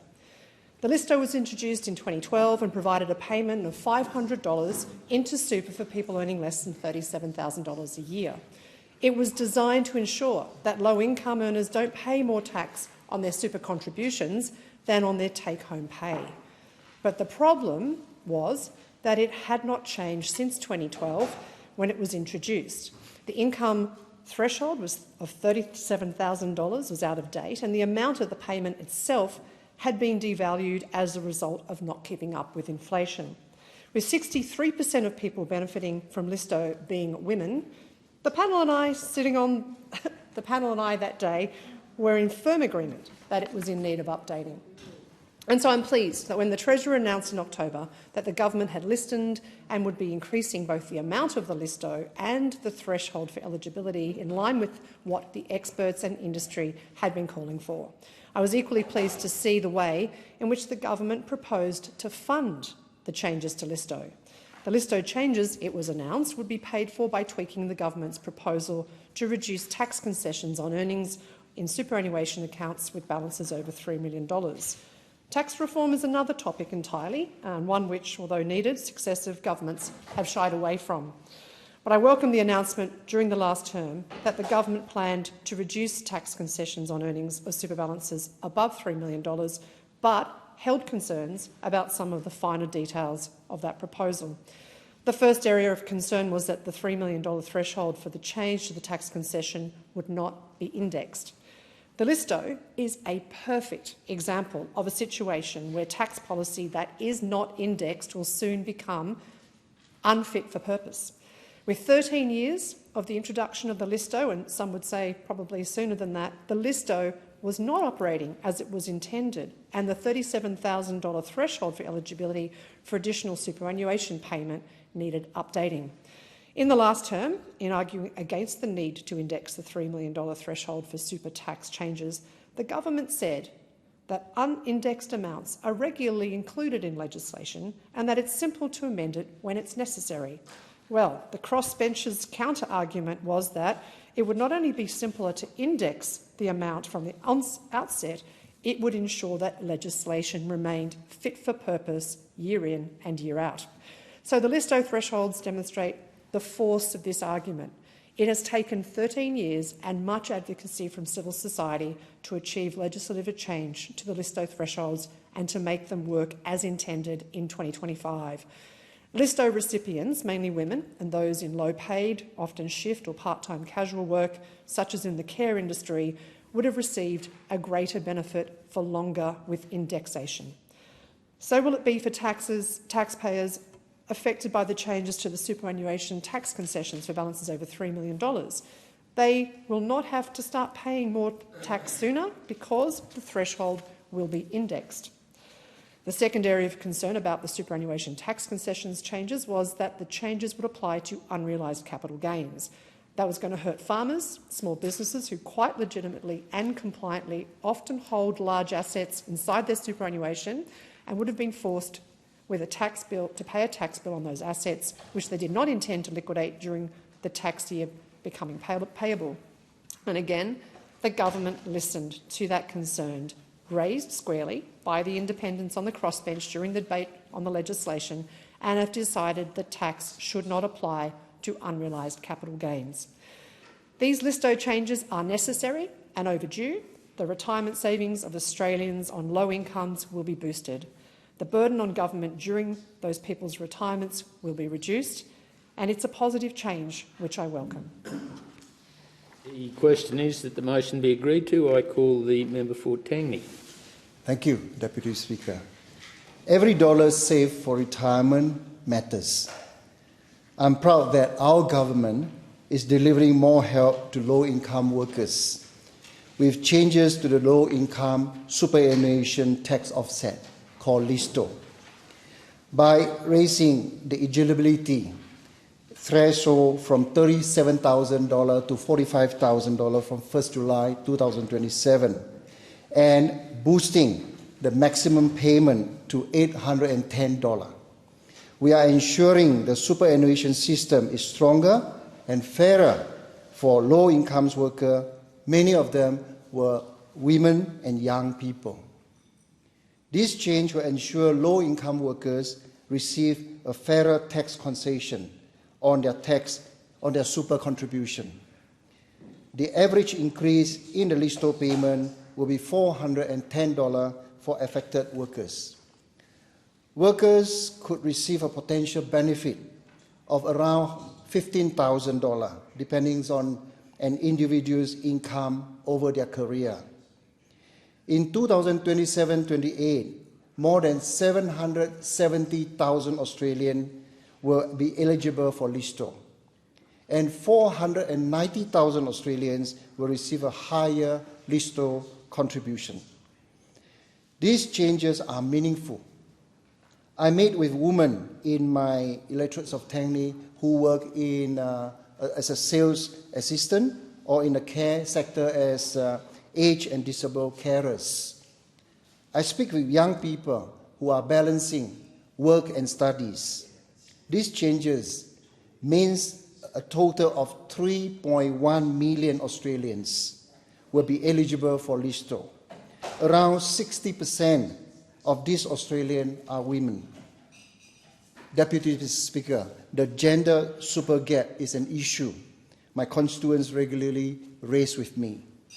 According to research by the Super Members Council, the gender super gap between men and women is worse in my electorate of Tangney, because in Tangney itself, it is the worst in Western Australia and also the whole of Australia. And as people near retirement, the median women in Tangney has 41% less in super than the median men, 41% less. The Super Members Council estimates that more than 9,300 people in Tangney will be benefit from this LISTO payment. 62% of the beneficiary in my electorates of Tangney would be women. The Albanese Labor government is focused on women's economic equality, including action to promote better and greater equity in women's superannuation. Since July, parents have been eligible to receive superannuation on their government-funded paid parental leave, a change I'm very proud to have supported. Paying super on government-funded paid parental leave will benefit around 180,000 Australian mothers each year. Families in Tangney, including my own, have told me about how important this change is to reduce the super gender gap. Deputy Speaker, I also want to briefly touch on the legislation the government passed to deliver payday super. This legislation will be particular benefit to women who are overrepresented in paid, casual and insecure work. It will also be benefit for people in Tangney, which has among the highest of unpaid super in Western Australia. The Super Members Council estimated that among almost $40 million, Deputy Speaker, in super went unpaid in 2020-21. The Albanese Labor government is working at every point across women's life to make sure she is earning more and keeping more of what she earns. And this is working. The gender pay gap is the lowest on record, and we continue to invest in increased wages, in supporting increases to the minimum wage, delivering tax breaks, and important reform to superannuation. Thank you, Deputy Speaker. There being no further speakers, the debate is adjourned and the resumption of debate will be made in order of the day for the next sitting, and I call the clerk for the next order of business.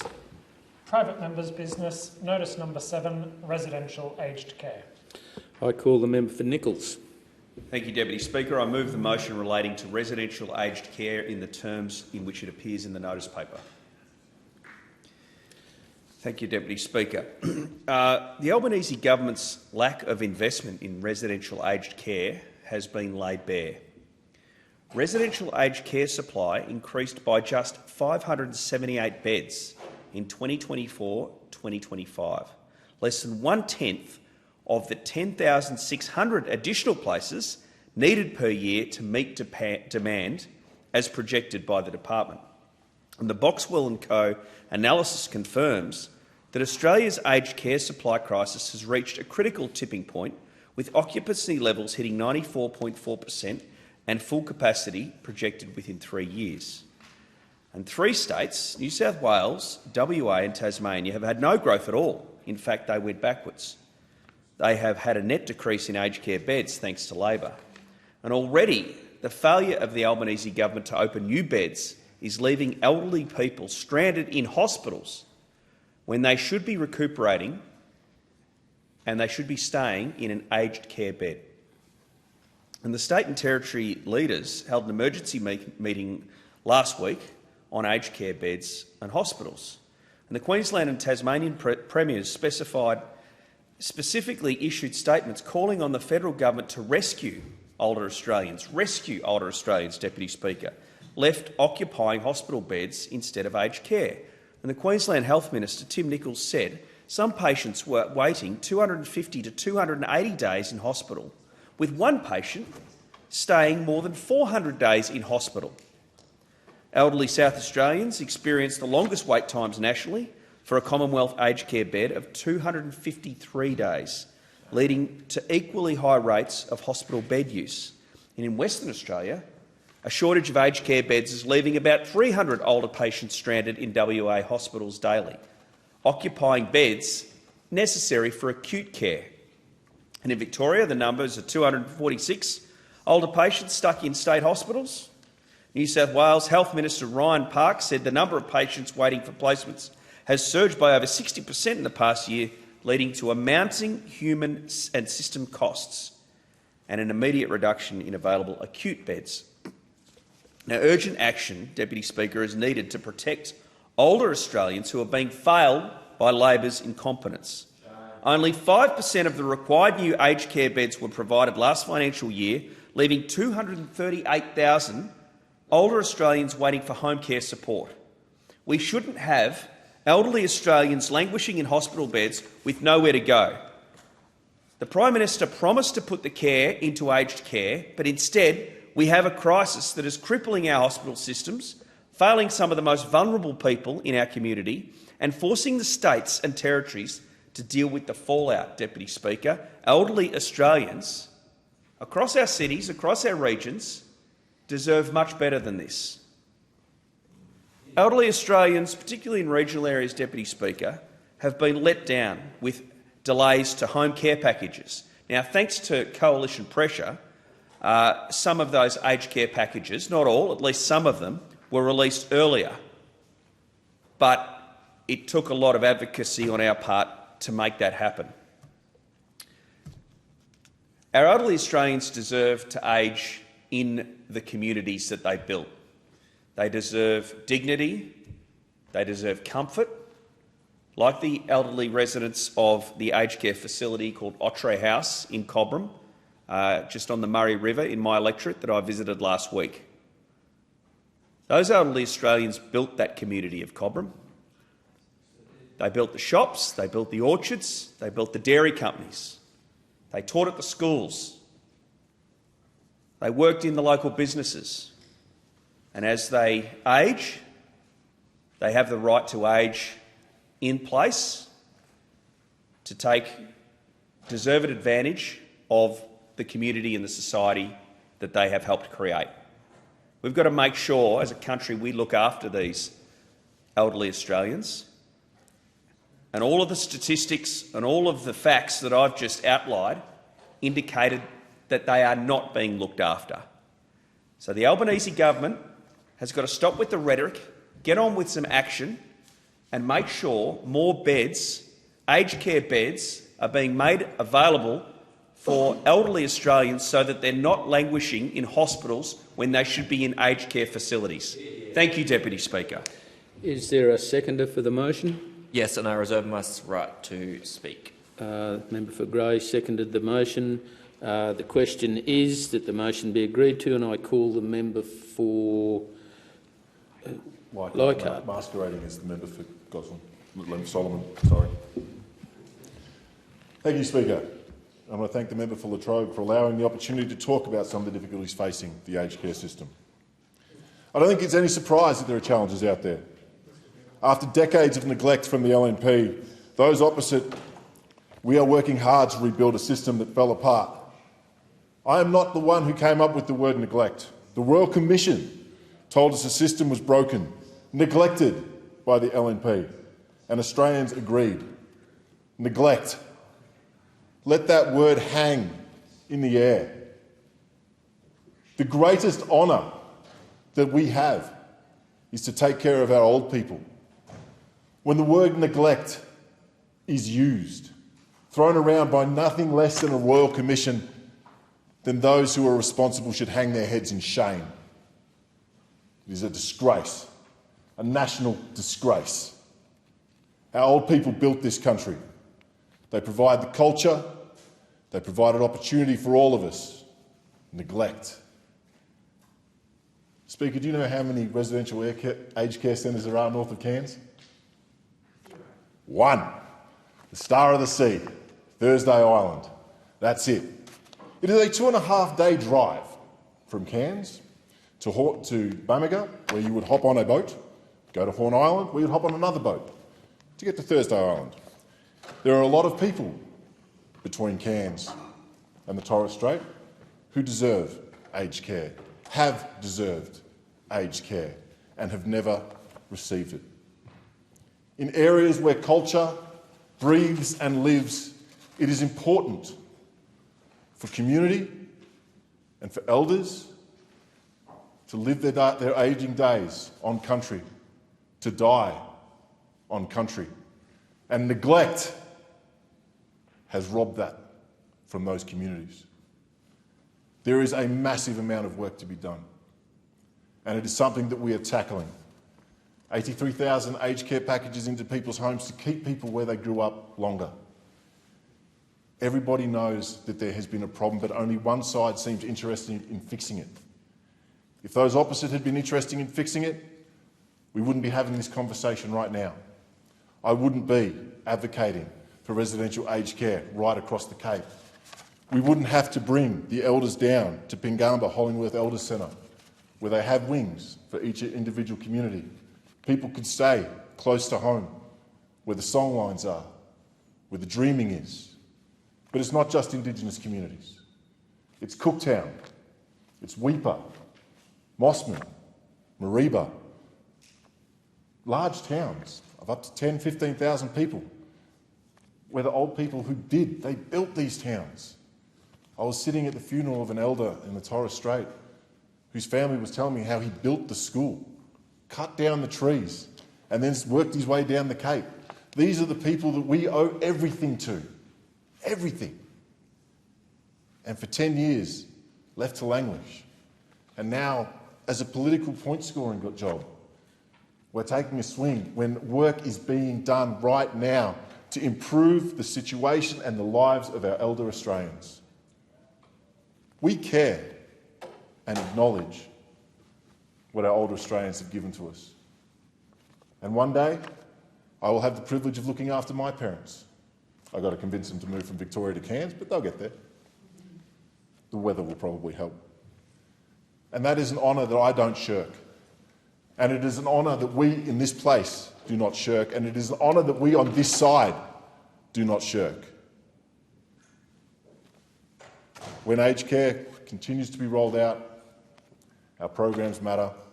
The word neglect will never, ever be able to be used in conjunction with the way a Labor government treats our elders. Thank you. The question is that the motion be agreed to, and I call the member for Grey. Thank you, Speaker. Speaker, we've heard a lot from the Albanese Labor government that whenever there is an issue, they blame the previous coalition government. Well, Speaker, the Albanese government has been in power for over 3.5 years. When will this government take responsibility for its failures? Speaker, can you hear it? It's the sound that echoes along the busy hallways of our regional hospitals and 3 stricken aged care facilities in my electorate. It is the sound of a ticking time bomb. This government is sitting on an aged care crisis that is quite frankly about to explode. And Speaker, I don't think Labor even realise it. This bomb sits right in the middle of our aged care system, and on November 1, when Labor's new Aged Care Act came into effect, they supercharged the problem. There was no proper education campaign. No one explained what these changes meant. Just confused elderly Australians opening letters wondering why they are suddenly paying more than before. We were promised older Australians they would be no worse off. That was the guarantee. But that guarantee is gone, and right now the clock is ticking. Between now and July next year, it is open season for providers to crank up their costs. And in my electorate, this is no exaggeration. The offices in Kadina, Port Pirie and Whyalla are inundated by calls from people with questions about aged care. In fact, Speaker, we've had to dedicate staff to handle the influx of emails and calls from people in need. It truly is a desperate issue. For every second Labor waits to act, a pensioner in regional South Australia loses a little more dignity. This is the reality of the aged care time bomb. It is going to cost lives. This government loves a one-size-fits-all plan, but a plan made for the city does not work for the bush. Speaker, my electorate is bigger than the whole of New South Wales. Older constituents must drive or be driven hundreds of kilometres for the most basic of care. City solutions do not work in grey. Imagine finding out that the extra money you spend on fuel now must stretch even further because your provider increased prices. It is truly heartbreaking. Speaker, this bomb is ticking in hospitals as well. Labor has failed to deliver beds. Only 800 new residential aged care beds when the system needed 10,000 new beds every year just to keep pace. 802 beds is a total and abject failure. Because there are no beds, our elderly are trapped in hospitals with no medical need to be there. They are effectively homeless within the health system. Speaker, I'd now like to share, not for the first time in this parliament, a harrowing story of a constituent in Grey who has been totally let down by Labor and this aged care crisis. This is a confronting tale. This story comes from Virginia in Kadina, whose partner James was diagnosed with dementia last year and has been stuck in Wallaroo Hospital since January. Speaker, since January. He cannot return home, his condition has become violent and he is a flight risk. Police have had to retrieve him from the main street 4 times. James has been bounced between Maitland and the Lyle McEwen and respite care, only returned to a hospital bed because there is no secure memory support units available on the Yorke Peninsula. The system is failing them. Virginia has been pressured by hospital staff to provide daily care because they are stretched too thin. She was even terrified by a recent discharge request, fearing he would be sent home where neither of them are safe. Her only hope is waiting for a bed in Gawler, forcing her to uproot her entire life. Speaker, James is being forgotten. Virginia is being left behind. This government must stop neglecting older Australians. The problem is absolutely real. Speaker, time is running out. The pressure is critical. If this government does not act, if they do not cap these prices, if they do not deliver the beds, if they do not clear the waitlist backlog, this crisis will explode.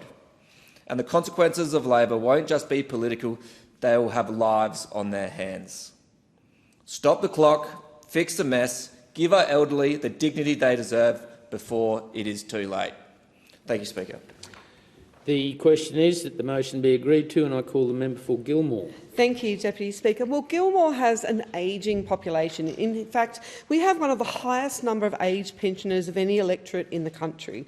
So I am acutely aware of the many issues facing our older residents. Almost daily, my office receives emails and calls from older constituents or their family members seeking support for their aged care needs, whether that's arranging to have their lawns mown, meals, help around their home, accessing health services, or assisting with their transition to residential care. I know that for too long, older residents in Gilmore and right around Australia have been left waiting for the care they deserve. Under the previous government, the system wasn't fit for purpose, and that's exactly why we're rebuilding our aged care system from the ground up. We want to ensure older people in our communities get the care they need when and where they need it. Every Australian deserves dignity, respect and quality care as they age. Deputy Speaker, Saturday, November 1 was a historic day for aged care reform in this country with the start of the new Aged Care Act. I'm so proud to be part of a Labor government that is turning things around. With our overhauled Aged Care Act now in place and the new Support at Home program providing a higher level of care for people in their homes, this is great news for our most vulnerable citizens. A higher level of care available at home means that more older Australians will be able to get the support they need without going into a clinical setting. And importantly, it means they'll be able to stay at home as they recover without bouncing back into hospital. While the Commonwealth has responsibility for the aged care system, we're working closely with the states and territories who manage our hospitals because we know too many older people are spending far too long in hospital when they should be in a more appropriate care environment. This has been an ongoing issue in our aged care system, and the pressures are being felt particularly in regional areas like Gilmore, where hospital beds are sometimes the only care options for our elderly. We know that every day an older Australian spends in hospital when they should be in a more appropriate care environment puts pressure on their well-being and, of course, on our hospital system. We don't want people stuck in hospital beds when they could be receiving the care they need in the comfort of their own homes, surrounded by loved ones or in dedicated short-term or permanent aged care. Deputy Speaker, the Royal Commission told us Australia's aged care system was unacceptable and unsustainable, broken and neglected by those opposite for 9 years. After almost a decade of inaction, only the Albanese Labor government has taken major steps to bring about real change that will change lives now and for generations to come. We are delivering safer, fairer and more transparent care for older Australians that puts their rights and their quality of life at its heart. Our additional supported home places mean our older residents, our parents, grandparents, family members and neighbours can get back to the people and places they call home. It means they can stay independent for as long as possible. Our new Aged Care Act is a major step forward that ensures people can stay connected to their families and friends, remain involved in their communities and enjoy enriched lives in their twilight years. In my electorate, I just love visiting the many seniors groups that are buzzing with life and that keep our older residents engaged, entertained and connected. As local people age, social support and connection becomes even more important, especially in regional multicultural communities that can be more heavily impacted by social isolation. I'm pleased to continue supporting seniors groups like those run by the Multicultural Communities Council of Illawarra, which received a $332,000 funding boost under the Commonwealth Home Support Program. Participants enjoy activities, games, dancing and singing, community outings and a home-cooked meal for lunch. Importantly, this group has become a trusted entry point for people who might need help with home care packages and other aged care services. We need to celebrate and respect our vibrant seniors and ensure their needs are met as they transition from supported living at home to aged care. There's more to do, but we're building a new aged care system that will stand up to the challenges our nation will face as our population ages. The question is that the motion be agreed to. I call the member for Mayo. Thank you, Deputy Speaker. Deputy Speaker, I have had the great privilege of representing my community for nearly a decade in this place, and in that time I have seen changes to aged care. I was here before the Royal Commission, I was here during the Royal Commission, and of course I fortunately am still here representing my community now, post-Royal Commission, post this new Act. And I can stand here and say that aged care in Australia is worse today for older Australians than what it was 5 years ago, than what it was, I think, 8 to 10 years ago. Along every single area where older Australians touch into the system, whether we're looking at CHISP, Commonwealth Home Support, well, no new funding's been put in that, and you can't get CHISP. You just can't get it. Places have closed their books, forget it. They'll give you a code, the government will give you a code and say, ring up, ring these places, and people in my community ring up and they're told, look, they're not even taking my name. So that's the CHISP, that's the low-level support. And then we look at the new program with respect to home care, and we see that if you are a part pensioner or if you are a self-funded retiree under support at home, you're paying anywhere between 50% and 80% of the cost for simple, basic help around the home. 50% co-charge for a shower if you're a self-funded retiree, up to 80% for help with meals and shopping. That's the new system. And then they're the people that are paying those costs if they're not grandfathered. There's 116,000 people who are waiting for an assessment nationally. It has never been so bad. There are 120,000 people who have been assessed who are waiting for a package. And that is why we have so many people in our hospital beds. We have so many older Australians who are desperate for home help, who haven't received that home help, who have then injured themselves, who then have an infection, who end up in hospital systems. In South Australia, 245 patients as of the 18th of November were in our South Australian metropolitan hospitals while they were waiting for a residential aged care place. Now, let's talk about let's talk about residential aged care places. The government in 2024-2025 funded a net 578 places, additional operational residential aged care places across the nation. Yet there were more than 10,000 places, according to the Department of Health, Disability and Ageing, saying we need per year. So we have all these people stuck in the hospital system because they can't get support at home. There is no support at home for them, and they can't get a residential aged care place either. And so they are paying, in many cases, a very high bed fund fee per day, and they are in there, in many cases, for months and months on end, and they don't want to be there. Across our nation, we have more than 3,700 patients in that very experience who are probably going to be spending Christmas in a hospital bed instead of being properly supported at home or indeed in a residential bed in an aged care facility. And I talk with older people in my community, particularly those who are trying desperately to support their partner with dementia.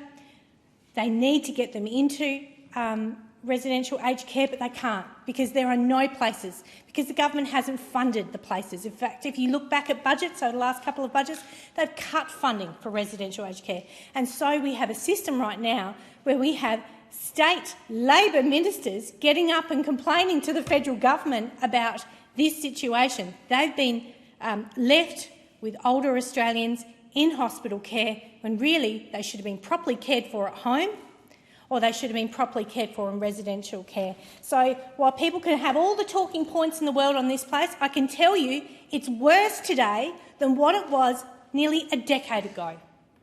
That is the fact. That is the reality for older Australians. So when you say you're going to put the care back into aged care, do it. Don't just say you're going to do it, actually do it, because you're not doing it right now. The question is that the motion be agreed to. I call the member for Sturt. Thank you, Deputy Speaker.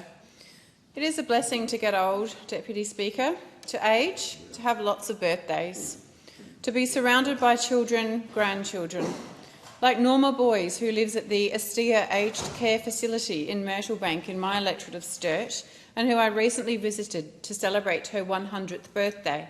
Or like Elodie, who lives at the ACH Aged Care Facility in Rostrevor, who I was also lucky enough to see on her 101st birthday.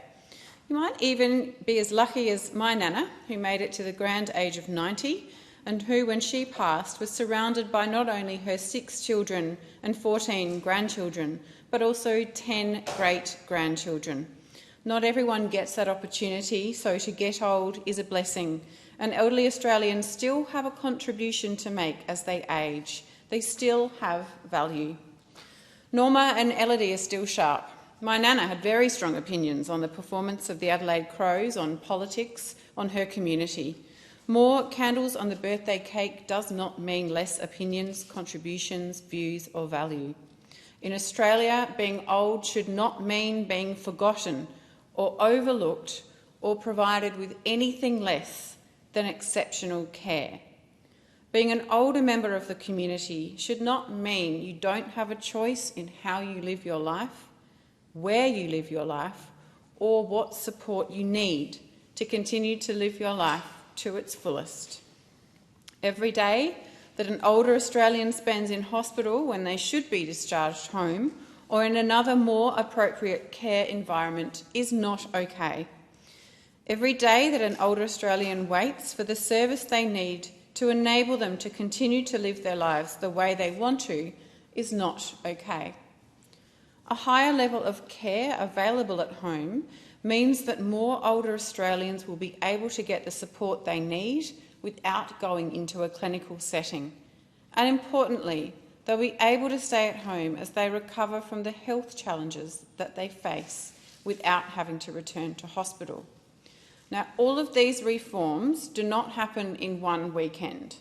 So 1 November 2025 was a major milestone, but there is much more to do in order to ensure that every older Australian can live their lives with dignity and respect whilst receiving quality, targeted care.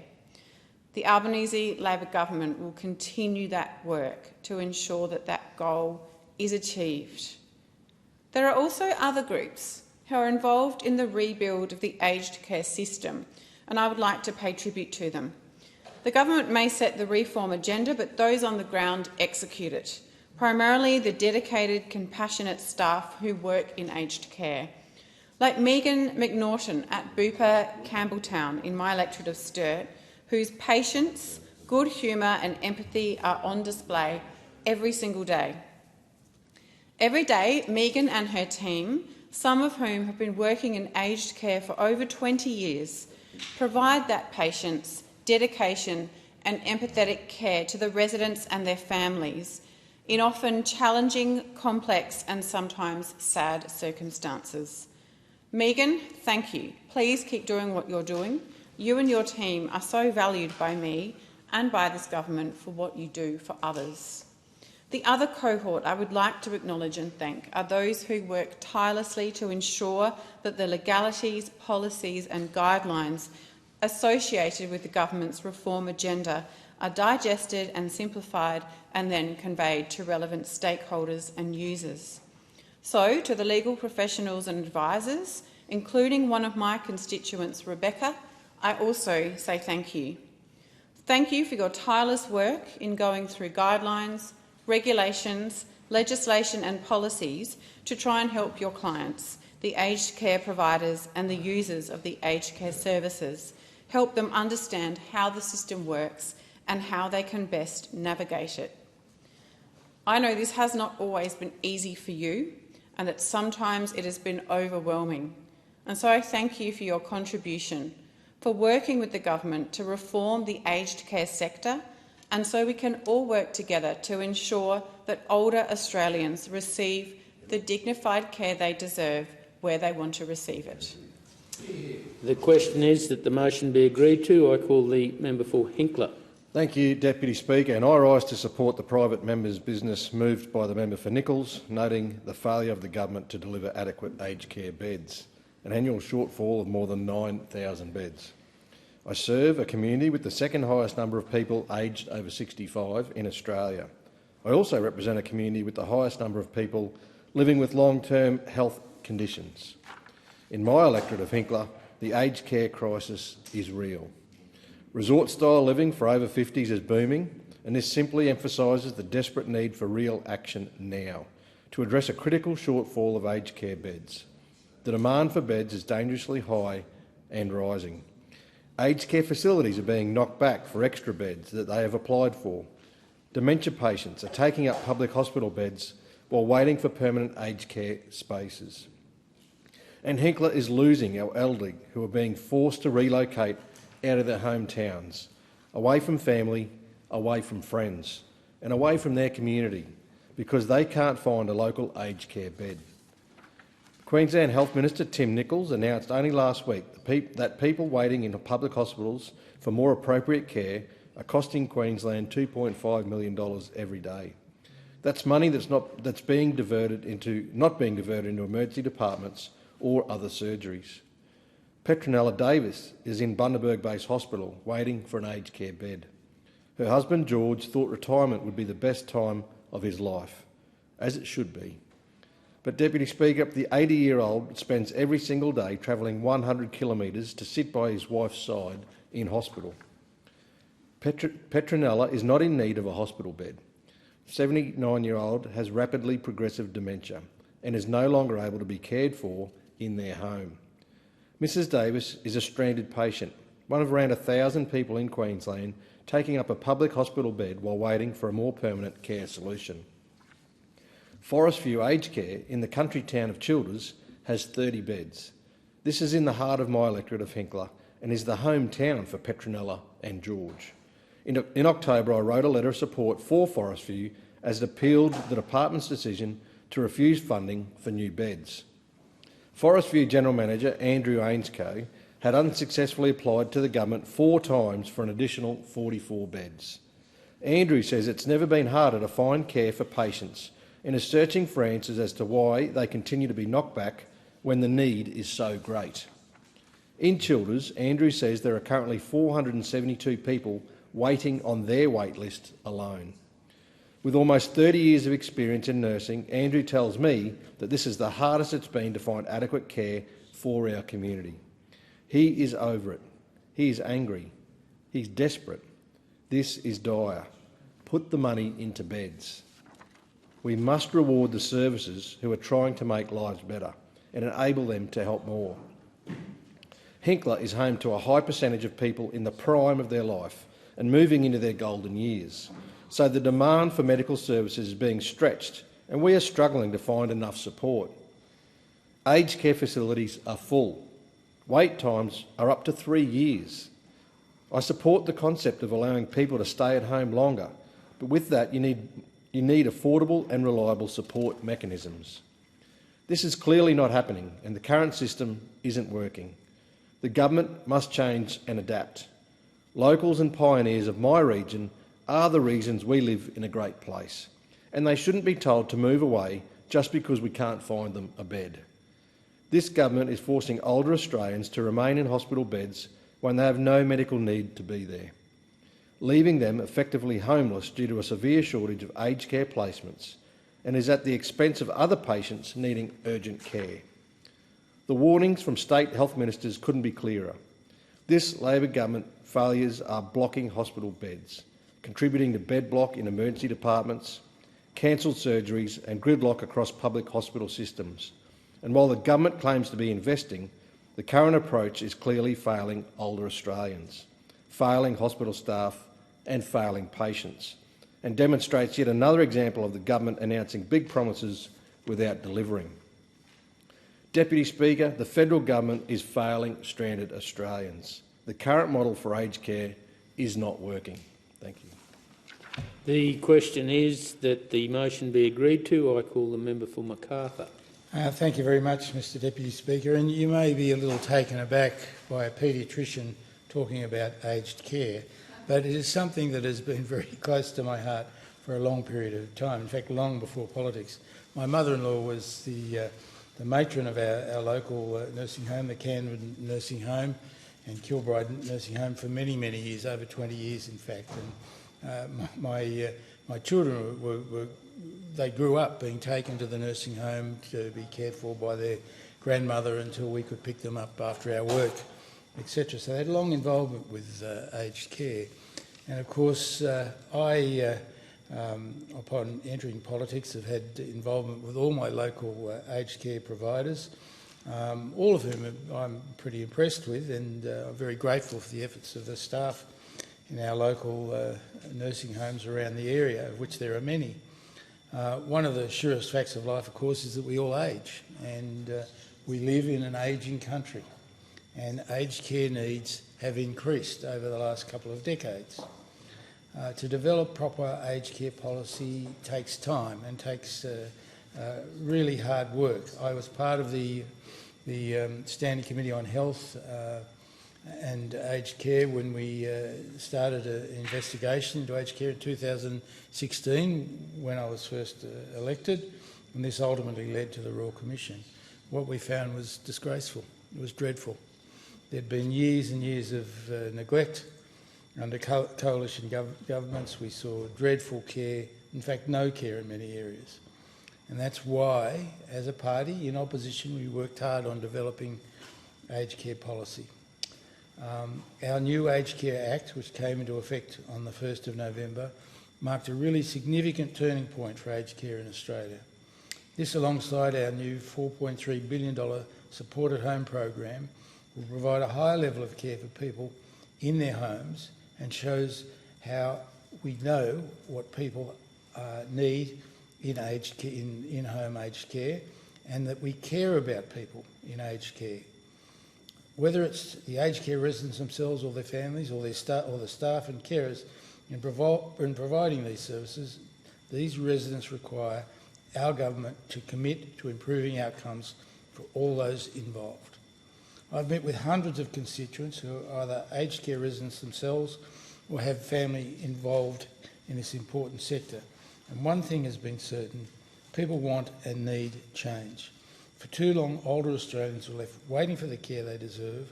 They were waiting for assessments.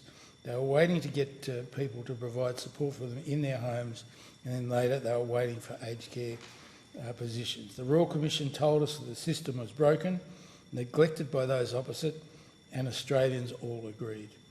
In exposing the failures of those opposite, the system they left behind was unacceptable and unsustainable according to the Royal Commission. They had 9 years to fix it and they didn't. That's why the Albanese Labor government has acted. Instead of applying patchwork policies here and there, like the Coalition opted to do for so many years, we're instead reforming it from the ground up. This takes time, it means stronger accountability, it means legally enshrined rights for older Australians, mandatory care minutes and major investments in workforce and infrastructure. In our 2024-25 budget, we allocated $111 million to strengthening the regulatory capacity of the Aged Care Quality and Safety Commission. We're also underway in allocating an additional 83,000 supported home places this financial year to help with wait times and get older Australians back to the people and places they love. I know that there is a problem with people waiting in our acute hospital beds for aged care placements. There are some also waiting for NDIS placements. That is true. But we, as a government, are working on policies that will gradually, over time, reduce those waiting for beds, reduce those waiting for support, and provide high-quality care that older Australians need. We're working closely with state governments around the country to address the unique issues they face in their health systems when it comes to aged care. Our government's working to reduce the risk that aged care providers will only profit from federal funding by attributing increased funding to stronger standards and protections. We are doing what it takes to make our aged care system sustainable for the long term, for the future. I want our aged residents to get the best care possible, and I am very proud to be part of a government that is providing the best care we can for older Australians. Thank you. The time allotted for this debate has expired. The debate is adjourned and the resumption of the debate will be made an order of the day for the next sitting. I call the clerk for the next order of business. Orders of the day. Next order. United Nations International Day for the Elimination of Violence Against Women. Resumption of debate. I call the member for Bonner. Thank you, Deputy Speaker. Tomorrow is the International Day for the Elimination of Violence Against Women, and it also marks the start of the 16 days of activism against gender-based violence. Labor stands with the millions of women and children whose lives have been shaped by fear, coercion and abuse. Ending gender-based violence is not aspirational, it is urgent, it is necessary and it is achievable. Before entering Parliament, I spent my career working with victim survivors as a domestic violence lawyer, as the founder of Australia's first dedicated domestic violence law firm, and as the CEO of Basic Rights Queensland and principal lawyer at Women's Legal Service Queensland. I've sat in court where I have seen 90 domestic violence matters a day. I've seen the intergenerational impact of abuse, and I've supported women navigating complex systems at the very moment their lives were at risk. I bring their voices into my work every day, but especially during these 16 days of global advocacy. Deputy Speaker, the Albanese Labor government has delivered the National Plan to End Violence Against Women and Children, a blueprint to end violence in one generation. Labor has backed this plan with over $4 billion for prevention, services, housing and long-term change. We've legislated 10 days of paid domestic violence leave, invested $1 billion in crisis and transitional housing, including 24 new homes in my electorate of Bonner, in Wynnum, Manly and Mount Gravatt. We've made the leaving violence payment permanent, giving women escaping abuse up to $5,000, and we've acted to prevent government debts being weaponised because financial abuse affects 43 Australian women every hour. That is what systemic change looks like. But, Deputy Speaker, today I want to talk about one of the most dangerous and least understood forms of gender-based violence, non-fatal strangulation. It is not a minor assault. It is not a moment of loss of control. It is a red flag predictor of homicide. When a woman is strangled by a partner even once, her risk of later being killed by him increases by up to 800%. yet strangulation often leaves no visible injury, allowing perpetrators to avoid accountability and victims to be disbelieved. Research shows that even brief oxygen deprivation can cause traumatic brain injury, memory loss, cognitive impairment, depression and anxiety, and long-term neurological damage. Repeated strangulation can change the structure of the brain itself. And now, violent pornography is mainstreaming strangulation as normal sexual behaviour, despite medical experts confirming there is no safe way to strangle someone. A recent UK government review found that violent pornography is directly contributing to the rise of choking in sexual encounters, especially amongst young men, sharing expectations and distorting consent.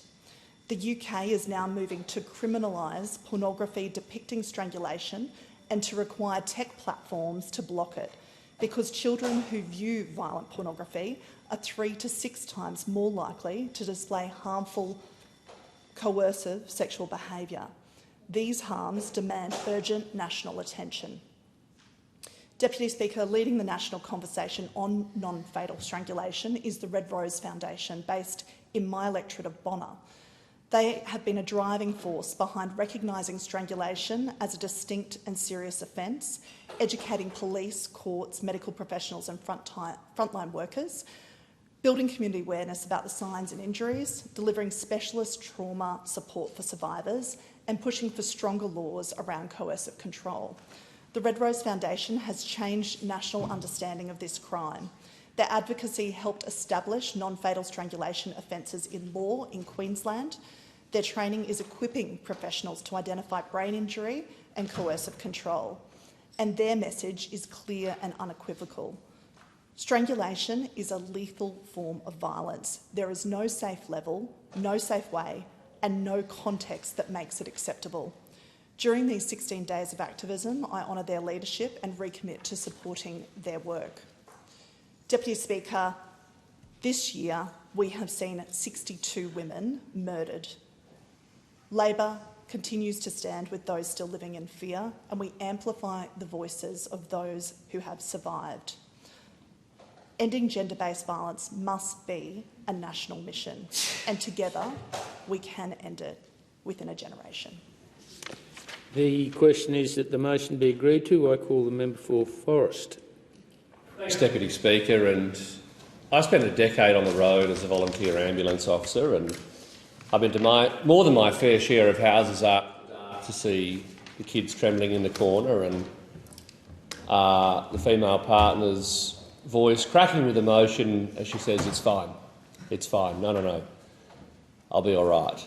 And the statistics that we've heard today in this place tell the real story, and that's a stain on our national story, because the reality is that women around Australia today and the kids growing up in those homes aren't fine.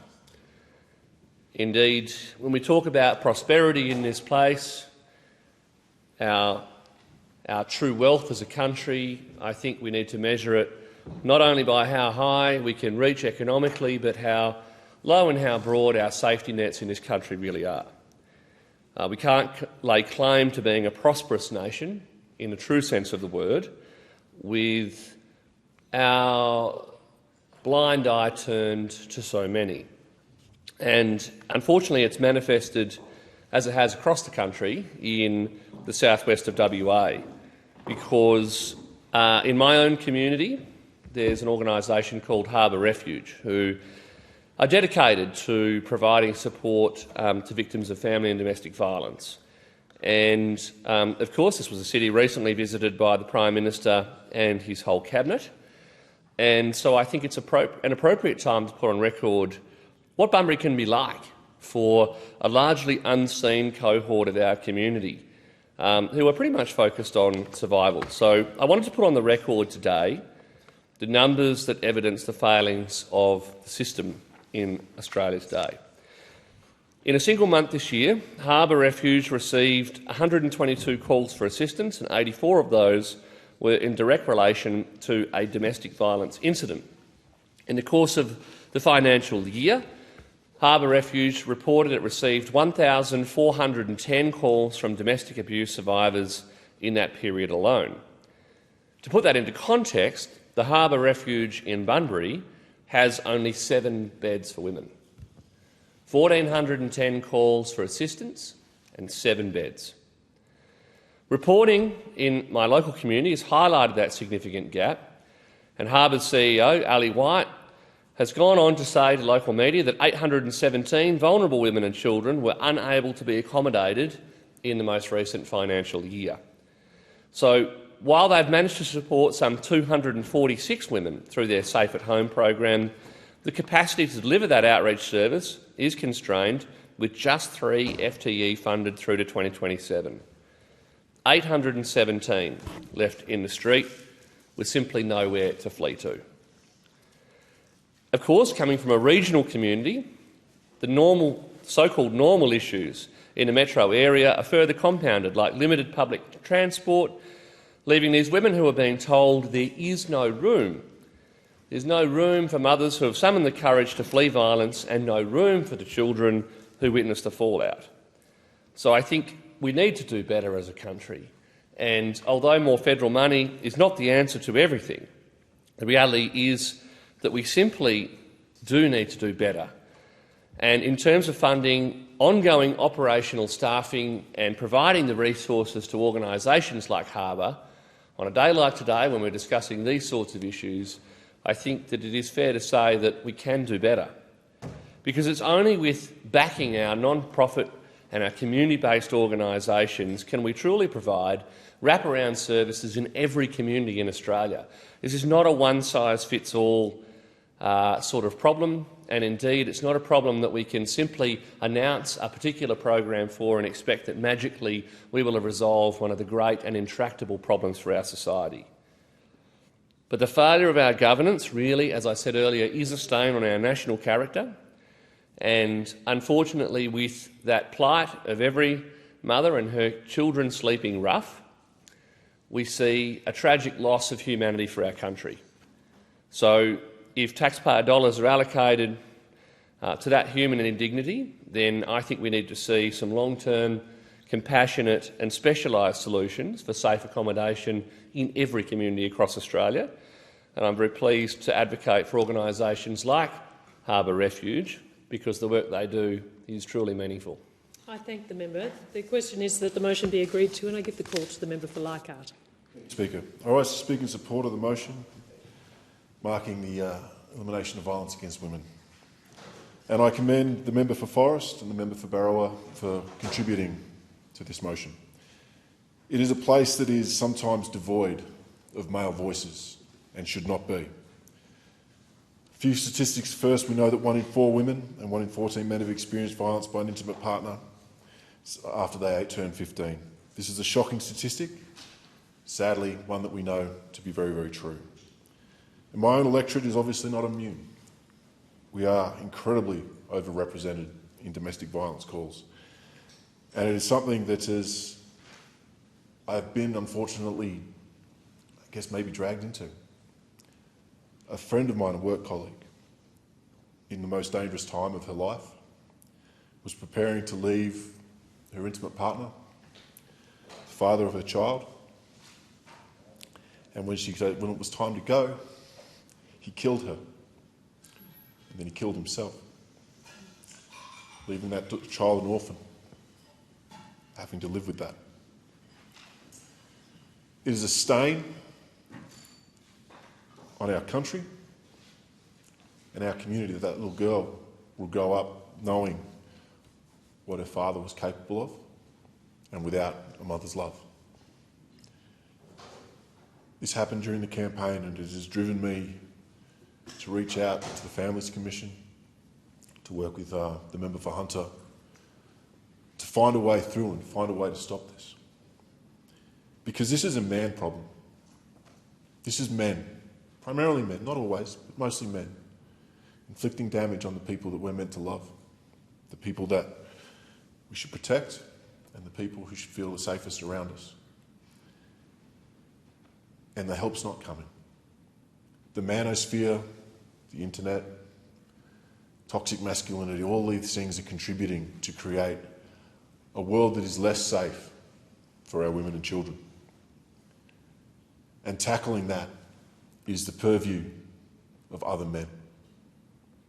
Statistically, 1 in 11 men, will admit to committing an act of physical violence on their partner, which means if you have a cricket team, one of your teammates, statistically, is a perpetrator. It's a very sobering reality. But it is not hopeless. I visit many women's and domestic violence shelters. I speak right across the Cape into rural and remote communities. And I know that the women are taking the lead. They want to help the men. At a recent forum for Indigenous domestic violence, remote Indigenous domestic violence shelters, the women implored me, we have to help our men. They are broken. We can build them back up to be who they want to be who they should be.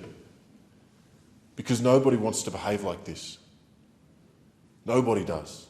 The perpetrators don't want to be this way. The victims certainly don't want it to be this way. So we have to find a way together to bring a light on, shine that light, deliver that help. And if you are one of those people who can't control themselves, who are having trouble with domestic violence, seek help. Find a way. Let's be worthy of the people who love us. Let's be strong enough to stand up in the pub or the locker room or at work and say, this isn't acceptable. This is where you go to make that change. This is what your family deserves. Because I'm not going through this again.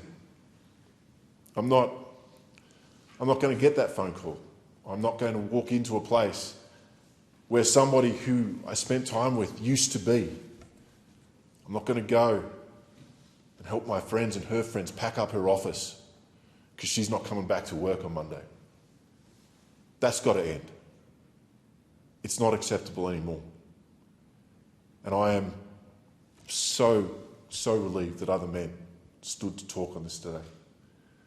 And I hope more men will stand up and follow their lead and take control of this once and for all and stop this.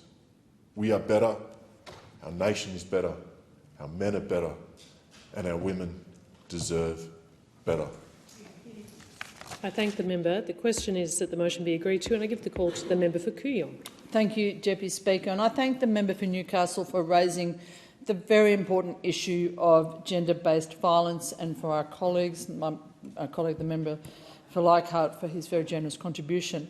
But I really feel that I need to draw attention to the government's failure to address one of the key drivers of gender-based violence, that being gambling. Less than a month ago, this parliament received the second yearly report from the Independent Domestic, Family and Sexual Violence Commission.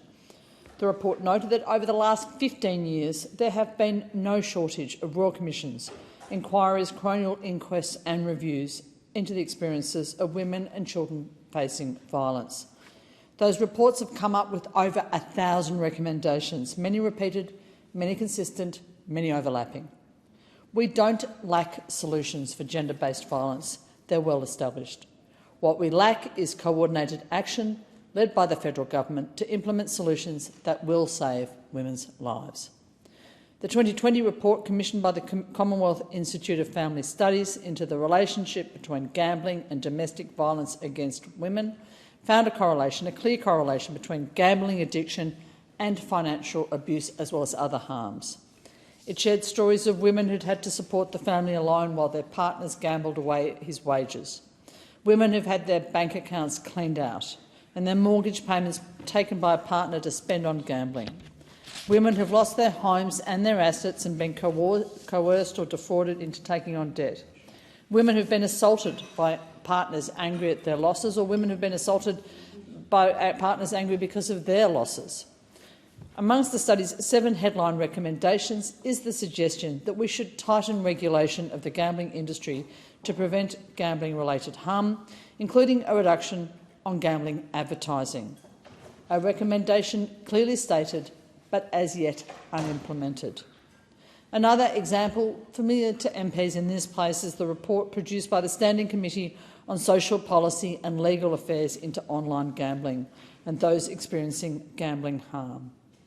It's now 28 months since the You Win Some, You Lose More report was released. It cited evidence from the Australian Gambling Research Centre that 69% of Australians believe that they see too many betting advertisements.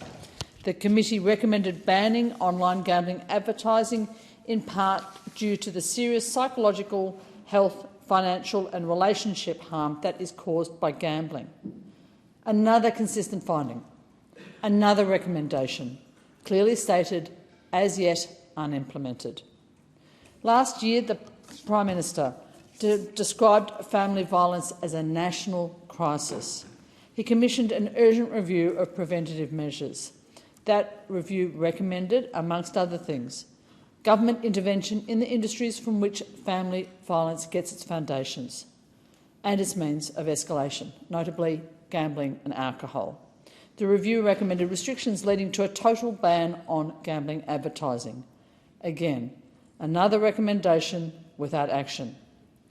Experts are imploring the government to develop a razor-sharp focus on coordinated, accountable delivery of long-standing recommendations to prevent family violence.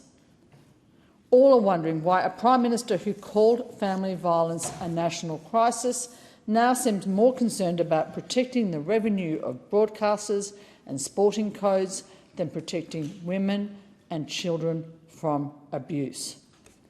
We don't need more recommendations. Australian women and children need action. One of the best places to start is by banning predatory gambling advertising.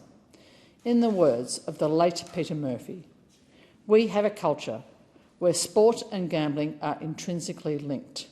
These behaviours are causing increasingly widespread and serious harm to individuals, families and communities.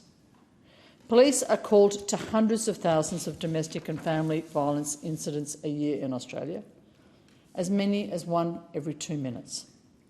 2 since I began this speech. If we banned gambling advertising this week, we could save dozens or even hundreds of Australian women from family violence this summer. It's time for the government to stop talking and to do what it knows it needs to do. It's time to just ban gambling advertising. I thank the member. The time allotted for this debate has expired. The debate is adjourned and the resumption of the debate will be made in order of the day for the next sitting, and I call the clerk. Orders of the day. Next order, bulk billing, resumption of debate. And I give the call to the member for Monash.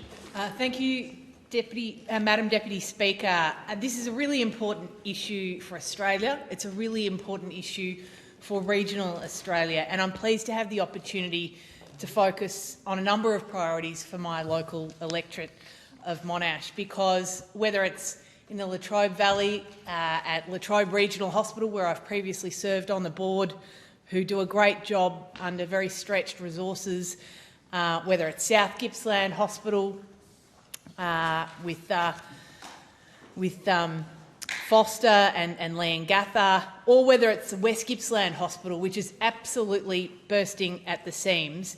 Our health services and facilities in the Monash electorate deserve far better, and this flows through to the affordability and availability of GPs in our local area, many of whom do an incredible job, many of whom I speak to who are exhausted and who take their duty of care to all of their patients, to the broader community, very seriously.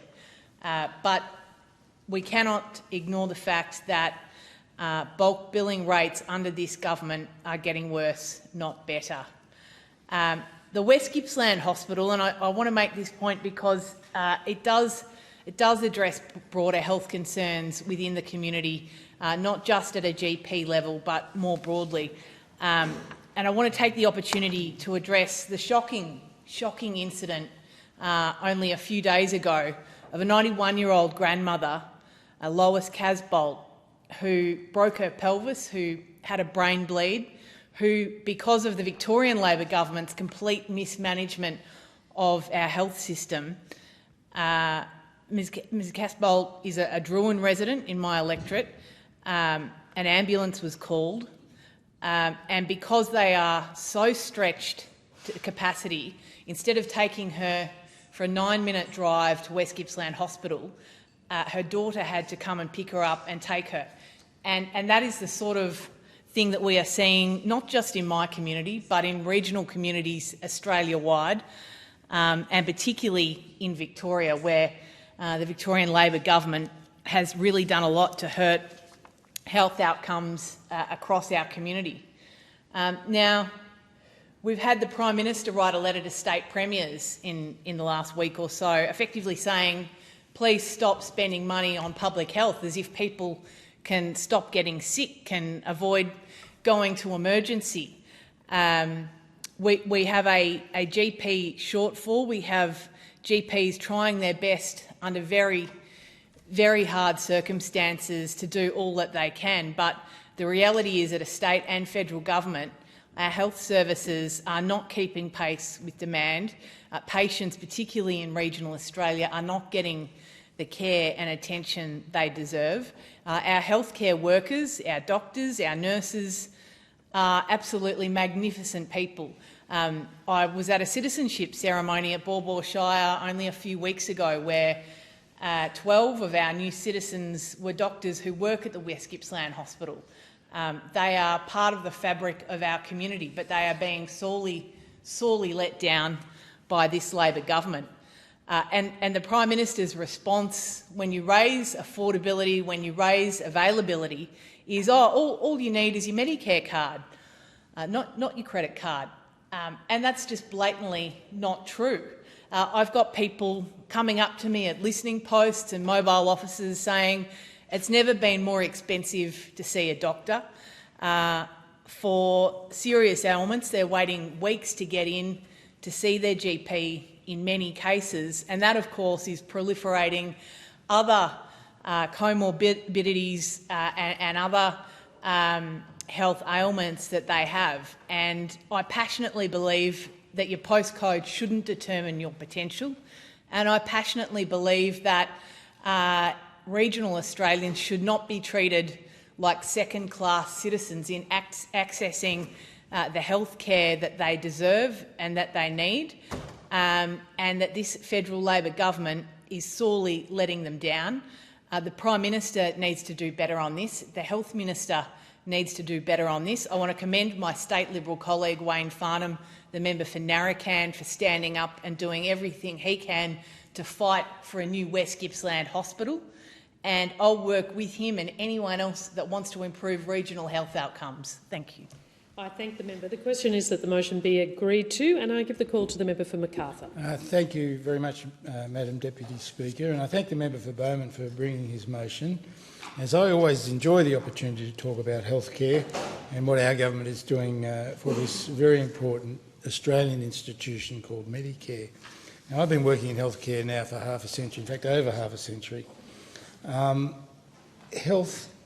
is changing in Australia, as it has done over the last many decades that I've been working in healthcare. It is changing, and to deal with those changes, we need proper policy, and policy takes time to develop. Healthcare is changing from transactional visits funded through Medicare to now managing chronic illness. We know that many people in Australia suffer from chronic illness. Their needs take time to be dealt with, and many people now find it difficult to see a GP after many years of neglect of GP numbers and GP remuneration. This government is making the changes necessary to improve that, and recently I was visiting Wagga to open the new Wagga Clinical School from the University of New South Wales, where medical students will be able to be trained in Wagga for all of their training without having to go to the city. That's an initiative of the federal government, and will train over 100 local Wagga students to become doctors. They are therefore much more likely to stay in the local area providing healthcare in Wagga and surrounds than if they trained in the city. We have similar institutions in Albury Wodonga and the North Coast, and in Bathurst Orange, run by various different universities, all funded by the federal government. And we are about to announce increased number of university placements for doctors to train in their local areas, which will make a huge difference around Australia. We still import around 40% of our doctors into Australia from other countries. And so we need to train more of our own to stay in the areas where they train in. I firmly believe that people living in rural and regional areas deserve the same quality of care that people living in our cities get in terms of health care. But that requires funding, and this government is determined to do that. The investment of $8.5 billion in delivering bulk billing incentives will deliver more than 18 million GP bulk bill visits every year nationwide. Important to know that interactions in the health system run into the many tens of millions every year. So of course there's always going to be some problem if a tiny percentage aren't satisfied with their care. But overall this government is working hard to make sure Australians get the best health care in the 21st century that they deserve. There are problems, of course there are. I'd be the first to admit that. Costs of specialist care, access to specialists can be very difficult. There's now waits to see paediatricians, my own profession, in rural areas now measured in years, not weeks or months, years, which means a lot of the effectiveness of that care is abrogated because of the long wait. We are working hard to change that. We are looking at ways of getting more services to rural and regional areas. We're looking at getting more services to high-risk groups, such as Indigenous populations, such as those with culturally and linguistically diverse populations. But it requires long-term thinking and long-term health planning, and that's what this government is doing through one of the best health ministers we've had in my time on this planet. Mark Butler is an excellent minister, and he is doing a remarkable job across a huge, broad portfolio. Recently, I visited the bulk billing clinic at Campbelltown, the urgent care clinic. I spoke with Dr. Javed Ahmed, a very experienced doctor who's worked there for a long period of time, worked in the area for a long time.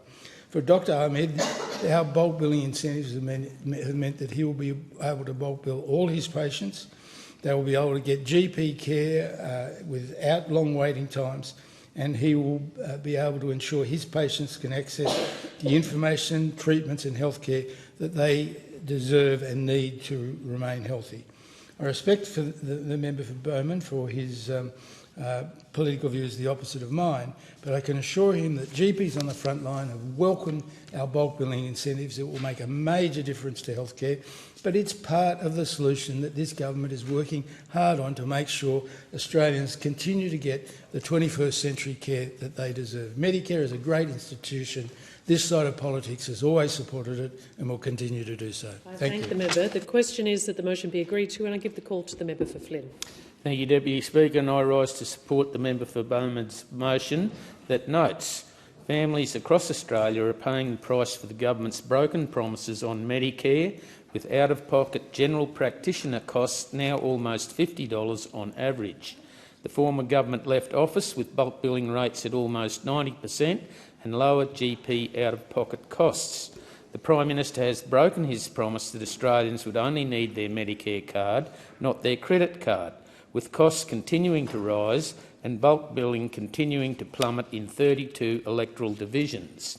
Only 13% of metropolitan clinics have signed up to the government's bulk billing program, with local GP practices struggling under the government's rising cost of doing business crisis, including skyrocketing energy bills and rent. The government is using Medicare as a political football while ignoring the real pressures facing patients and GPs, leaving families in Australia saying it has never been harder or more expensive to see a doctor. Deputy Speaker, Department of Health officials have admitted that out-of-pocket costs for patients are almost $50 on average, the highest on record, and will continue to go up. At the same time, GP bulk billing rates in the Flynn electorate have fallen from 81.5% under the Coalition to 74.6% under the Labor government. Local residents tell me it's harder and more expensive to see a doctor, which is feedback that is backed up by the government's own data. The Prime Minister keeps waving around his Medicare card in complete disregard for the struggles facing patients and family practices. Deputy Speaker, while out-of-pocket costs are a huge issue for Central Queensland and the Wide Bay regions, some regions in the Flynn electorate don't even have access to GPs or health professionals. One way that I believe that this can be improved or addressed is by partnering with local universities such as Central Queensland University and James Cook University. It is fundamental that governments support training centres in rural and regional areas, as we all know that if more doctors or health professionals can train locally, they are more likely to stay locally. An example of this is the Emerald Allied Health Facility, which was opened in August of this year. Delivered in partnership between the James Cook University's Central Queensland Centre for Rural and Remote Health, the Central Highlands Healthcare and the Australian Government, the new facility will support both community and the next generation of health professionals. I was proud to stand alongside the former Regional Health Minister, Dr David Gillespie, and former member for Flynn, Ken O'Dowd, back in 2022 when this initiative was first announced under the Coalition Government. The new clinic and training centre will bring allied health services closer to home, reducing the need for families to travel long distances. It supports students and clinicians to train and practice rurally, create opportunities for local carers in health and strengthen the workforce retention in the Central Highlands. Another example of a model that clearly works is the Regional Medical Pathway Program. The pathway allows for up to 60 students per year to complete the entire medical studies in regional Queensland. It sees students complete a 3-year Bachelor of Medical Science Pathway to Medicine course with CQ University before moving to UQ's 4-year MD program, with both education programs delivered locally in Bundaberg or Rockhampton. As part of the partnership, the hospital and health services will provide students with internship opportunities and postgraduate training places within their regional footprints. The first intake of students entered the pathway in 2022, with aspiring doctors from across Australia relocating to Bundaberg and Rockhampton to commence CQ University's Bachelor of Medical Science Pathway to Medicine degree. Deputy Speaker, while issues regarding regional health are complex and won't be fixed overnight, it's important that this Labor government and the Prime Minister stop gaslighting Australians about bulk billing and the availability of GPs. The simple fact is that almost every time an Australian goes to the doctor, their need for both their credit card and their Medicare card is evident. The Coalition has launched a new website, www.howmuchdouyoupay.au, calling on Australians to share their real experience about the true cost of seeing a GP. And we know it's never been harder or more expensive to see a doctor, and it's time the Labor government admitted this and do something to alleviate the chronic shortage of health professionals across Australia. I thank the member. The question is that the motion be agreed to, and I give the call to the member for Bennelong. Deputy Speaker, this motion is yet another example and attempt by those opposite to pretend that Medicare magically started declining the moment they left office, the moment Australians elected the Albanese Labor government to fix it. Because Australians deserve honesty, Deputy Speaker. Bulk billing is under pressure today because the Coalition froze the Medicare rebate for 6 years and because the bulk billing system was neglected by a decade for those opposites. Every GP in Bennelong knows it. Every patient who struggles to get an appointment knows it. Everyone who continues to pay a gap fee knows it. What we won't do on this side of the House is let the opposition rewrite history to cover their own neglect. The biggest driver of rising GP costs wasn't the Albanese Labor government. It was the Coalition locking in Medicare rebate freezes for 6 straight years. Zero indexation, zero increases, zero support for GPs. Australians, and particularly those in Bennelong, aren't buying this weak attempt from the Coalition to deflect from their responsibility, and neither is this parliament. We were elected in 2022 and again in 2025 to strengthen Medicare. Medicare was created by Labor, protected by Labor and strengthened by Labor.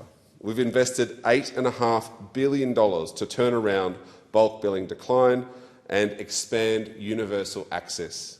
that real Australian value of affordable and accessible health care. We tripled the bulk billing incentive in 2023, the largest investment in bulk billing at the time, and it worked. There were 6.5 million extra bulk billed visits across the country. Bulk billing was up 3.2 percentage points nationally, and in New South Wales, up 2.5%. That policy was directed at concession card holders and under 16s. And on 1 November 2025, we extended that incentive to every Medicare card presentation at the GP. We've expanded incentives so that practices who exclusively bulk bill, Deputy Speaker, get a bonus 12.5% patient when they do so. This rewards the clinics doing the right thing and makes their practice financially viable for the doctors to bulk bill again. The accumulation of all these policies basically reverses the cuts to Medicare handed down by the Liberals in the former Ministers for Health, Dutton and Ley. And this policy is working. Already 1,000 practices across the country have indicated they'll become 100% bulk billing clinics, and this is on top of the 1,600 bulk billing clinics that exist today. It's working because this is how you reverse the trend, by making bulk billing pay doctors properly, not by freezing rebates for 6 years. A GP city practice who fully bulk bills will now earn over $5,300 more than a mixed billing GP, and in regional areas the benefit is almost $24,000 more per year. And in Bennelong, Deputy Speaker, we've seen this policy from the 1st of November deliver results. Before the reforms, fewer than 24% of GP practices bulk billed consistently. And now we've had 4 clinics shift from no bulk billing or mixed bulk billing to fully bulk billed practices, just in one electorate.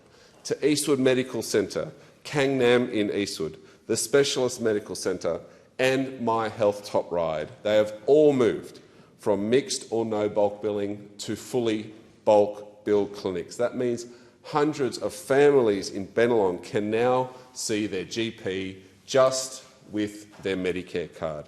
And this builds on our network of urgent care clinics, which have been bulk billed since their inception. Well over 87 urgent care clinics delivered, not only providing fee-free care, but also keeping people out of the emergency department. We expect more clinics across the country to make the very sound decision to bulk bill all their patients, because they know that when they do, they get to see more patients and deliver more care for our community. Compare our record of record investments into bulk billing to the Coalition's. 6-year rebate freeze, 0 indexation for GPs, 0 structural reform, and they come in this place and they complain. Tell them they're dreaming, Deputy Speaker. I thank the member. The question is that the motion be agreed to, and I give the call to the member for Dawson. Thank you, Deputy Speaker. Australians are being told that they've never had it better under this government, but families know the truth every time they tap their card at the doctor's reception desk. Out-of-pocket GP costs are now pushing $50 on average, and that is just a worrying statistic. That is a barrier to care. When the Coalition left office, bulk billing rates were nearly 90%. Today, bulk billing is collapsing in 32 electorates. And the Prime Minister's famous promise, you'll only need your Medicare card, not your credit card, is now nothing more than a punchline in doctors' waiting rooms. Because throughout Australia, people are handing over their credit cards every time they visit a doctor, and many simply can't afford that anymore. In my electorate of Dawson, what used to be a routine GP visit is now a financial decision. We have no fully bulk-billed GP clinics in Mackay, a city of around 130,000 people. None. The government says bulk billing will reach 9 out of 10 visits by 2030. But in Dawson, this promise is a mile from reality. That is not strengthening Medicare. Deputy Speaker, that is slow disintegration of it. And GP practices are sounding the alarm as loudly as their patients. They tell me the same story. They simply can't keep bulk billing when costs just keep going up. To quote Family Healthcare in Rural View, the new incentive payment does not cover the full cost of providing high-quality care. Therefore, our clinic will continue to charge an appropriate out-of-pocket fee for some consultations to ensure we keep delivering high-quality care to our community. Power bills have climbed, commercial rent is climbing, insurance costs are climbing, everything is going up, and the Medicare rebates aren't keeping up with inflation. This is not economic management. This is a cost of living crisis delivered through the front door of every medical practice in regional Australia. And, Deputy Speaker, you cannot blame the doctors for walking away from bulk billing when the numbers no longer stack up.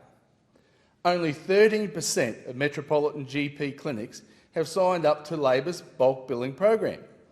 And if the program can't survive in Melbourne and Sydney, what hope does Mackay, Bowen and Burdekin have? Does this government really think 2030 is an acceptable target? Tell that to the mother in Airlie Beach, ignoring the back pain that she can't afford to have checked because nappies and formula come first. And that $100 gap in upfront costs could mean the difference between early detection and ovarian cancer going unnoticed. Tell that to the father in Home Hill, chalking up his chronic overtime fatigue just to put food on the table for his family, unaware he could be weeks away from cardiac arrest. Tell that to the apprentice tradie in Paget, who cannot afford more than $100 to see a doctor. A simple blood test might have caught prostate cancer early, but by the time the symptoms are so severe, it could be diagnosed as stage 4. We know early detection saves lives, yet this government failure to fix Medicare isn't just short-sighted, it's putting lives at risk. This is the reality for too many Australians today. A shrinking Medicare promise. Regional communities forced to delay care and families waiting until illness becomes an emergency. And for some, that delay will result in death. That is the cost of this government's failure. The reality is families are paying more, waiting longer and getting less. Deputy Speaker, Medicare is not strengthened by token slogans. It is strengthened by access. And there is no access when the GP workforce is shrinking, when clinics can't afford to bulk bill, and when families must budget for something that should be universal. This government needs to stop treating healthcare like a talking point and start treating it like the lifeline it is, especially for regional Australia. Because right now, under Labor, a Medicare card is little more than a discount voucher. I thank the member. The question is that the motion be agreed to. Speaker, I speak leave to speak on the continuation I started earlier in the House. Leave is granted. Thank you, Speaker. I'm very happy to continue my remarks on this motion brought forward by the member for Bowman. Medicare is one of Australia's great success stories. And while we can throw about numbers, the simple thing is facts don't care about your feelings. In Leichhardt, 24 fully bulk billed practices, helping families, helping kids. Bulk billing rates in Queensland alone have gone up 3.4%. That is up, despite what those people opposite would have us believe. Facts, figures, they don't lie. Speaker, I'd like to talk about a little town, not actually in my electorate. It's called Mission Beach, about an hour and a half south. It's in the electorate of Kennedy, but I'm sure the member for Kennedy won't mind. We have a passport-style arrangement going on there. Mission Beach is one of the most beautiful places outside of Leichhardt in the country. Palm-lined beaches, crystal clear water, and as of 2021, no GP clinic. Now, last I checked in 2021, those opposite were in charge. The reduction of GPs. One of the most beautiful places in the country could not hold a GP. That's incredible. But I'm pleased to report now that they have one. The people of Mission Beach, an ageing population, a retiring population, now have access to a GP on a regular basis. That's because of the Anthony Albanese Labor government. That's because of Medicare. That's because of the investment that Labor always puts into people's health and people's well-being. It's who we are. They talk about the credit card, they talk about the numbers, they talk about slogans. $8.5 billion isn't a slogan, it's a commitment. It is the largest single investment in Medicare since its inception. It is something that as a nation we should be proud of. Having lived under the regime of the US medical system, knowing how much it can cost without that safety net. And now the safety net has grown. Because one thing we can all agree on is that your postcode shouldn't matter on how you get health care. Your income shouldn't matter on how you get health care. I represent some of the most remote and disadvantaged places in the nation. Things like rheumatoid heart disease, which are basically eliminated in the rest of the first world, run riot through the Cape. But because Labor invests, we can give hope. We can give opportunity, and people know that when they show up to a doctor, one of the 24 bulk billing clinics in Leichhardt, all that they need is their Medicare card.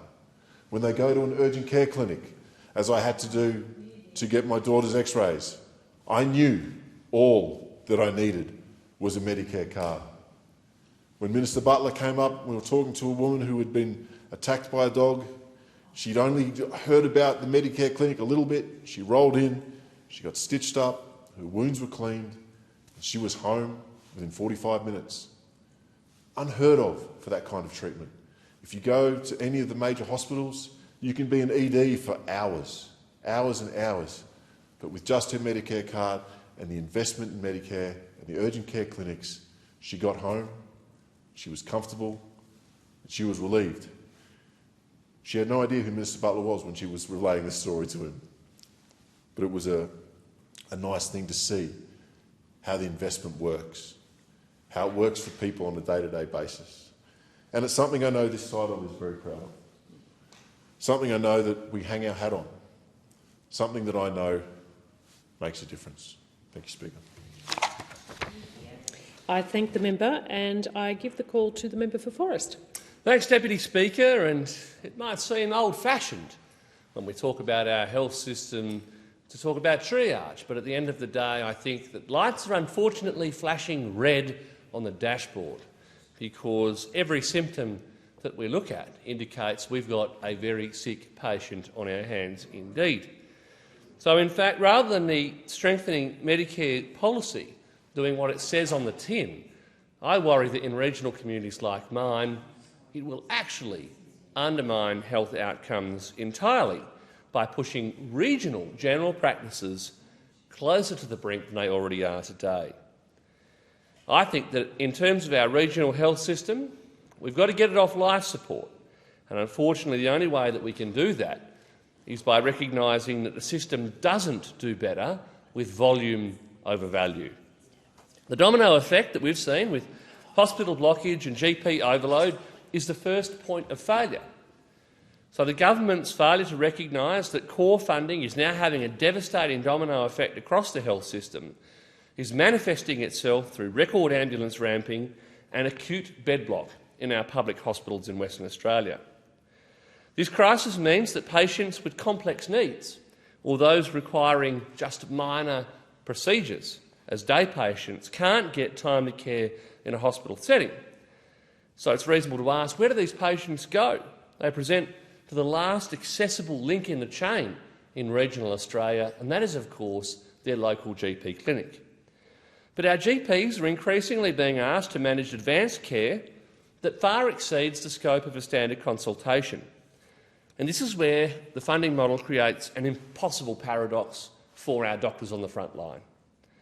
The average length of a GP consult might be around 19 minutes, but the economics of the bulk billing incentivisation rather promote the shortest possible transaction.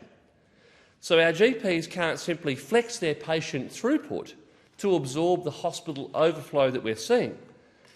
Complex cases are being diverted that do require longer consultations, level C or D consultations of 40 minutes or more, and yet the government's new bulk billing incentives don't adequately fund this time that the doctor invests in the care relationship.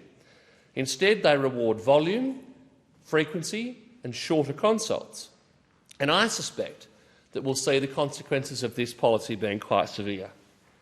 To a regional practice in the southwest, like those in Bunbury and Busselton, if they dare to stick with a mixed billing model to survive as businesses, the consequence is, of course, that they forfeit the significant bulk billing practice incentive that requires 100% of consults through the business by 100% of doctors for 100% of patients to be billed accordingly.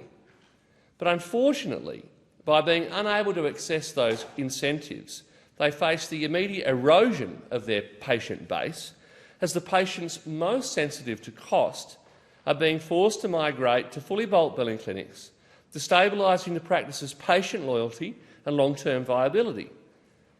These are small businesses that we're talking about here, and the compounding risk of vertical integration in the health system and block funding is a critical concern, because local clinics are raising with me the issue that conditional funding is structurally dangerous in our health system.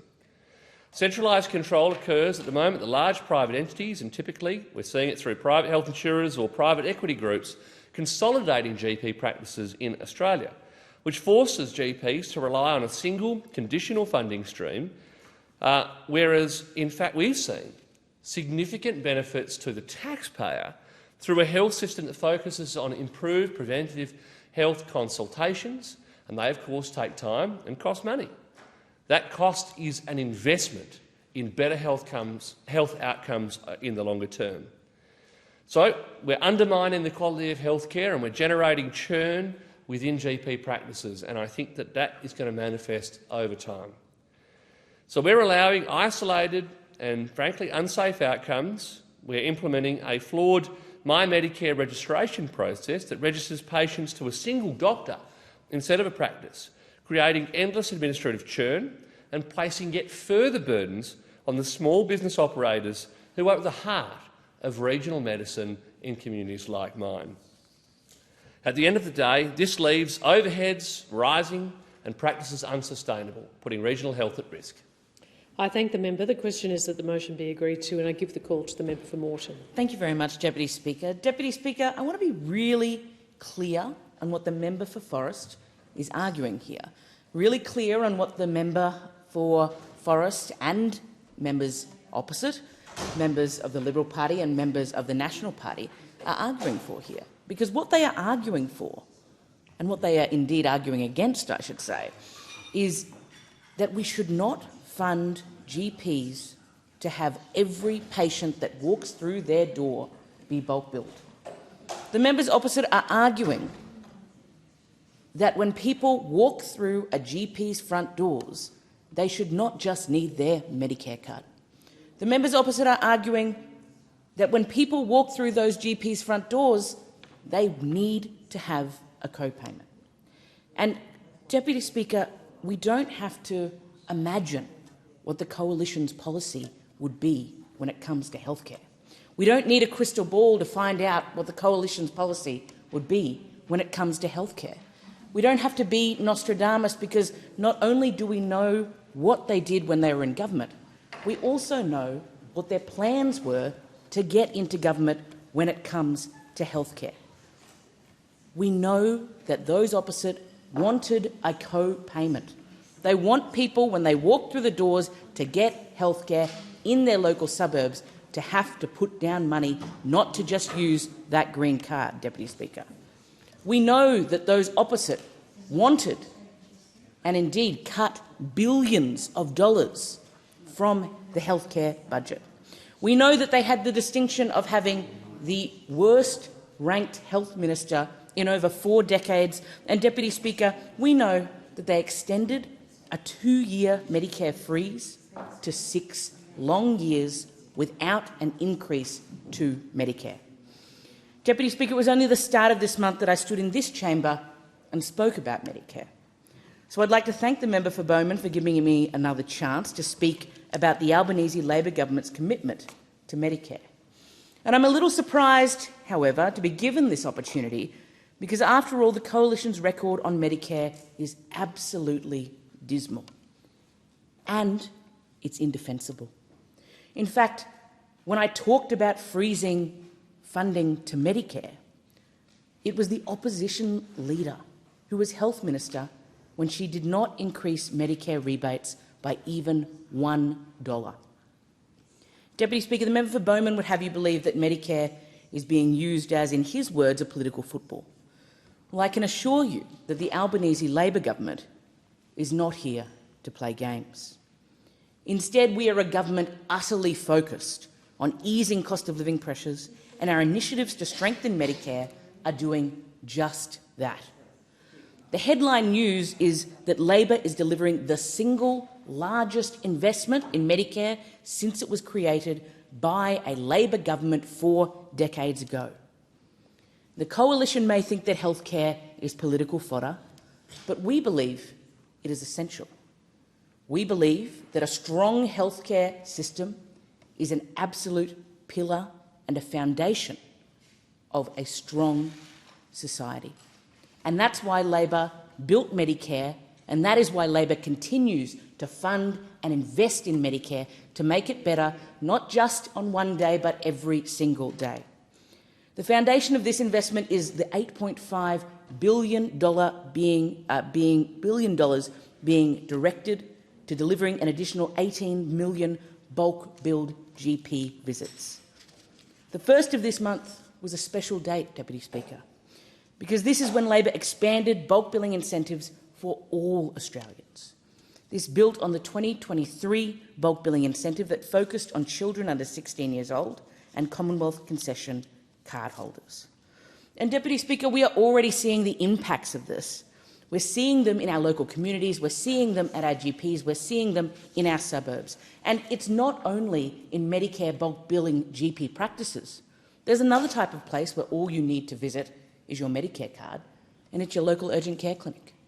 For me, we've got one in Oxley at the Carnossa, we've got one at the bottom of the PA, and there are 90 in operation across the country, with another 47 on the way. Deputy Speaker, this is not about politics.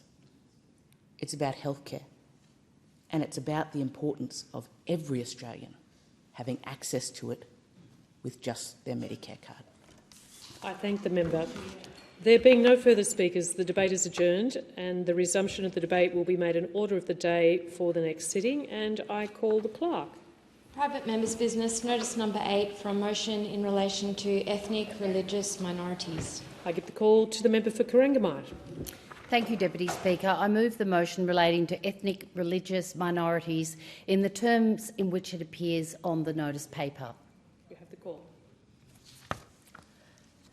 Deputy Speaker, I am proud to move this motion today, a motion that recognises and makes clear that the persecution of the Hazara community in Afghanistan is not only deeply concerning, it is abhorrent. In the gallery today are 30 members of the Hazara community from across the country, brought together by the Hazara Legal Network. I thank the network for its tireless advocacy and thank each of you for being here in Canberra today.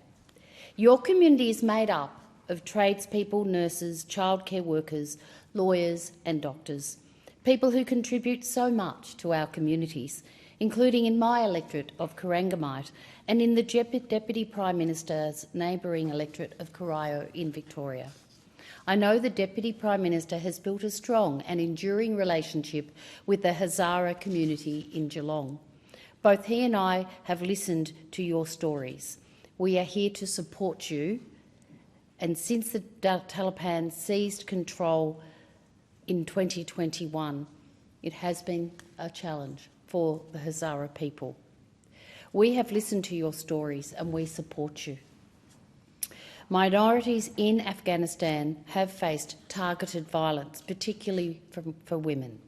We know that no part of Afghan society has been immune from violence or persecution. And of course, this is particularly true for ethnic religious minorities, including the Hazara community. Deputy Speaker, our government, the Albanese Labor government, will always stand up for women facing persecution and violence. Australia has consistently condemned the Taliban's treatment of minorities, particularly the Hazara community, and of women and girls, including at the Human Rights Council and the United Nations General Assembly. The resolution put at the United Nations called on Afghanistan to uphold human rights, adhere to international law and to take decisive action against terrorism.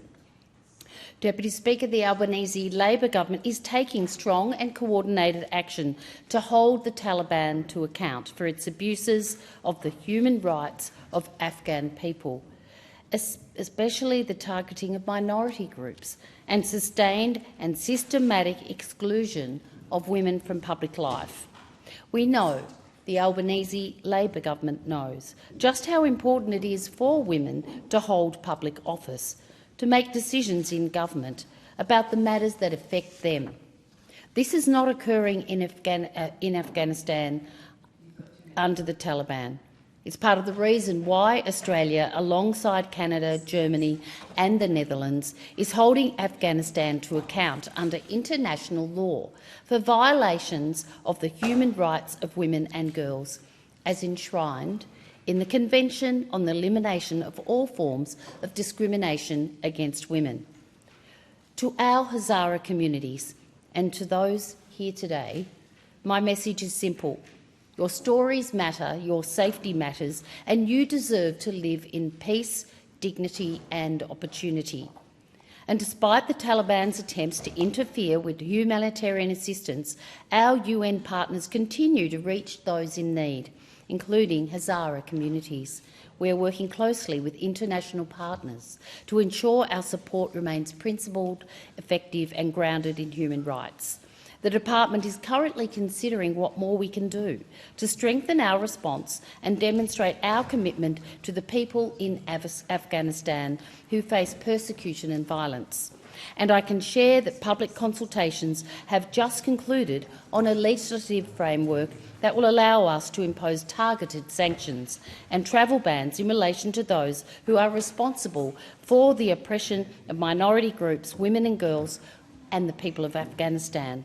In closing, this work is about standing up for basic human dignity, standing up for women who deserve freedom of equality and who deserve to live a life without fear, and standing with the families in the gallery today. We will support you, we will continue to hold the Taliban to account, and we will continue to stand up for those who face persecution wherever they are.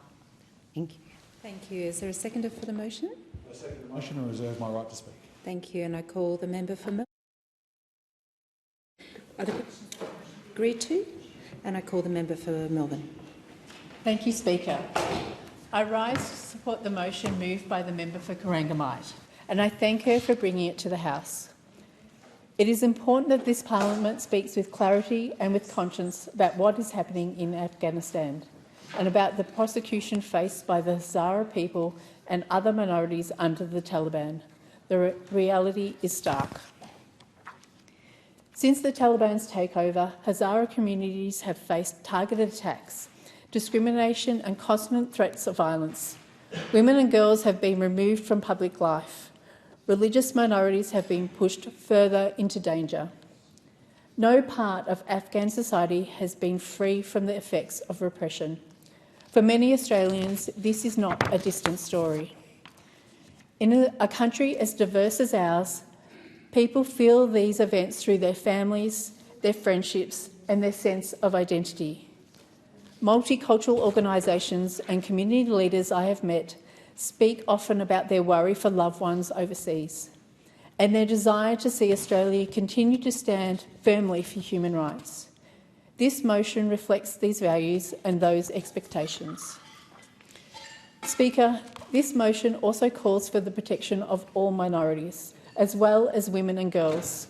That call is not symbolic. It aligns with Australia's long-standing commitment to international law and to the safeguard of human rights. The Albanese Labor government has consistently condemned the Taliban's abuse at the United Nations Human Rights Council and at the General Assembly. Australia co-sponsored the UN resolution, The Situation in Afghanistan, urging the protection of human rights, adhering to international law and decisive action against terrorism. Australia, together with Canada, Germany and the Netherlands, has also initiated proceedings under the Convention on the Elimination of All Forms of Discrimination against Women to hold Afghanistan to account for the systematic discrimination of women and girls. This is a strong and principled step, and it is consistent with who we are as a country. Hear, hear. Australia's support does not depend on the country or the context. It reflects a belief that human dignity must be defended wherever it is threatened. Speaker, values matter, but so does action. Since 2021, Australia has provided more than $260 million in humanitarian assistance to Afghanistan, delivering food, shelter, health services and essential protection programs, especially for women, children and minority groups. Following the devastating earthquakes in Afghanistan in August, the Albanese government committed an additional $1 million in urgent relief. Our assistance goes to the Afghan people, not to the Taliban regime. DFAT continues to monitor the situation closely, working with partners to ensure that our support remains principled, targeted and effective. The final part of this motion recognises the contribution of Hazara Australians to our country. That acknowledgement is important. Hazara Australians enrich our culture and social life. Hear, hear. They contribute to our workforce, our schools, our businesses and our communities. Their resilience and determination reflect something fundamental about the Australian story. People given safety and opportunity build stronger communities for everyone. I see that in Melbourne every day. People who have come here seeking stability give back through hard work, community involvement and a commitment to build a better future. In Melbourne, we see the strength of multicultural communities that care deeply about fairness, compassion and justice. These values are at the heart of this motion, and they are the values that guide my work as a member for Melbourne. I am proud to serve one of the most diverse electorates in the country. I am proud to stand up for dignity and equality, and I am proud to support motions like this that call on Australia to remain steadfast in defending human rights. Speaker, acknowledging persecution is not enough, but it is necessary. Calling for protection is not enough, but it is right. Australia must continue to show leadership, uphold international law and stand with communities who face discrimination and violence. We do this because it's the fair thing to do. We do it because it reflects the values of Australians, and we do it because every person deserves a chance to live with safety, dignity and hope. I commend this motion to the House. Thank you. And I give the call to the member for Goldstone. Thank you, Deputy Speaker. And Deputy Speaker, I'm proud to stand up and support the spirit of this motion, of course, because, like with many motions that are before this chamber, it's important to be able to say you're here and stood up for what was right. When it comes down to it, we have the Hazara community within Australia, new Australians who contribute an enormous amount to our country and, more importantly, continue to contribute to the success of our nation. People who have come to this nation sometimes out of a position not intended, but through humanitarian programs, but make this nation a home for themselves and then go on and become full participants in the Australian way of life. They bring them their full selves, but their heritage and their recognition and their history with them to enrich our nation. But it does not mean they leave behind the legacy of their homeland and the challenges of Afghanistan. And we should never forget the scale of the challenges that are left home in Afghanistan.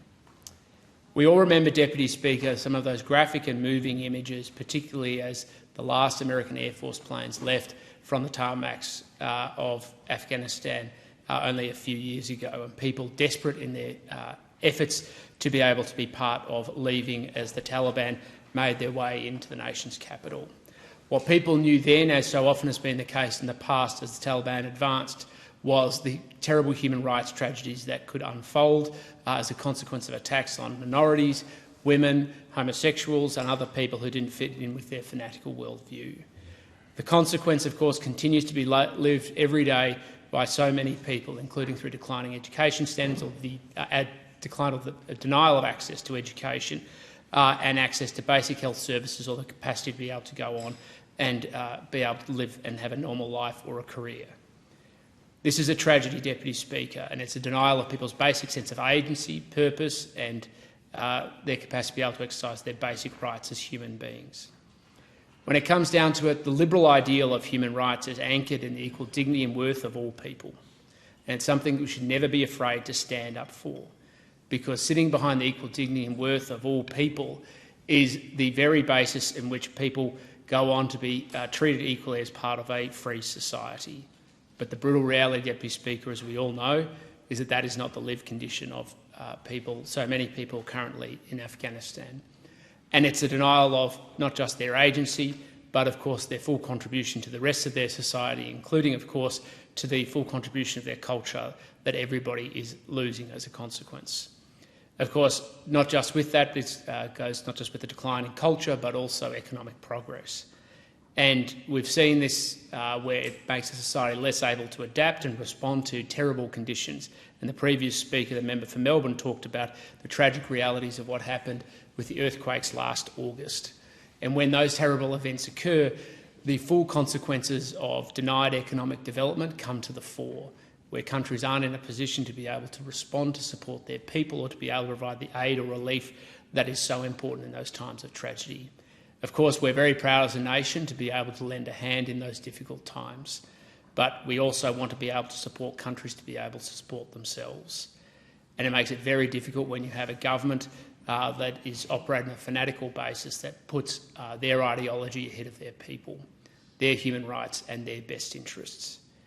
So there's a tragic reality sitting behind the lived condition of so many people in Afghanistan right now. And it's why this motion is so important, as many of the motions are that are brought before this parliament. It's an opportunity for us to come together, to stand up and to speak up, because what we should want for every person, no matter where they are born on this earth, is that they are treated with equal dignity and respect, simply based on their rights as a human being. So for the Hazara who made it to Australia and who are caring for people back and their family members back in Afghanistan, we extend not just warmth to you, but also our love to those who are not with you.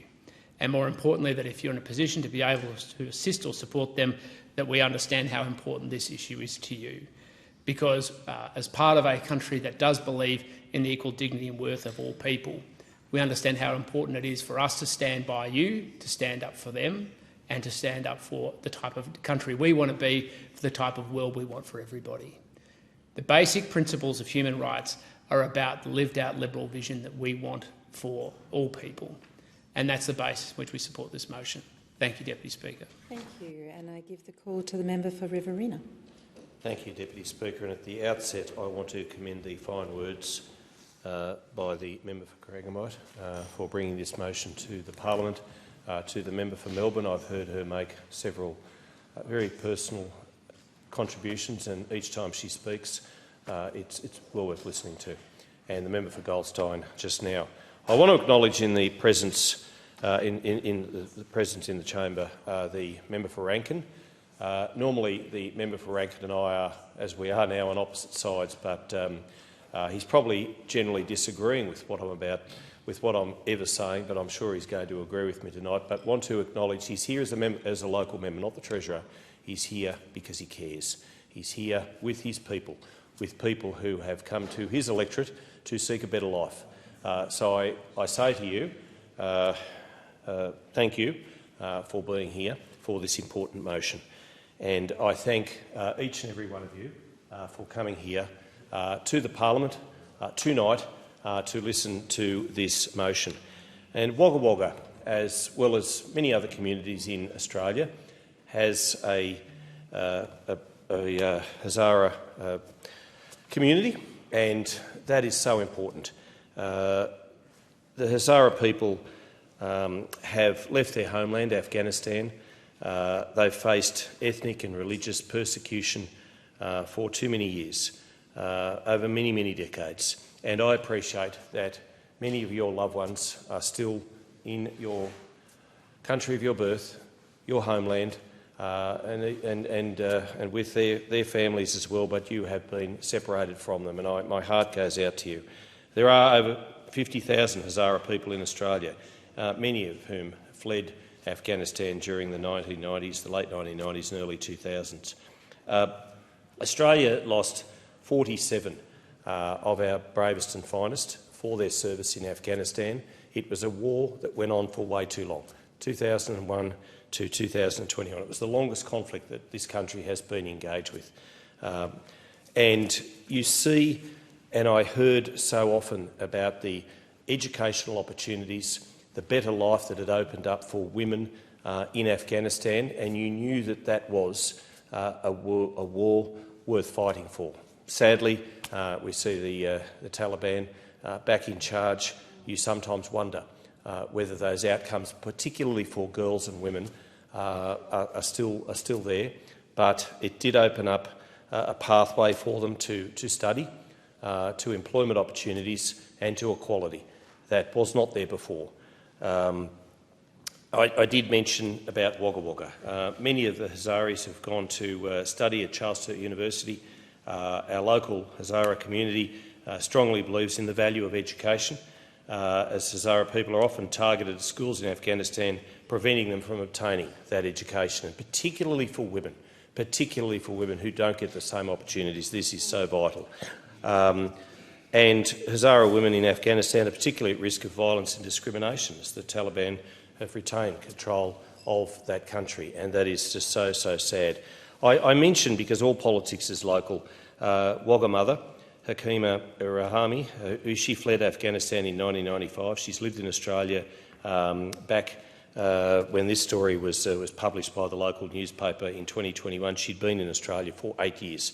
She called Wagga Wagga home, and she came to Wagga Wagga, which is a very giving, a very multicultural place. She came to Wagga Wagga because she saw hope and opportunity that she could not see elsewhere. And she was welcomed with open arms by the Wagga Wagga Multicultural Council, by Belinda Crane, who runs that very august organisation, but by the Wagga Wagga community as a whole, because we understand, we value, we acknowledge and we recognise you are peace-loving people. Like us, you want the best. You want the best for your families, you want the best for your education, you want the best for your future. And that is everything that I know that we share in this room, in this parliament. And it doesn't matter from what side of politics you are welcome in Australia. This is your home. It's as much your home as it is mine. And I was born here way too many years ago. But and for many of you who have come to this nation to make it your home, thank you. Thank you for choosing our country. Please know that if there are matters of importance, you have your local members, whether it's Jim, whether it's myself, and I think I can use that term. Please avail yourselves of every opportunity that is available to you in Australia. And I say again, I know you've been through a lot. Thank you for choosing this country as your home. Thank you very much. Thank you. The time allotted for this debate has expired. The debate is adjourned and the resumption of the debate will be made in order of the day for the next sitting, and I call the clock. Private members' business, notice number 9 for a motion in relation to men's mental health. And I call the member for Hunter. Thank you, Speaker. I move the motion relating to men's mental health in the terms in which it appears on the notice paper. Deputy Speaker, before I begin, you might be wondering why I'm standing here today in what is probably the brightest and boldest suit Parliament has ever seen. I want to assure you that I didn't lose a bet and I'm not on my way to a fancy dress party. I'm wearing this trade mutton TX suit because it's designed to do exactly what it's done all day. Make people stop, and it makes them look.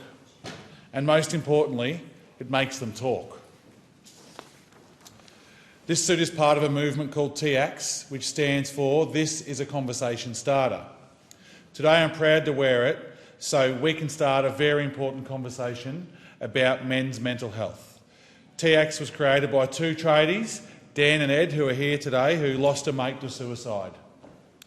They wanted to make sure other men did not slip through the cracks, so they built something simple and practical. TX is a free mental health support service for tradies, truckies, miners, farmers, apprentices, hospo workers and really anybody doing it tough. They offer free counselling by phone and text with qualified mental health professionals. There are no waiting lists, no referrals, no costs, and most importantly of all, Speaker, no judgment. A bloke can be in a ute, in the smoko shed, at home, and they can reach out straight away. The number is printed on their gear, so help is right there in front of them. And men are using it, Speaker. They really are. TX has had more than 50,000 conversations. That's 50,000 moments where somebody chose to talk instead of staying silent. This is what saving lives really looks like. The motion we are debating today recognises that men's mental health is one of Australia's biggest health challenges.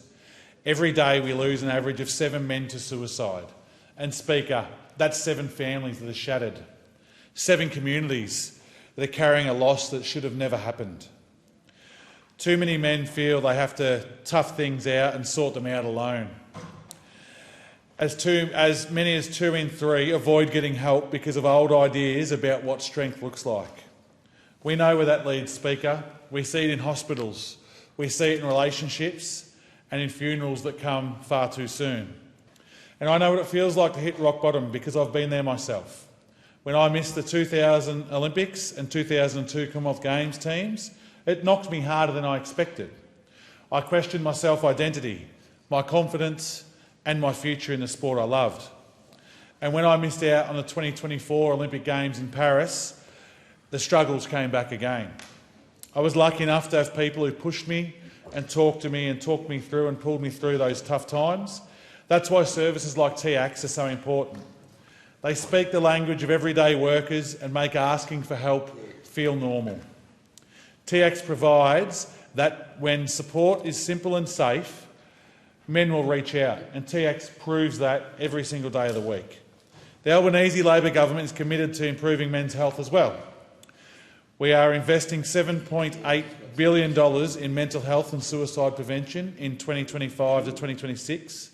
We're expanding free support, strengthening digital care and making Medicare easier to access. We also have the National Men's Health Strategy guiding long-term action to help men live healthier lives and live longer. On top of that, we are delivering targeted programs like support for men's sheds and mental health programs in sporting clubs. We've also brought in the role that I'm in, the Special Envoy for Men's Health, and I couldn't be prouder about this government about bringing something like that in. But government cannot do this all alone. We need workplaces, clubs, communities looking out for each other. We need men to know that reaching out is strength. So today, I want every Aussie bloke out there to hear this clearly. You do not need to wait. You do not need a referral. If you're struggling, please reach out. Call TX, text TX, talk to somebody who understands, and if you notice a mate acting differently, check in on him. Ask him how he's going.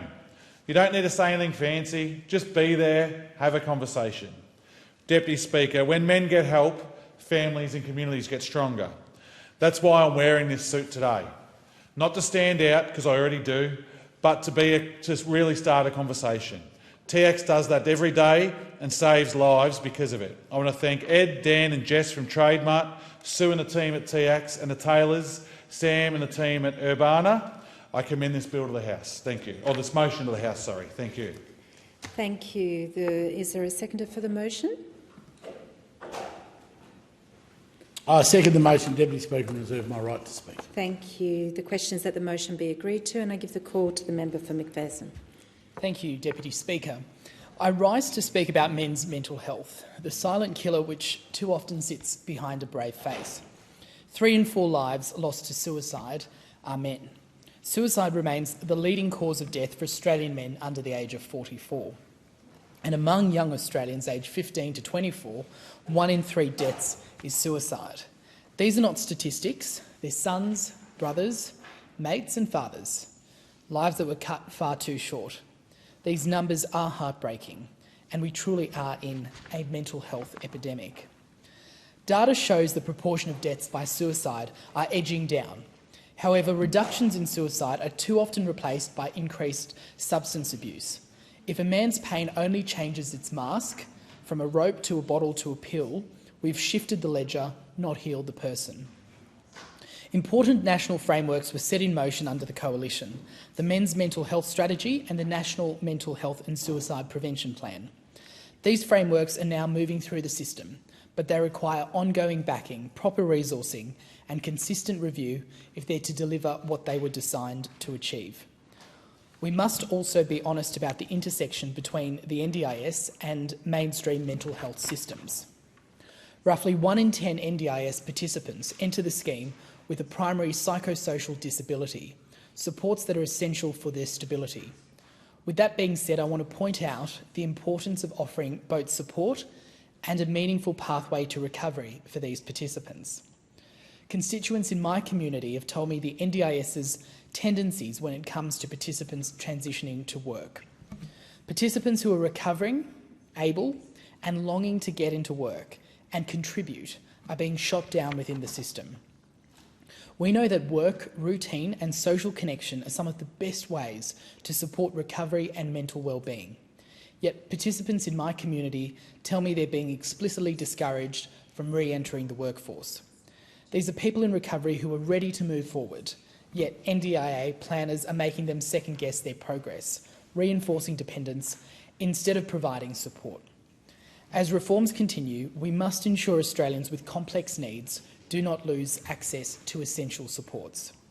If the pathway to therapy becomes harder, or if services become less viable to deliver, the outcome will not be savings, it'll be more people in crisis.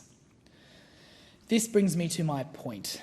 At a time of record demand, we've seen the number of Medicare subsidised psychology sessions halve from 20 to 10, leaving a massive gap in support. That's why, while I welcome government members recognising the urgency of mental health, I must ask, what are we actually doing to meet the need? Awareness is important, education is important, but recognition without reform is not enough. The solutions needed are practical, not radical. Whilst it's vital that the government has the support systems in place for those that need it, a very large piece to this, particularly in men's mental health, is having the courage to speak up and recognise when to seek support. As a community, we must support men when they're where they already are, on work sites, in offices, football fields and surf clubs, so that the first conversation does not have to be in a waiting room. We must make early intervention real in schools, in TAFEs and in universities, ensuring there's no wrong door and no dead end. Mental health must always be a national priority. And the test of a commitment to this will not be through words spoken or through dollars invested. It's whether, in a moment of crisis, an Australian can get the meaningful and effective support that they need. Right now, unfortunately, far too many can't. And I'd like to say to anyone who's listening to this speech or who's reading it, anyone who's asking for help is not weak, it's courageous. You're needed, you're loved, and your life has immeasurable worth. Thank you. Thank you. And I give the call to the member for McEwen. Thank you very much, Deputy Speaker. And I rise this evening to support the motion by the member for Hunter. Men's mental health is an issue of national importance. It's one that we should all be working together to deliver better outcomes. We see it all around us. No matter where we are, men show up at work and they support their families. They crack a joke, they put a smile on faces. But when they turn away from the world, they struggle. All too often they struggle alone. Day after day, year after year. The struggle becomes a fight against an enemy that only they can see. It's in their own mind. Since we were boys, we've always been told, just man up. And that's what they do. But sadly, it can be often too much to bear. Suicide does remain the leading cause of death for Australian men between the ages of 18 and 44. As many as 2 in 3 men forgo mental health support, and around half believe avoiding a health checkup is normal. These are national problems that we should talk about. And I'm proud that this government is supporting the mental health of Australians, no matter where they live. Our government, the Albanese Labor government, supports a range of mental health and suicide prevention services to support all Australians, with an estimated $7.8 billion in funding in 2025-2026 across the health, disability and ageing portfolio. Under the Strengthening Medicare program, $1.1 billion is being invested in mental health. We're expanding services, employing extra clinicians and reducing waiting times for young people seeking mental health care. These steps are consistent with what the National Men's Health Strategy 2020 to 2030 said. The government has recognised that there are 5 key priority issues: mental health and wellbeing, chronic conditions, sexual and reproductive health and conditions, injuries and risk-taking behaviour, which we've all done that, and healthy ageing. With these issues front of mind, we are committed to the goal that every man and boy in Australia is supported to live a long, fulfilling and healthy life. We must break the stigma that still sees men's support and men's mental health being shunned, and that's why we've got to continue to make this a top priority for our government. It's why our government is investing $11.3 million for Movember Men's in Mind training and GP campaign, $7.4 million for Movember's Ahead of the Game program, $3 million for Healthy Males Plus Paternal Initiative, $2 million for the Black Dog Institute to research men's mental health and suicide prevention at the Danny Frawley Centre for Health and Wellbeing. The funding will strengthen the support networks, it expands professional training and bankrolls crucial research into future policy decisions. And we've got to single out the additional $8.3 million committed to men's sheds to expand the health and mental health initiatives. As chair of the Parliamentary Friends of Men's Shed, I've seen the benefits of having a space for men to connect. Sheds give men the place to start having a healthy conversation and to do that with their peers. When a man feels healthier and more connected, this has a ripple effect throughout the rest of his life. When we help individuals, we help their partners, their children, their friends, their family and all those who depend on them. Sheds also play a huge role in helping younger men feel comfortable about speaking up. When older men talk openly about their health or their own struggles, it destigmatises the conversation. Down the track, if a young man is struggling, he feels able to reach out. At the end of the day, sheds save lives. We must continue to work to break down the stigma that prevents men from seeking help. We must keep building a culture where speaking up is a sign of strength, not one of weakness. We do need to do better at this, and governments of all levels, state, federal and local, need to continue their support.